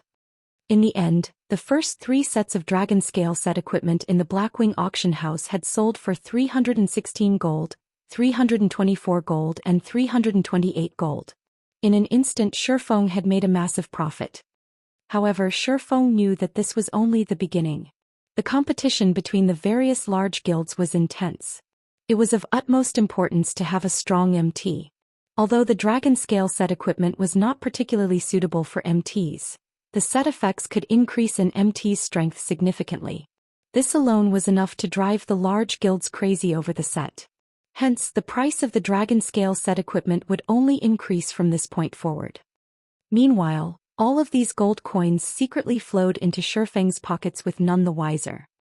The speed at which he currently earned money far surpassed the Starstreak trading firm. However, this could not be helped.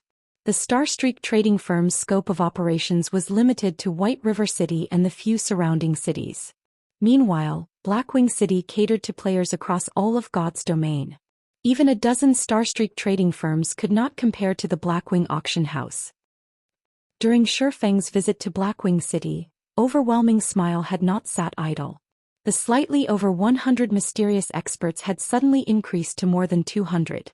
Although these mysterious experts had slaughtered Zero Wing's members, Zero Wing was no pushover either. The guild's 50-plus Tier 1 experts had similarly caused a significant amount of trouble for Overwhelming Smile. The experts of both sides had suffered some losses. However, as Zero Wing had fewer members on their side, it began to fall behind.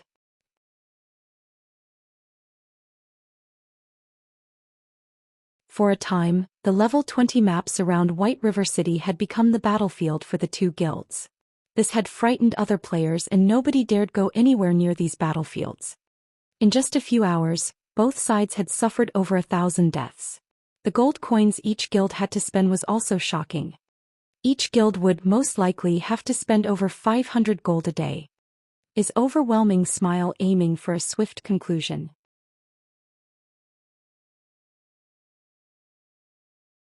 Shifeng was confused and he frowned deeply when he saw the death count of both guilds.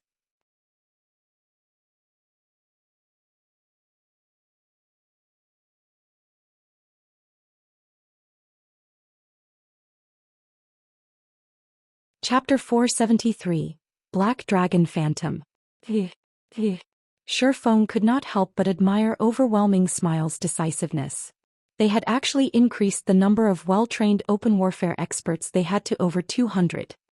Even first-rate guilds would not dare station over 200 experts in a single city. Not even Starmoon City would receive such treatment. After all, there were over 100 cities in the entire Starmoon Kingdom. It was not wise to put all of one's eggs in one basket. Guild leader, should I have our members go to areas with fewer resources to level? If we continue this exchange with overwhelming smile, it will severely affect our guild's development rate, Aqua Rose inquired, worried. Originally, Aqua Rose had been very confident of defeating overwhelming smile. After all, Shifeng had earned quite a lot of money through the sales of the dragon scale set equipment. He had earned over 1,700 gold just from the auction in the restaurant. With so much gold on hand and the follow-up income, they could easily drown overwhelming smile in gold coins if they wanted to. However, overwhelming smile's current performance was too effective. How exactly had overwhelming smile managed to recruit so many experts? Overwhelming smile gave them no room to breathe as its attacks became stronger with each consecutive wave. Although the experts on their side were more powerful, their opponents would flee whenever they encountered Zero Wing's Tier 1 players. Moreover, overwhelming smile had more experts on their side than Zero Wing. When comparing the number of players each side could kill, Zero Wing was outmatched. Sure enough, these mysterious experts are a big problem, Shifeng scowled. If he did not deal with this matter properly, Zero Wing would fall. At that point, money would be useless. However, experts that used hit-and-run tactics were also the most difficult opponents to face. This was why so many powerful solo players and independent teams had caused the various large guilds massive headaches in the past, to the point where the latter did not dare provoke the former. After all, when these powerful independent players were forced into a corner, they could simply turn to guerrilla warfare and ambush the guild's members. By the time the guild's experts arrived, these independent players would be long gone. Unless the guild's experts arrived at the scene as soon as the independent players took action, catching them in the fields was only a dream. Currently, although both Zero Wing and Overwhelming Smile employed these hit-and-run tactics, Overwhelming Smile's experts outnumbered Zero Wing's by 4 to 1. In the long term, Zero Wing would definitely burn out first. Appear immediately? That's right. Appear immediately. Shifeng suddenly received a flash of inspiration. Smiling faintly, he said, Aqua, notify the members out in the field to report their coordinates through the guild channel should they meet Overwhelming Smile's experts. I've already tried that, it's useless. Our men cannot arrive in time. Moreover, those experts are very sly. Even if we encounter them, they run the moment they see our reinforcements, Aqua Rose said, shaking her head. Give the order and leave the rest to me, Shifeng chuckled. Anyone else might be helpless in this situation. At most, he could join the hunting parties and slaughter Overwhelming Smile's members. How could he possibly be more efficient alone than Overwhelming Smile's large number of experts? However, he had the 7 Luminaries ring. As long as his target was within 40,000 yards, he could easily arrive at the first sign of trouble. I understand. Although Aqua Rose was confused about Shifeng's intentions, since he had given the order, he must have his own countermeasures. Before, when she had worried over the lack of guild funds, Shifeng had suddenly revealed so many sets of dragon scale set equipment.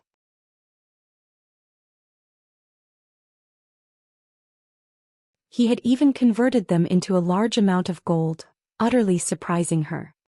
Moreover, after her act of purchasing the dragon scale set equipment and the display of her frightening wealth, several representatives of first-rate guilds had sought her out for cooperation and resource trading. Unknowingly, Zero Wing had obtained another channel for earning gold coins. Shifeng's single move had taken care of her worries in one fell swoop. He was godlike.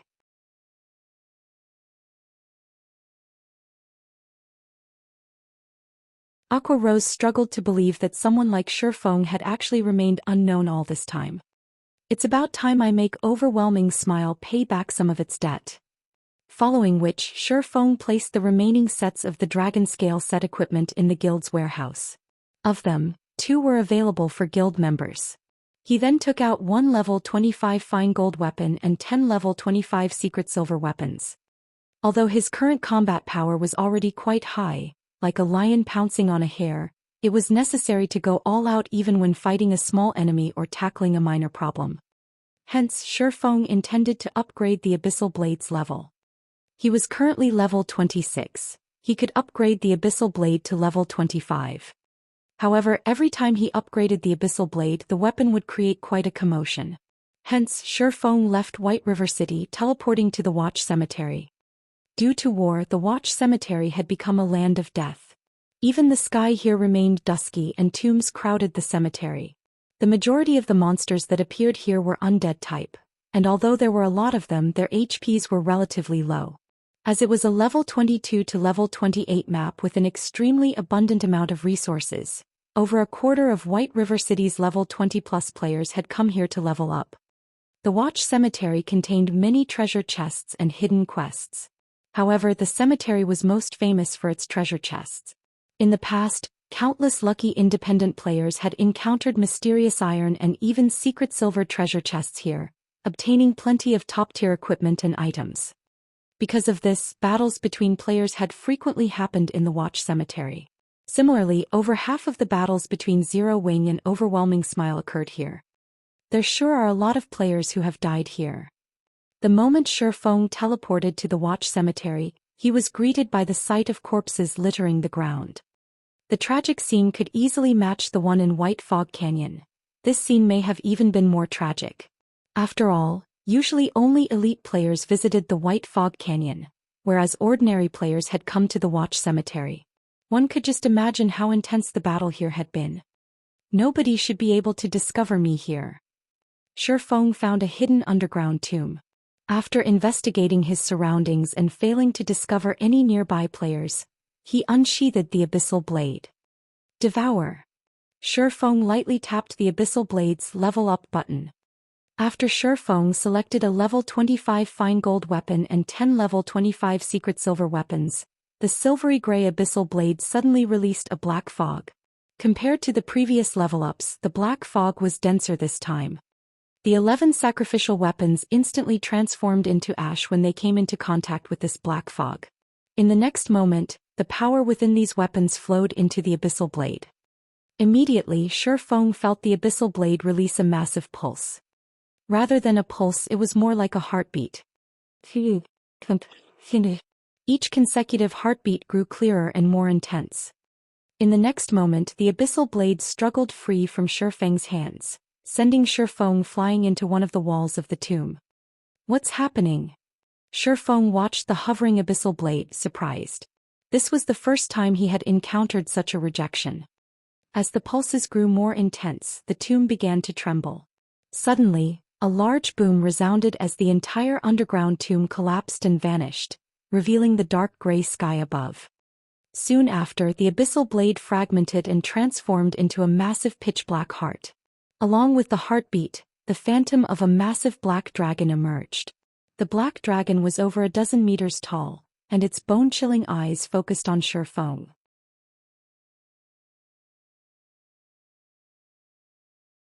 Suddenly, it spread its maw and released a thundering roar.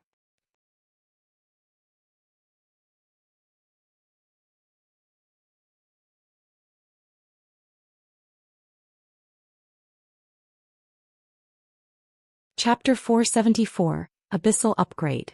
The black dragon's roar shook the sky, loud enough that anyone nearby would notice it. What a powerful roar! A high-level monster must have spawned somewhere nearby. We'll be rich if it's a chieftain. Let's go and take a look. We can't let others snatch it from us.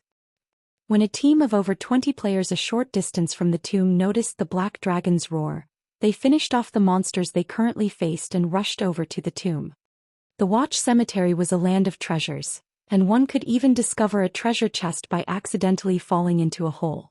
However, powerful monsters were rare in the Watch Cemetery, and normally these monsters lingered near treasures. This had already become a publicly acknowledged trend. This monster's roar alone was already so powerful. No one who heard it would risk missing this opportunity. At the same time, many other teams who had heard this frightening roar also ran towards the tomb and Shifeng. At the epicenter of the roar, however, one man and one dragon stared each other down. The dragon released a frightening aura, and the surrounding air had begun to stagnate. Is this the backlash? At this moment, Shifeng had heightened his 5 senses to their very limits, wearing a grim expression. All of his concentration was on the black dragon phantom before him. Although the black dragon was not the real thing, only a phantom, Shifeng proceeded with caution. Moreover, Shifeng had not reacted in such a way intentionally. His response had been an unconscious decision. The chilling, killing intent in the phantom's gaze was so intense that Shifeng was breathless. He had never felt anything like this before, even against a great lord. Shifeng had never encountered the backlash of a magic weapon before. He had also never heard about what exactly occurred during a backlash. However, seeing that so many top-tier experts had fallen to it in the past, a magic weapon's backlash was no trivial matter. A single mistake and Shifeng might end up with a crippled character. This was also why every player had to consider their options carefully when they obtained a magic weapon. While Shifeng prepared to face a powerful enemy, the black dragon's phantom only pinned Shifeng with its crimson eyes. It had not attacked. "You're not going to strike?" Shifeng was slightly surprised. Although Shifeng had not taken any measures to deal with the Abyssal Blade's backlash, his brain activity's improvement had allowed him to reach the refinement realm. With the techniques he had learned, he was already more powerful than he had been in the past, so he was confident that he could deal with the backlash. The black dragon's phantom suddenly revealed a human-like sneer, deep disdain filling its eyes as it glared at Shifeng.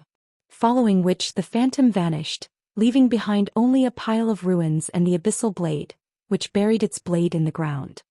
At this moment, the Abyssal Blade had recovered its original black color and was now thoroughly pitch black. There was a faint layer of black smoke surrounding it, and no one could see the weapon during the dead of night. "Is this not the backlash?" Shifeng examined the Abyssal Blade, disbelief coloring his expression. "Sure enough, the more I level up the Abyssal Blade, the more powerful the black dragon becomes, and the weaker the suppression becomes." Shifeng walked over and pulled the Abyssal Blade from the ground. He then checked the attributes of the magic weapon. Abyssal Blade, one-handed sword, magic weapon. Attack power plus 423. All attributes plus 36. Attack speed plus 12. Ignore levels plus 12. Attacks have 45% chance to cause 200% damage.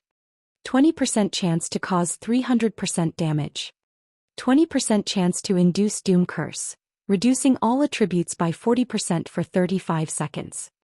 If wielder belongs to any swordsman-related class, all skill levels plus 3.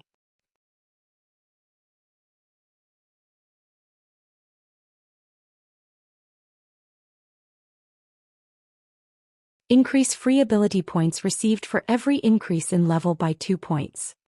Equipment level 25. Can be upgraded. Devour 10 level 30 fine gold weapons and 1 level 30 dark gold weapon to upgrade to level 30. Can be evolved, unknown. Additional skill 1. Phantom Kill. Instantly creates a doppelganger. You can control this doppelganger. Doppelganger will have 70% of original body's attributes and all skills. At the same time, doppelganger and the original body can be swapped.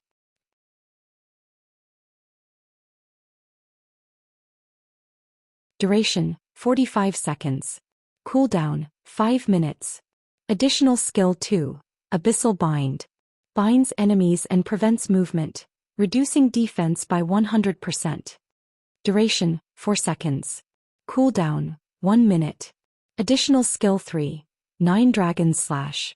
Instantly creates 12 phantoms of the Abyssal Blade for the wielder to use. Each phantom sword is capable of dealing up to 45% damage. Duration 30 seconds. Cooldown, 5 minutes. Additional skill 4. Dark Violent Dance. 50% of the total damage dealt to the target spreads in a cone-shaped area towards targets within a distance of 12 yards. Duration 30 seconds. Cooldown, 1 minute. Additional Profound Inheritance. Black Emperor. When activated, every critical hit will accumulate 1 layer of Death Aura. Each layer of Death Aura can be used to increase all attributes of wielder by 2% and attack speed and movement speed by 1% for 10 seconds, or be used to reduce the cooldown of a skill by 3 seconds. Maximum of 30 layers of Death Aura. Duration, 10 minutes. Cooldown, 16 hours. The Abyssal Blade was personally created by Master Smith Ollises using the Black Dragon King's fangs as material. It is one of 36 famed swords and it is ranked 31st. However, this sword has been cursed by the Black Dragon King. Aside from providing the wielder with immense strength, there will be a backlash every period of time. However, after being remodeled by Jack using a star crystal, the strength of the backlash has been greatly reduced. If the wielder is unable to suppress the backlash, the wielder will receive the curse of the Black Dragon King, permanently reducing all attributes by 50%. Unable to be dropped. Unable to be traded. The basic attributes and the skills of the Abyssal Blade had not undergone any significant changes. However, the magic weapon's attack power had massively improved. Previously, its attack power was only slightly over 300. After this evolution, its attack power had soared past 400. It was nearly 50 points higher than Fire Dance's level 25 Dark Gold ranked True Fire Blade. After retrieving the Abyssal Blade, Shifeng swung it a few times. He swung the weapon at a damaged stone pillar nearby. Sing. Shifeng had not encountered any resistance as he cut into the stone. The sturdy pillar felt like air as the Abyssal Blade sliced through it, splitting it in two as it fell to the ground. So sharp. Shifeng stared at the remains of the stone pillar with shock. He then glanced back at the magic weapon in his hand. The Abyssal Blade was practically a weapon of gods. With such sharpness, not even secret silver equipment could defend against it. Just as Shifeng was about to leave the tomb, over 100 players suddenly emerged from the dark forest. With a quick glance, it was obvious that these players were not all members of the same team.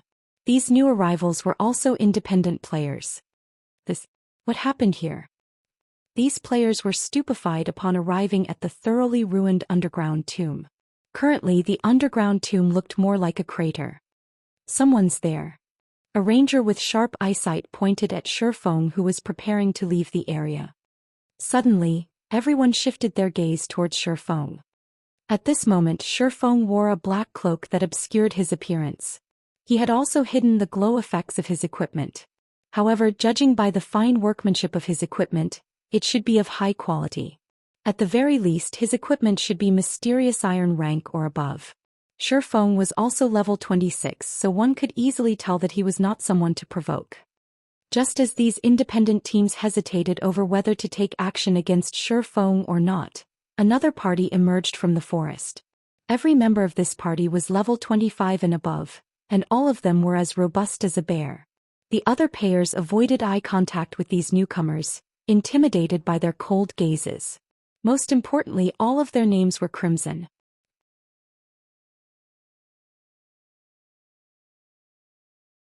Brother Deep, we seem to have good luck today.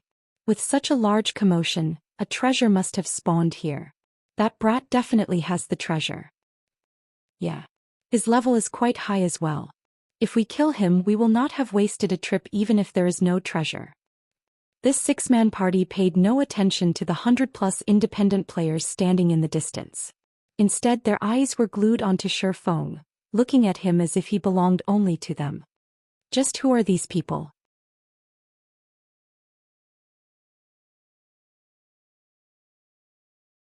They actually dare act so arrogantly.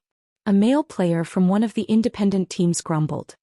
The leader of said party glanced the party of 6 red names. Immediately, cold sweat beaded on his forehead as he hurriedly said, "Enough, we're leaving." But what about the treasure? Why should we let a single party have it? We outnumber them, the male player asked, confused. Enough. You stop talking. If you want to die, go ahead, but don't drag everyone else down with you. You've just arrived at Watch Cemetery, so you don't know about the unspoken rules here. There are 2 types of people you can never provoke. The first are the Tier 1 experts of Zero Wing. They are the second, Overwhelming Smiles parties. If we anger them, not a single one of us will get out of here alive. The team leader scolded as he glared at the male player. Upon hearing his team leader's words, the male player immediately shut his mouth. Before he had arrived at Watch Cemetery, he had heard of the 2 types of people his leader referred to. Nothing much would happen if one encountered the experts of Zero Wing. However, if one encountered the killing gods from Overwhelming Smile, they better pray that the other side was in a good mood. Otherwise. Following which, the other independent teams promptly departed from the area. Not a single one of them dared to stay for the show.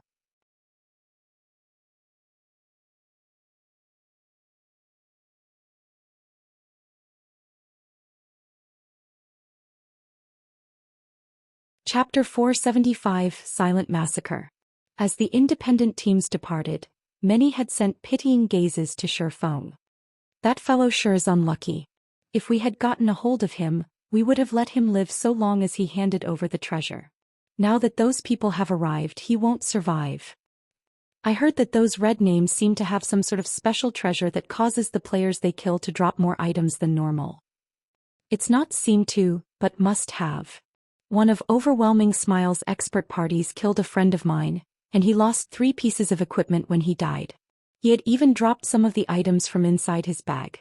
Because of that, my friend was so frightened that he refuses to return to the Watch Cemetery. Shut up.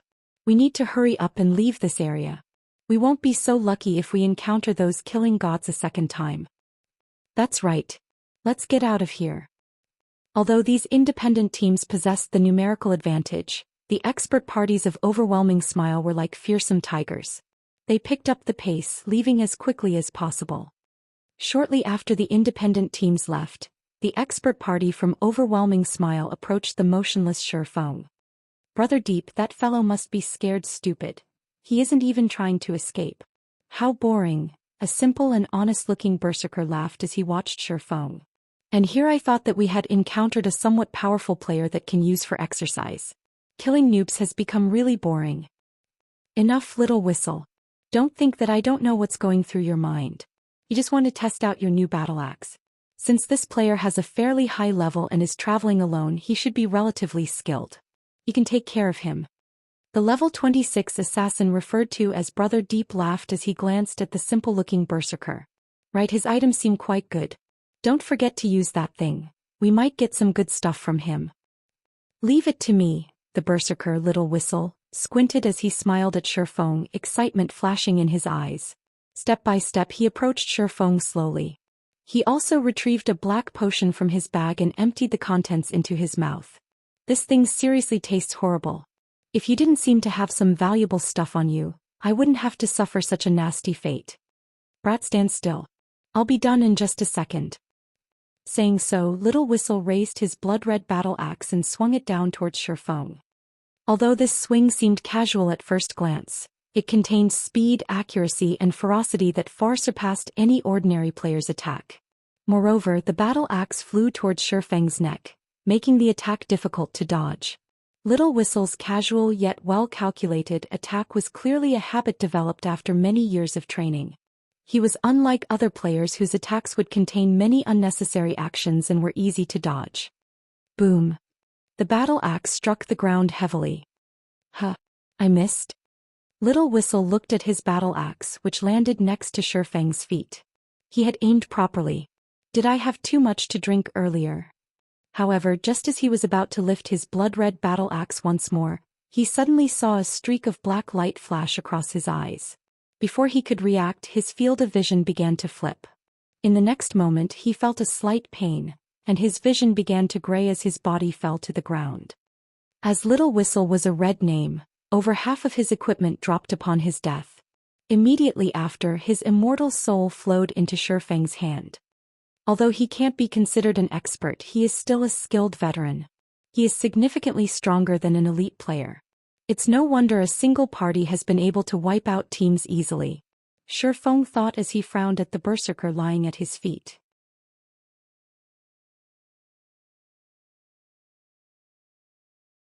He then shifted his gaze to the 5 other party members a short distance away, paying no attention to the large amount of equipment scattered before him. When the 5 experts from Overwhelming Smile saw their teammate suddenly fall to the ground, disbelief colored their faces. Just what had happened here? Why was Little Whistle suddenly dead? From the beginning they had focused on Shifeng. However, they could say with certainty that Shifeng had not moved.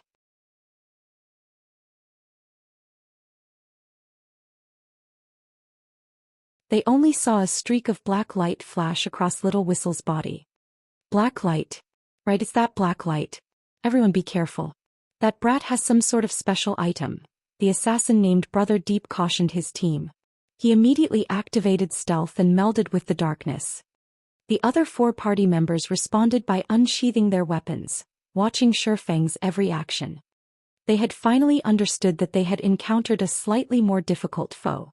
If they did not respond properly, they might lose their lives without even knowing how they died. However, while they watched Shifeng, they discovered that the swordsman had suddenly disappeared. Where is he? The five of them examined their surroundings, failing to discover any signs of movement. A player had disappeared so simply right before their eyes. Was he an assassin? This thought suddenly popped into their minds. However, they had previously checked and could say with certainty that Shifeng was definitely a swordsman. Otherwise, they would not have been so carefree. After all, it would be extremely difficult to catch an assassin in stealth. While the five experts from Overwhelming Smile searched for Shifeng, he suddenly appeared behind the five players. Crap. Behind us.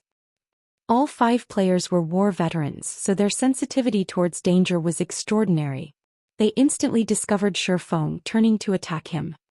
At this moment, however, several streaks of black light emerged from Shifeng's hand. The black lights gave the five experts no time to react at all, even with their acute sensitivity. Damn. The assassin named Brother Deep hurriedly used Vanish, utilizing the moment of invincibility to block this mysterious strike. However, the assassin's four party members were not as fortunate as the Abyssal blade bit into them. Their HPs, ranging from 3,000 to 4,000, instantly fell to 0. When the five experts saw this horrific damage, they looked as if they had seen a ghost. This is bad. I'll definitely die if I stay here. When Brother Deep, the only survivor remaining, saw Shifeng look directly at him with a smile, his heart pounded as goosebumps covered his body. He was clearly in stealth. Other players should not be able to see him at all. Yet, pinned by Shifeng's gaze, it was obvious that the swordsman saw him as clear as day. However, Brother Deep did not know that as a Tier 1 class, Shifeng's perception was very high. Moreover, he also had omniscient eyes. An assassin's stealth was practically useless. Due to his momentary shock, Brother Deep failed to avoid the streak of black light. Immediately, his HP depleted and he was forced out of stealth. Before he knew it, his body had fallen to the ground. Such a quick sword. Even in death, the assassin could not figure out when Shifeng had attacked. Their party had consisted of people who had experienced life-or-death situations many times, so their awareness of danger was particularly sensitive. However, none of them had detected the slightest precursor to Shifeng's attacks. They had not been able to detect Shifeng's sword when it was a few inches from their faces, much less been able to defend themselves. You'll be the sixth. Shifeng spoke softly as he looked down at the shocked assassin. Relax, you'll have more companions soon. Just who are you? Upon hearing Shifeng's words, Brother Deep craved the answer to this question. However, as his HP had reached 0, he could no longer open his mouth. When Brother Deep thought about such a person slaughtering his companions, goosebumps rose all over his body. If such an expert suddenly decided to take action against them, none of them would have any hope of survival.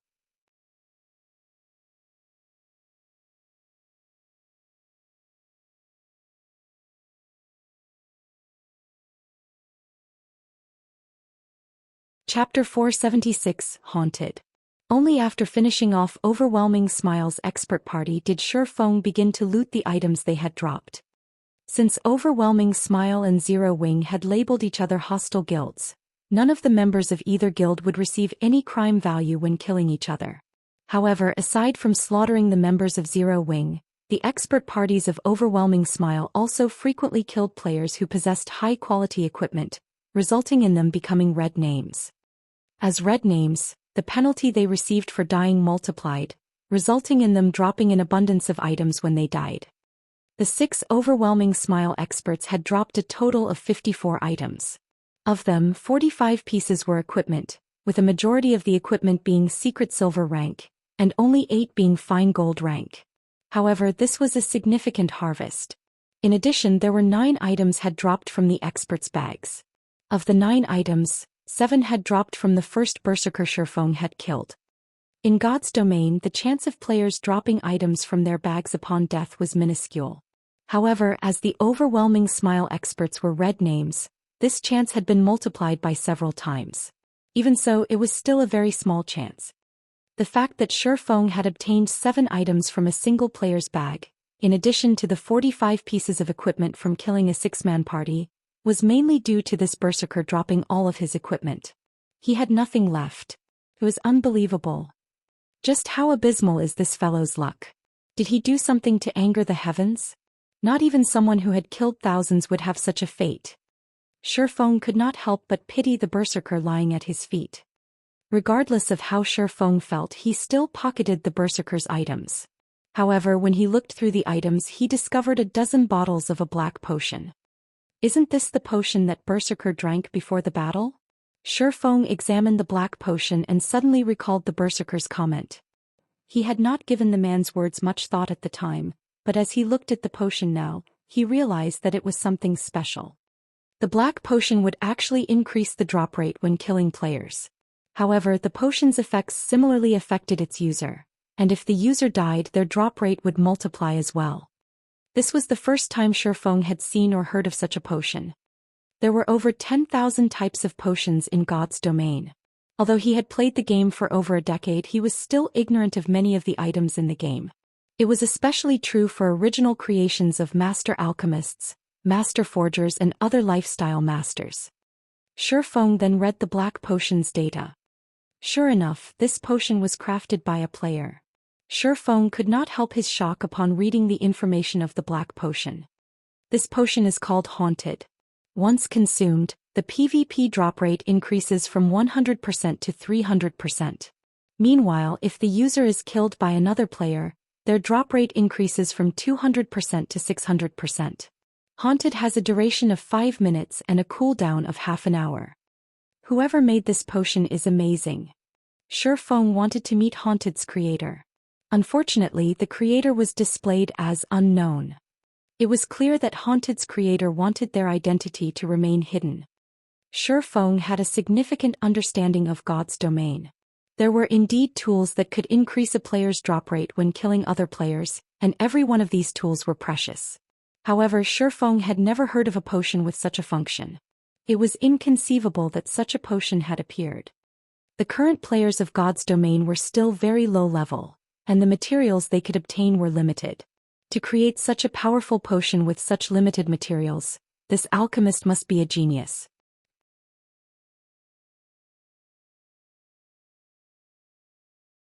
No wonder Overwhelming Smile is so zealously slaughtering other players. With Haunted, they can easily obtain plenty of valuable equipment. Shifeng suddenly understood the reason behind Overwhelming Smile's abnormal actions. Currently, as both Zero Wing and Overwhelming Smile fought in an all-out war against each other, both sides had suffered significant losses in terms of equipment. With Haunted, however, Overwhelming Smile could fund their battles with battles.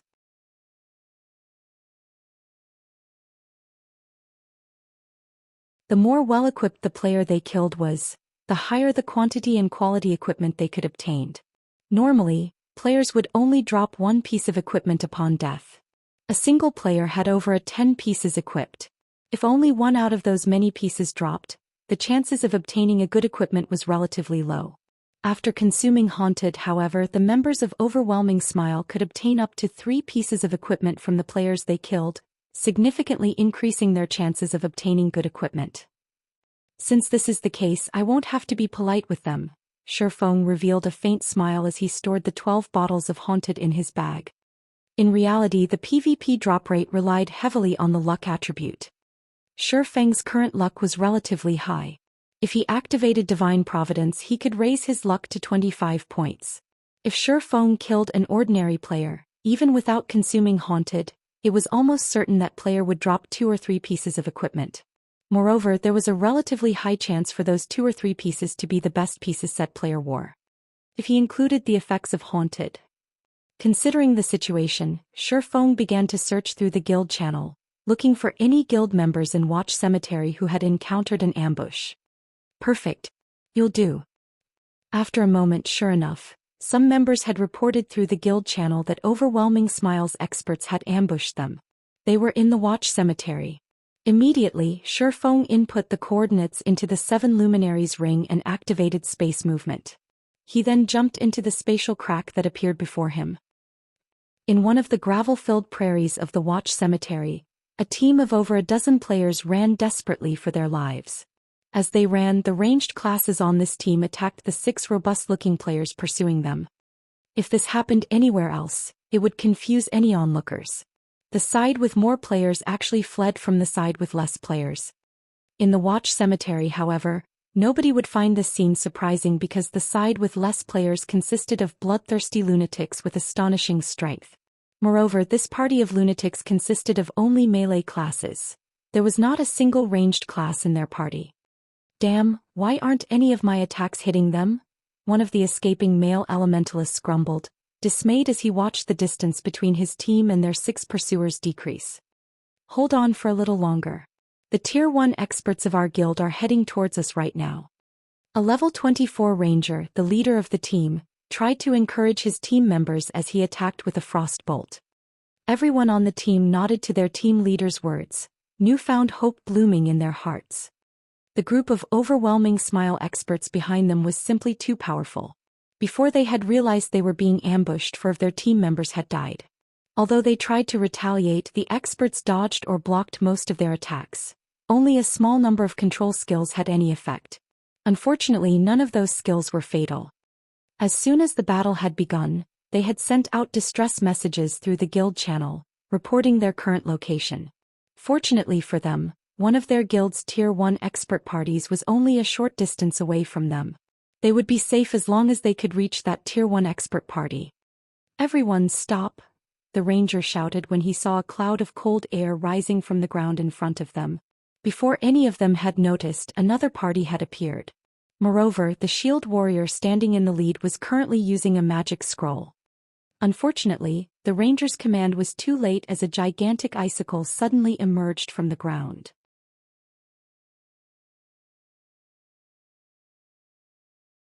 The icicle struck the players at the forefront of their team, a damage of over -1,000 points appearing above their heads.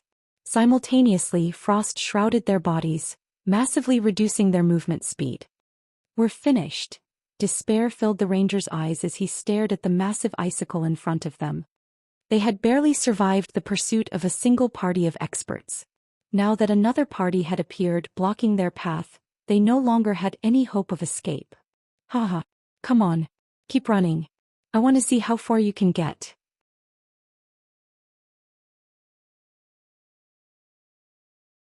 One of Overwhelming Smile's experts sneered upon seeing the Zero-Wing team's predicament. At this moment, however, a spatial crack appeared in the air, and a human figure suddenly emerged. Oh, it seems that I am quite lucky today. After Shurfeng landed, he swept a glance over the 2 expert parties from Overwhelming Smile, a faint smile appearing on his face.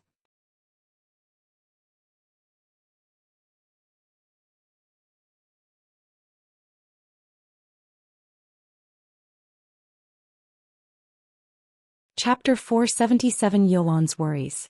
In White River City, shortly after Overwhelming Smile had established its guild residence, the street outside the guild residence was already packed with players hoping to join the guild. Over 10,000 players waited for their evaluation, far surpassing Zero Wing's guild recruitment. Currently, Overwhelming Smile offered 3 to 4 times more benefits than their rival. In addition, Overwhelming Smile had already become the unshakable overlord of Maple City. Now that Overwhelming Smile had its own guild residence, its momentum was unstoppable. As a result, many independent players who had observed the situation from the sidelines had decided to take action. In White River City, Zero Wing only had 3 advantages. The first was the presence of Black Flame, the #1 expert of Star Moon Kingdom. There were also plenty of experts in Zero Wing, making the guild a good place to seek guidance and improve oneself. The second was the guild residence. Members of Zero Wing could receive a large number of high-level guild quests, allowing them to level up and earn money easily. The fact that members could accumulate a double EXP buff while resting in the guild residence was also quite attractive. The third was Zero Wing's guild warehouse. A lot of top-tier equipment was constantly available for guild members to earn. These items were not available outside of Zero Wing. However, to the majority of the players in White River City, Zero Wing's most attractive benefit was its guild residence. It was the reason that many had hesitated when choosing between Zero Wing and Overwhelming Smile. However, that issue had been resolved. Now that the well-funded Overwhelming Smile had its own guild residence as well, Zero Wing had lost its advantage. Currently, compared to Overwhelming Smile, the overlord of a city, Zero Wing was inferior. It was obvious which guild they should join. We are too late. A level 23 female cleric sighed helplessly when she saw the long line of players outside Overwhelming Smile's guild residence. The cleric then turned to the level 25 female elementalist beside her, grumbling to the innocent-looking girl in silver clothing, "Rain, this is your fault. I told you that as long as Overwhelming Smile establishes its guild residence, a ton of players are going to try to join. Now we've got to wait so long if we want to join." Blue Bamboo, I've said it before. I'm only playing God's Domain because I am curious about this world. I want to understand more about this realistic fantasy world, and I don't really mind not joining a guild. Thoughtful Rain shook her head in response to her friend's words.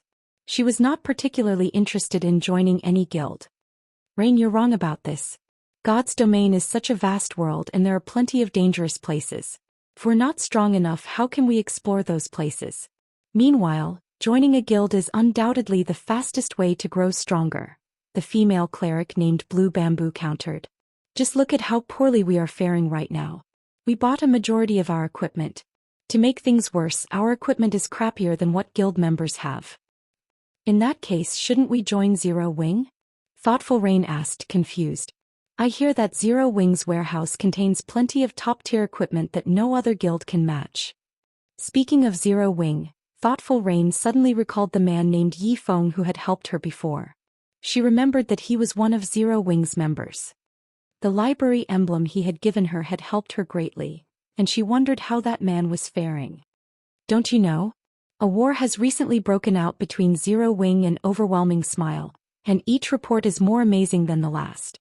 As a result, the independent players who had originally hesitated are now desperately trying to join Overwhelming Smile.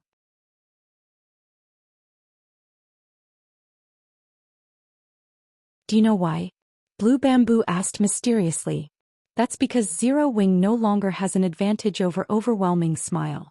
Previously, Zero Wing slaughtered Overwhelming Smile's members, driving the guild into a corner. Now, however, the situation has completely changed. Overwhelming Smile has somehow managed to recruit a large number of experts, and these experts have slaughtered Zero Wing's members, scaring them from leaving the city.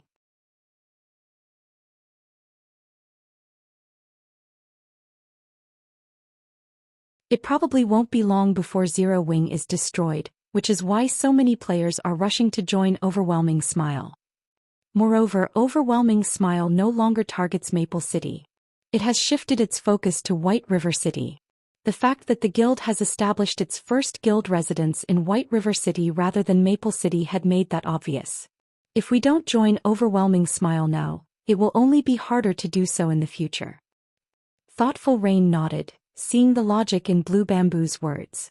However, she looked at Blue Bamboo and said softly, "You are correct.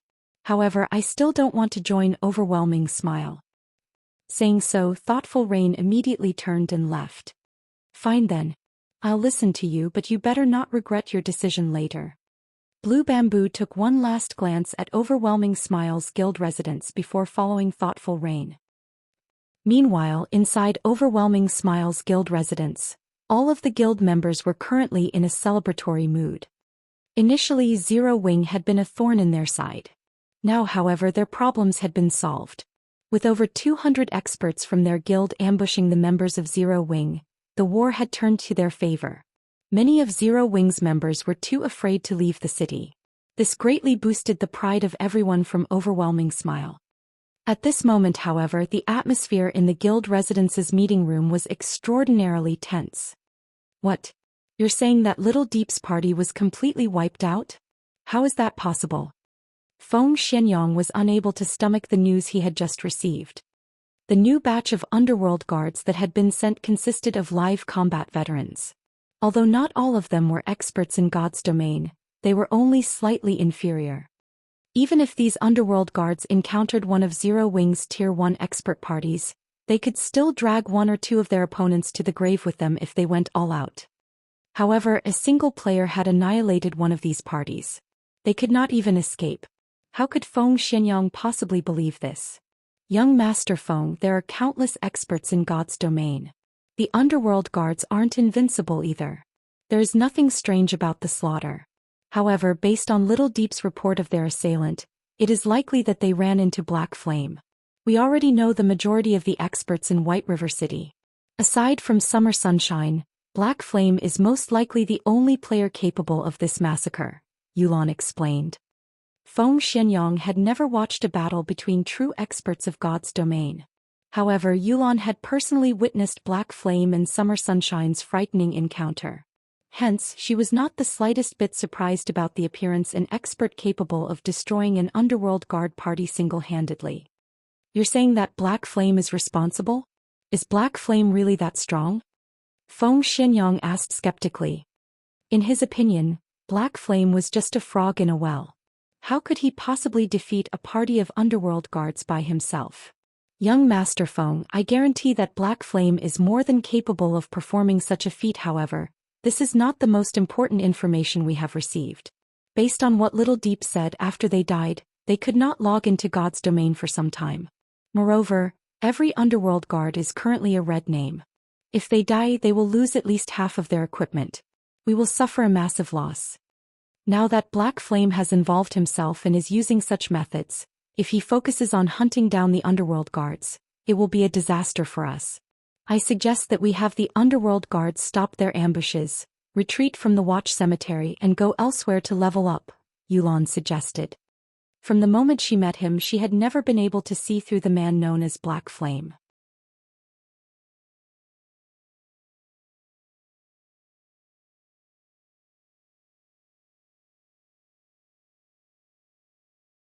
Losing one party isn't significantly damaging. On the other hand, our rampant ambushes on Zero Wing are severely wounding the guild. Moreover, there are so many treasures in the watch cemetery. If we give the area up, not only will it greatly reduce our guild's morale, but we will also lose a huge source of income. Besides, while Zero Wing has Black Flame, do you think that Underworld does not possess experts aside from the Underworld guards? Feng Xianyang laughed.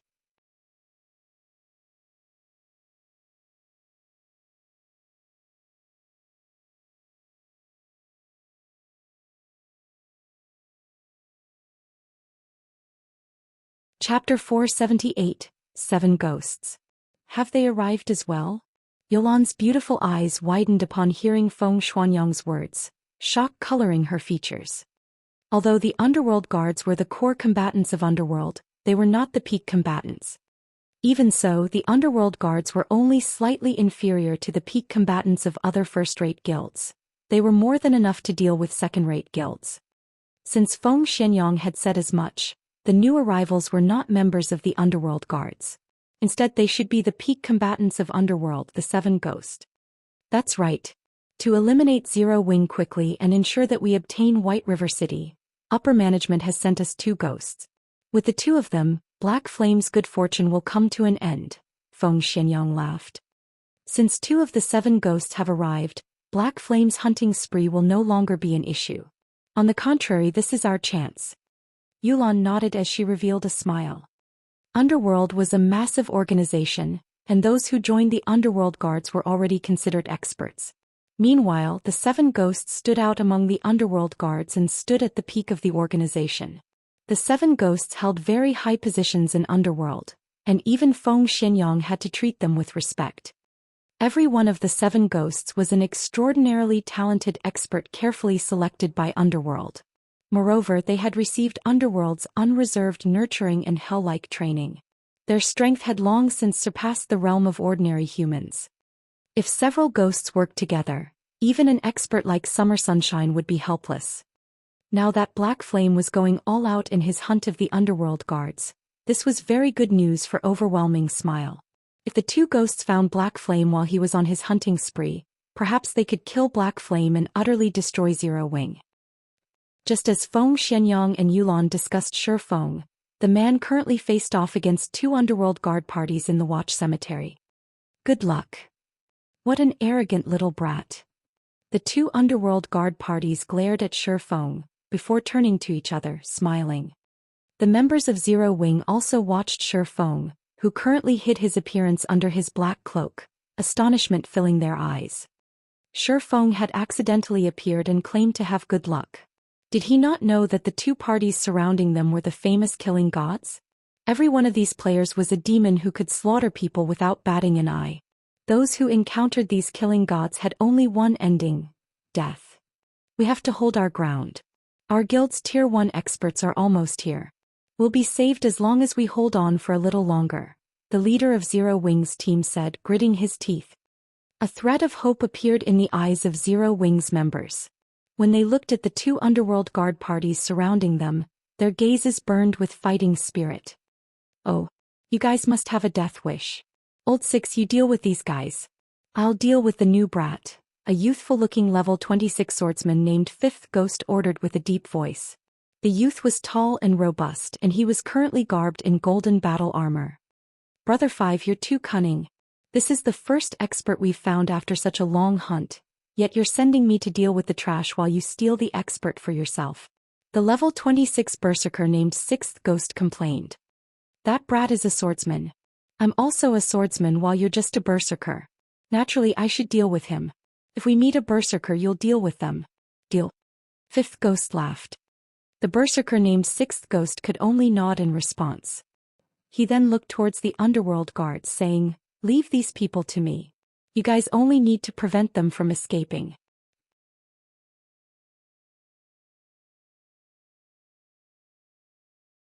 Yes.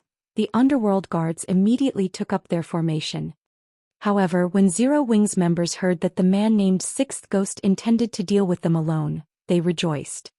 Each side had about the same number of players. If the enemy faced them as a team, they stood no chance. If only one person attacked, however, they could probably kill that player and escape. We'll charge together.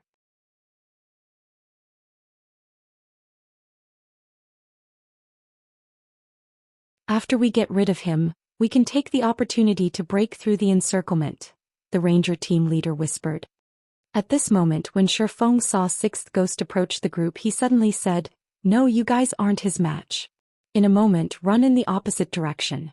Elementalists use ice walls and frozen circles while I hold them back. Zero Wings' elite team was strong enough that they had a good chance of defeating any ordinary expert. However, the berserker before them was not an ordinary player. The killing intent and pressure he radiated did not belong to an ordinary expert, so much so that even Shifeng sensed danger from the berserker. Moreover, when Shifeng used omniscient eyes to inspect everyone's data, Sixth Ghost's data surprised him. The berserker named Sixth Ghost was actually a Tier 1 class. This was the first time Shifeng had encountered a Tier 1 class belonging to another guild. The swordsman named Fifth Ghost was also a Tier 1 class. Judging from the respectful attitudes the underworld guard parties showed these two players, Shifeng guessed that the two were not ordinary characters. They were definitely high up in underworld. Originally, Shifeng intended to hunt down underworld guards. Now, however, rather of hunting a cat, he had found a tiger. Thank you for the warning. However, we are the elites of Zero Wing. Even if he is powerful, he can't take us down easily if we work together, the ranger team leader said confidently. However, before the ranger could finish his words, Sixth Ghost had used charge, leaving only an afterimage behind him. In the blink of an eye, Sixth Ghost arrived before Zero Wing's battle-ready shield warrior. He then activated Cleave and slashed his saber down on the shield warrior. Just as this shield warrior was about to block the attack with his shield, Sixth Ghost's saber suddenly vanished. The saber instantly reappeared in the shield warrior's blind spot and struck its target, sending the shield warrior flying backward. A damage of over -2,600 points appeared above the shield warrior's head, reducing his HP by more than half. The entire process was as smooth as flowing water. None of the surrounding Zero Wing members had reacted to Sixth Ghost's attack. They could only watch as their MT was sent flying. Sixth Ghost's damage shocked Zero Wing's elites. None of them could believe that a berserker could actually deal over -2,600 damage to a shield warrior. However, Sixth Ghost was not done with the shield warrior. Twisting his feet slightly, Sixth Ghost transformed into an afterimage as he weaved through the crowd of players. He arrived behind the still airborne shield warrior and sent out another slash. Nobody had ever expected a berserker to be so agile. Although the entire process seemed slow, in reality, everything had happened in an instant. Just as 6th Ghost Saber was about to strike the shield warrior's back and end his life, 6th Ghost suddenly spun and used Whirlwind Slash. Ping! Dazzling sparks scattered around him. 6th Ghost's battle saber collided with a pitch-black sword. Meanwhile, the owner of this sword was none other than the mysterious newcomer, Shifeng. "Brat, you sure are in a hurry to die." 6th Ghost licked his lips, a hint of excitement appearing in his eyes as he smiled at Shifeng. "Since you can attack soundlessly, you should have also reached that realm." If not for his many years of combat experience and his senses picking up on Shifeng's faint killing intent, he would not have detected Shifeng's attack. Fortunately, he sensed the attack at the very last moment and instinctively used Whirlwind Slash. Otherwise, Shifeng's attack would have been successful. Other than his sparring sessions with the other ghosts, this was the first time he had encountered such a situation.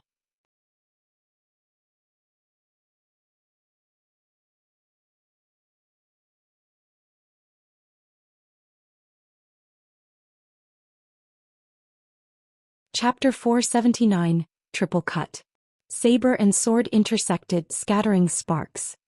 Following which, 6th Ghost and Shifeng exchanged moves continuously. Both Shifeng and 6th Ghost possessed frightening strength, the ground beneath them cracking under the pressure. Surprisingly, neither expert had actually taken a single step back. However, it was a different story for the players watched from the sidelines. Due to the resulting impact from the weapons collision, the spectators were forced to retreat. "They are so powerful. Even from this distance I can feel how intense the impact is. No wonder Little Horse was sent flying," the ranger team leader muttered as he watched the scene before him. Fear filled his gaze as he watched 6th Ghost. Since he had started playing God's Domain, this was the first time he had seen a player with such ferocious strength. It was simply terrifying. However, the fact that Shifeng could contend with such a monster was just as astounding. At this moment, the Tier 1 swordsman, 5th Ghost, gaped at the two combatants with utter disbelief. "Just who is that? He can compete with old 6 strength." 5th Ghost's gaze sharpened as he began to watch Shifeng carefully. In terms of strength, a Tier 1 Berserker was definitely the strongest of all the classes. Moreover, 5th Ghost knew how 6th Ghost had allocated his free attribute points. They had all gone into his strength. Every piece of 6th Ghost's equipment was also strength-based. Yet a swordsman like Shifeng was on equal footing with 6th Ghost. It was inconceivable. Among the 7 ghosts, 6th Ghost's strength ranked 3rd. Even a swordsman like himself refused to confront 6th Ghost directly, relying on techniques to achieve victory instead. Now that an expert capable of matching 6th Ghost's strength had appeared, 5th Ghost could not help but focus on the fight. "Brat, it seems that you're a Tier 1 class as well. I won't continue playing games then." 6th Ghost roared, and suddenly the skin covering his entire body turned red. His momentum had also changed as a violent aura surged forth from his body.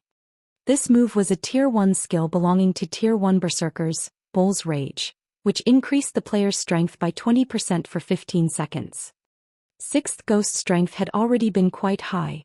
Now that it had increased by another 20%, simple gestures were enough to crack the land beneath his feet. "You are 10 years too early if you think you can compete with my strength." 6th Ghost swung his battle saber, which was as tall as he was, slashing the blade down on Shifeng. Both his speed and power far surpassed his previous attacks. Yet Shifeng did not try to dodge this attack. Instead, he swung the abyssal blade in his hand towards 6th Ghost's saber. Everyone was confused. Even 5th Ghost, who watched from a distance, revealed a disdainful sneer at this sight. 6th Ghost's Bull's Rage was not the average skill. Rather, it was an enhanced skill. Unlike the normal version, the enhanced version of Bull's Rage increased a player's strength attribute by 30%. Although it was just a measly 10%, to 6th Ghost, that 10% was the equivalent of more than 30 points in strength. Having an additional 30 points in strength was like wearing an additional piece of top-tier equipment that added strength. In terms of a Tier 1 player's levels, this increase equated 4 or 5 additional levels. After activating Bull's Rage, 6th Ghost was the strongest among the 7 ghosts. A Tier 1 swordsman stood no chance against 6th Ghost's strength. Feng overestimated himself if he thought he could challenge Sixth Ghost's attack head-on. The only way to deal with Sixth Ghost's attack was to dodge. However, even dodging was impossible. After all, even experts like them who had reached that realm found it extremely difficult to dodge Sixth Ghost's saber techniques.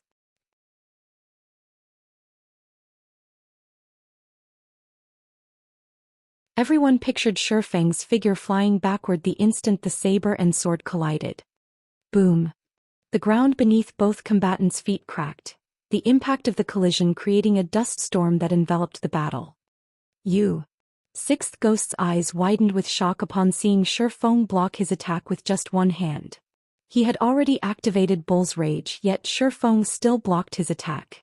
The skill had increased his strength attribute by over 100 points.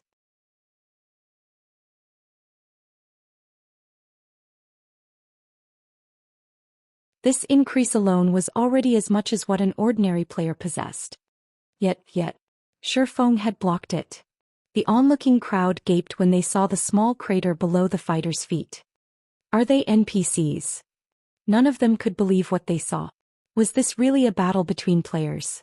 If not for the player-specific diamond-shaped markers hovering above both sides' heads, they would have suspected that the two were monsters of God's domain fighting over territory. So he really was telling the truth. Only now did Zero Wings members realize why Feng had warned them before the battle had begun. With such frightening strength, even if Sixth Ghost had not utilized any skills and relied solely on his techniques and attributes, he would not have needed long to annihilate their team. Just who are you? After this single exchange, Sixth Ghost hurriedly retreated from Feng. He was on high alert as he watched his opponent, no longer as calm as before. Even a fool could tell that Feng's basic attributes were far superior to Sixth Ghost's. From their previous exchange, Sixth Ghost realized that Feng had only been testing his strength. With this realization, an indescribable anger overtook Sixth Ghost's heart. All this time he had been the one to test others' strength, never the other way around. Now that someone had done the same to him, Sixth Ghost's pride as one of the 7 ghosts had been wounded. You attacked first. Why are you the one asking this question? Feng chuckled. Brat, you're courting death. As Sixth Ghost bellowed, the battle saber in his hands transformed into 3 saber images. These saber images sealed off Feng's path of retreat as they bombarded their target. At this moment, it looked as if Sixth Ghost held not 1 but 3 battle sabers in his hand. Soundlessly, Sixth Ghost appeared right in front of Feng. Hand-to-hand combat relied on 2 things: attributes and techniques. Currently, Feng's attributes were far superior, so Sixth Ghost chose to contend with Feng using techniques. Triple cut. Feng's expression immediately turned grave. Immediately he brandished the Abyssal blade, meeting the oncoming attacks. Triple cut was a more advanced technique compared to second acceleration. Second acceleration was a technique used to fool the enemy's eyes and attack the blind spot. However, triple cut was an advanced attack technique that relied on the body's center of gravity to focus all power into a single point. The attack was extremely fast, to the point that others would see 3 weapons instead of 1. In reality, these were only afterimages. Ding, ding, dang. The sound of metal clashing echoed through the air.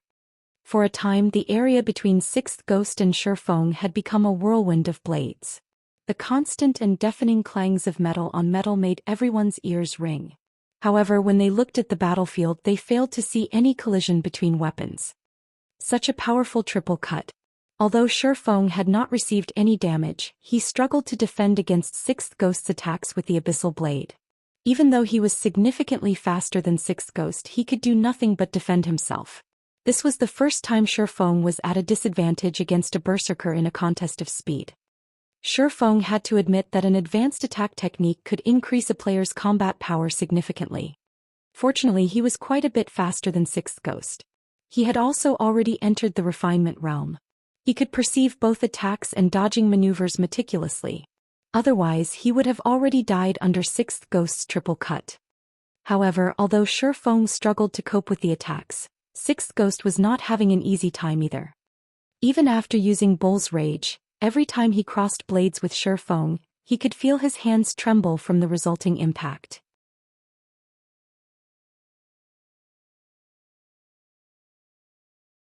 His HP had even begun to fall slowly with each consecutive impact. Although it was only a very tiny amount, after a long period his HP would eventually vanish. Old Six, I'll help you. Suddenly, fifth ghost's figure appeared behind Shifeng. Immediately he used triple cut with his two swords, aiming for Shifeng's back.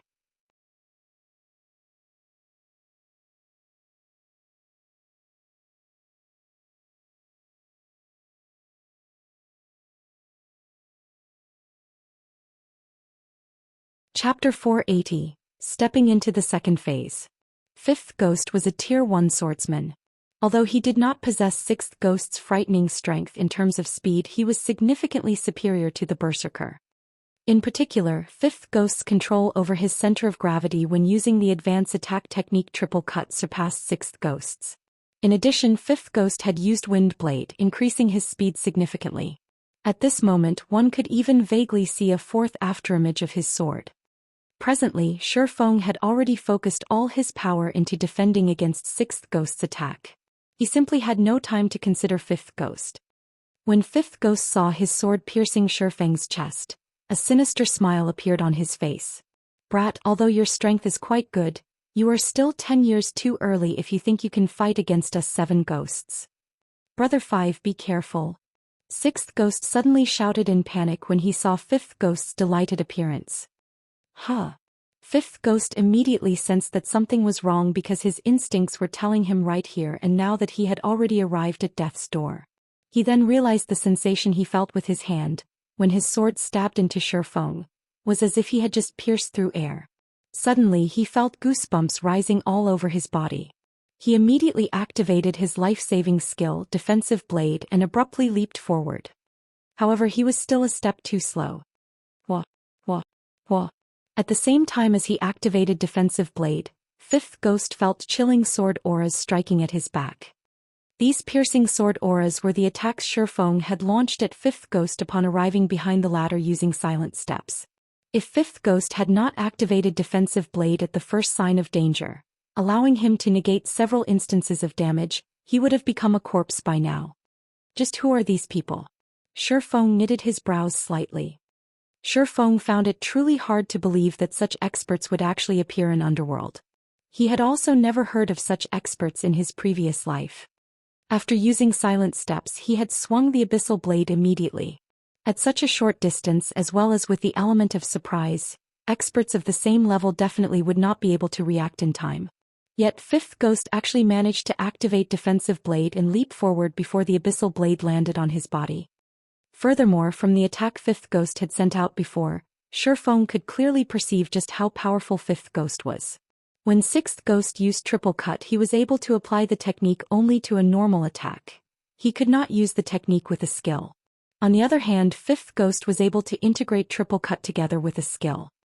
In fast-paced close combat like this, other than some special skills like silent steps and instantaneous movement, the difficulty of using attack skills in battle was extremely high. Such attack skills simply had too long a cast time and required one to go through fixed motions before the skill could be activated. The speed of using an attack skill was simply incomparable to the speed of a normal attack. Moreover, even if one was highly proficient with a skill and could activate it very quickly, excessive speed could easily result in distortions in the motions and, consequently, a drop in completion rate, rendering the skill practically useless. Hence, the fact that Fifth Ghost was able to integrate an attack skill into the battle was something extremely difficult to achieve. Performing such a feat was no longer something feasible for ordinary men. Even Shifeng's current self would not be able to do so. Moreover, Shifeng had clearly been the one to attack first, yet he was still a step behind Fifth Ghost. This situation reminded Shifeng of Soaring Snake's godlike reaction speed.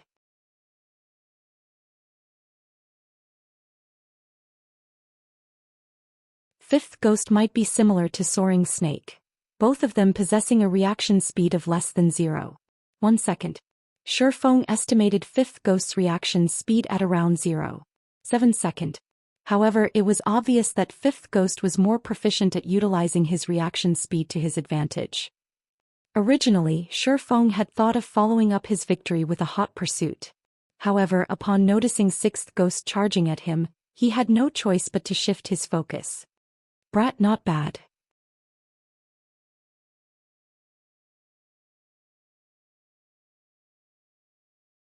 Not only are your attributes so overpowered, you actually possess that sort of skill as well. You very nearly did me in just now. However, you will no longer get another chance like that. After regaining his composure, Fifth Ghost turned around to look at Shifeng, a hint of greed flashing across his eyes. He then took out a bottle of Haunted and drank it. Every piece of equipment they had on them was top tier. Yet Shifeng had still managed to overwhelm them with his attributes. This showed that Shifeng's equipment was a cut above theirs. If they could kill Shifeng and obtain his equipment, it would definitely allow their combat power to rise to the next level. In a 2-on-1 situation, Shifeng no longer held back as he used Purgatory power, increasing his attack speed by 100%. He then used Void Steps, vanishing from everyone's eyes. He disappeared. Sixth Ghost was stunned. Before he could figure out what was going on, he suddenly discovered that Shifeng had already appeared directly beside him, the abyssal blade mere centimeters from his neck. Sixth Ghost hastily bent his body away with all his might. However, he was still too late as a fountain of blood sprayed out from his neck, a critical damage of over -3,000 points appearing above his head. From this attack alone, Sixth Ghost had lost more than half of his HP. Immediately after, Shifeng followed up with another strike. One more hit was all he needed to finish off Sixth Ghost. However, Fifth Ghost's sword was already curving towards Shifeng. Moreover, Sixth Ghost was now aware of the danger, his saber moving to greet Shifeng's sword. In this situation, Shifeng had no choice but to break off his attack. He then used Void Steps once more and disappeared from everyone's sight. So you're Black Flame. However, if you think you can rely on this footwork to defeat us, think again. Before coming to the Watch Cemetery, Fifth Ghost had already received information on Black Flame from Youlan. He had also watched the battle between Black Flame and Summer Sunshine, so Shifeng's Void Steps was still fresh in his mind. Now that he was seeing the footwork in action, he determined Shifeng's identity right away. Then Fifth Ghost abruptly changed his sword's trajectory, swinging the weapon at the empty air beside him. Fifth Ghost's action confused the spectators. They could not understand what the swordsman was trying to achieve with this action. In the next instant, however, everyone immediately received an answer to their questions when Shifeng suddenly appeared in the path of Fifth Ghost's sword. At this moment, Shifeng was using the abyssal blade to defend against Fifth Ghost's attack. He's adapted to Void Steps already? Shifeng was slightly surprised. Shifeng knew full well that Void Steps was not an invincible technique. Although the footwork could force others to ignore his own presence, making it seem as if he had vanished from thin air, someone who had undergone special training could still catch him once they let their eyes adapt to the technique. There was nothing strange in people like Fifth Ghost and Sixth Ghost being able to perform such a feat. However, the speed with which Fifth Ghost managed to adapt to the technique still exceeded Shifeng's expectations. During Shifeng's moment of surprise, Sixth Ghost had also slashed his saber at Shifeng's back, forming a pincer attack around Shifeng. Left with no other choice, Shifeng activated Windwalk as well as Void Steps to retreat. Although the two ghosts had adapted themselves to Void Steps, there was still a brief moment of delay before their eyes could locate Shifeng. Hence, Shifeng still persisted in using Void Steps to retreat. For a time, both sides entered a stalemate. The exchange between saber and swords created a storm that engulfed the audience.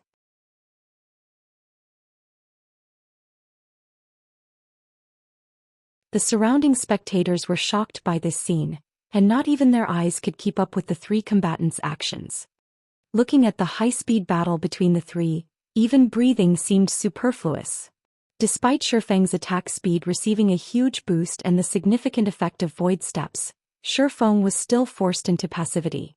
The two ghosts' attacks were extremely tricky to deal with. In particular, Fifth Ghost's attacks would always strike from various different blind spots, and never once would the swordsman face Shifeng in a direct confrontation.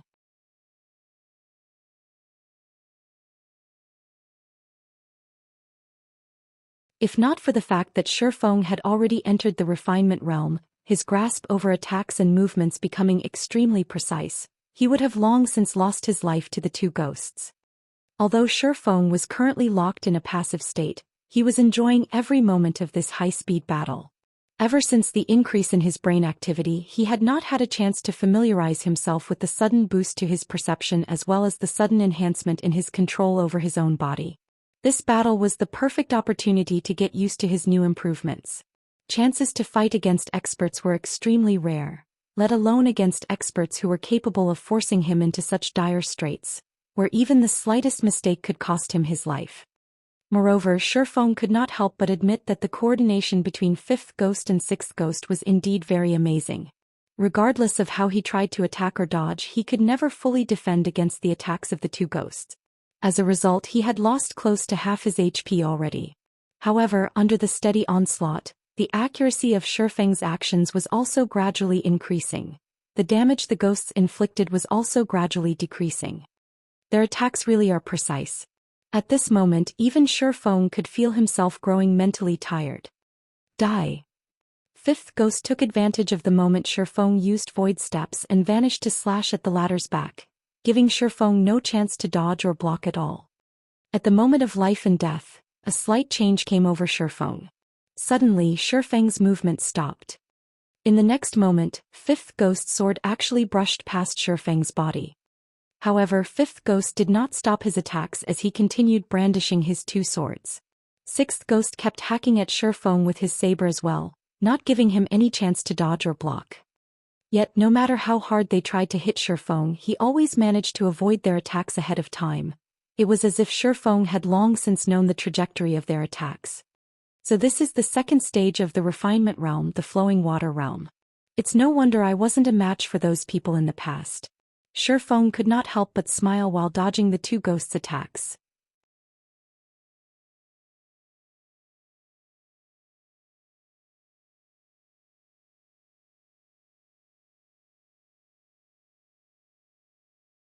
Chapter 481, Flowing Water Acceleration.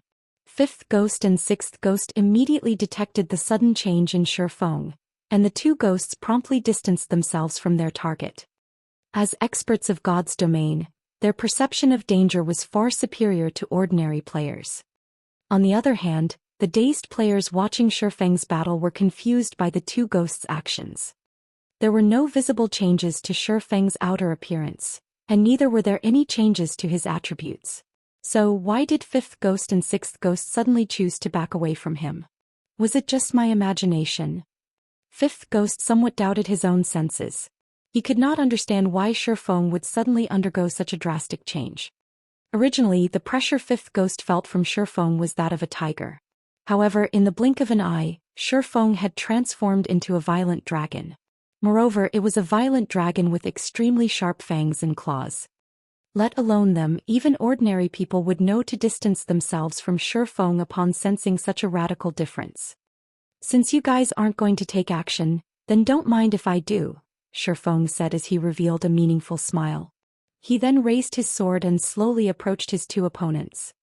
The refinement realm could be said to be what differentiated a true top-tier expert from an ordinary expert. As for players who set foot into the refinement realm, not one of them was not an expert who could single-handedly turn the tides of a battle. Once players entered the refinement realm, they would be able to exert the minimum amount of strength to achieve the maximum effect. This was especially notable when players were attacking or dodging. Despite the opponent's speed greatly surpassing their own, players in the refinement realm could easily dodge their opponent's attack using the simplest of movements. Not only could they dodge with greater efficiency, but they could also take the opportunity to better detect their enemy's weaknesses, to give their enemy a fatal blow. Due to this reason, the refinement realm became the dividing line for true experts. Meanwhile, there was an even higher realm above refinement, and that was the flowing water realm. Through detailed observation of the opponent, players could place themselves in their opponent's position in order to understand their opponent's every action. They could then anticipate their opponent's next action, or even multiple subsequent actions, and make the most appropriate response. In other words, before their opponent had even taken action, players in the flowing water realm could have already known what their opponents were going to do next and carried out appropriate countermeasures. Compared to responding only after the opponent had begun taking action, players would have a lot more time to react and perform swifter and more precise actions. Hence, for Shifeng, who had already seen through the coordinated attacks of 5th Ghost and 6th Ghost, it was very easy for him to dodge and react to his two opponents' attacks. When Shifeng slowly approached 5th Ghost and 6th Ghost, the two ghosts unconsciously began backing away as well. Looking at this scene where one side was advancing while the other was retreating, the surrounding spectators were stupefied. In particular, the underworld guard's jaws nearly fell to the ground upon witnessing this scene. The 7 ghosts were underworld's most formidable weapons. Yet the 2 ghosts before them were actually displaying cowardice right now. How could this be any more inconceivable? Meanwhile, Shifeng also wore a helpless expression on his face as he took in this situation. He promptly fished a bottle of Haunted from his bag and drank it. He then used Wind Blade on 5th ghost, his body transforming into an afterimage.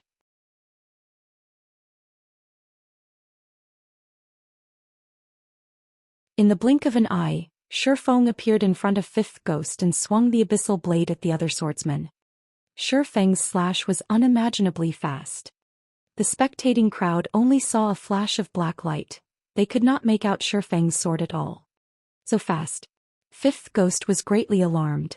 It was definitely impossible for him to dodge Shifeng's attack. However, with his godlike reaction speed, 5th ghost still managed to react before Shifeng's sword landed on his body, instinctively using triple cut to block this fleeting sword.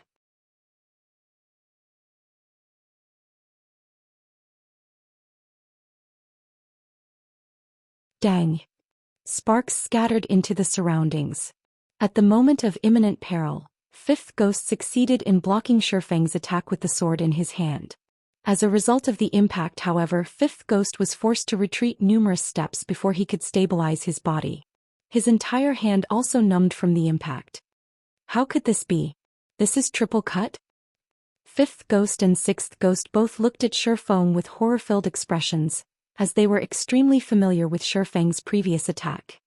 Triple cut was an advanced technique that they had trained in bitterly in order to grasp. At this moment, however, Shifeng had actually effortlessly used that technique against them. How could they not be shocked? So there's such an effect as well. Shifeng looked at the Abyssal blade in his hand, similarly surprised. Just now, he had taken advantage of the pressure 5th ghost and 6th ghost had placed on him to enter the flowing water realm. However, he had not expected that after he entered the flowing water realm, his attack would also receive such a boost. Originally, he had relied on eliminating excess actions in order to increase the speed of his attacks. At this moment, however, maybe because his control over his body had received a huge improvement, the instant he attacked he was able to apply all his physical power into that single slash.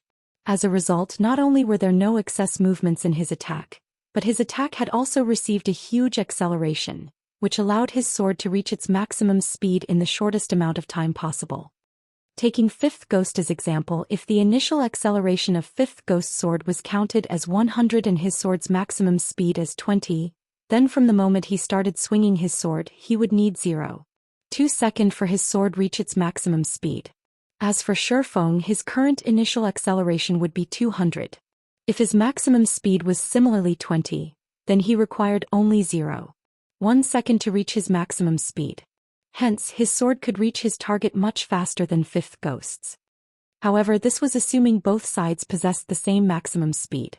In reality, as Shifeng's attributes were much higher, his maximum speed was a lot higher than 5th ghost's and 6th ghost's. Thinking up to this point, Shifeng could not help but grow excited. Hoping to find the feeling from before, Shifeng stepped forward and launched a fierce assault on 5th ghost once more. Streaks of black light suddenly appeared before promptly disappearing. 5th ghost was forced to go all out to defend against the attacks. However, no matter how hard he tried to defend himself, the attacks were simply too overwhelming, forcing him into a constant retreat. Seeing this situation, 6th ghost hurriedly charged forward to aid his companion. Immediately he used triple cut, slashing his saber at Shifeng's back. Originally, with Shifeng's speed, it had simply been impossible for him to block the attack. However, 6th ghost suddenly saw a streak of black light emerge behind Shifeng, the black light deflecting his attack completely. Just what is going on here? 6th ghost looked at Shifeng's calm expression in abject horror. At the beginning of the fight, Shifeng had been desperately trying to defend against his saber. Now, however, Shifeng could effortlessly block his attacks without even turning his head around. During the brief moment 6th ghost was in a daze, a streak of black light penetrated 5th ghost's defenses, piercing right through the swordsman's heart.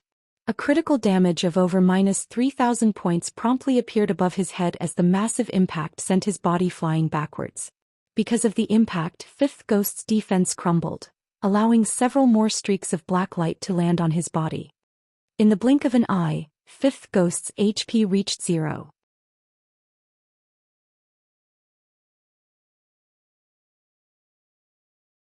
At Fifth Ghost's death, the equipment on his body and the items in his bag dropped and scattered across the ground around him. This scene stupefied everyone present. How was the thing in Shifeng's hand a sword? That was practically a laser gun. With just a few shots, Fifth Ghost died without even being able to resist. Only now did Sixth Ghost finally react. Although he wished to help, he was already too late. Right then, Shifeng used Void Steps and disappeared once more. Don't think that you can easily do me in.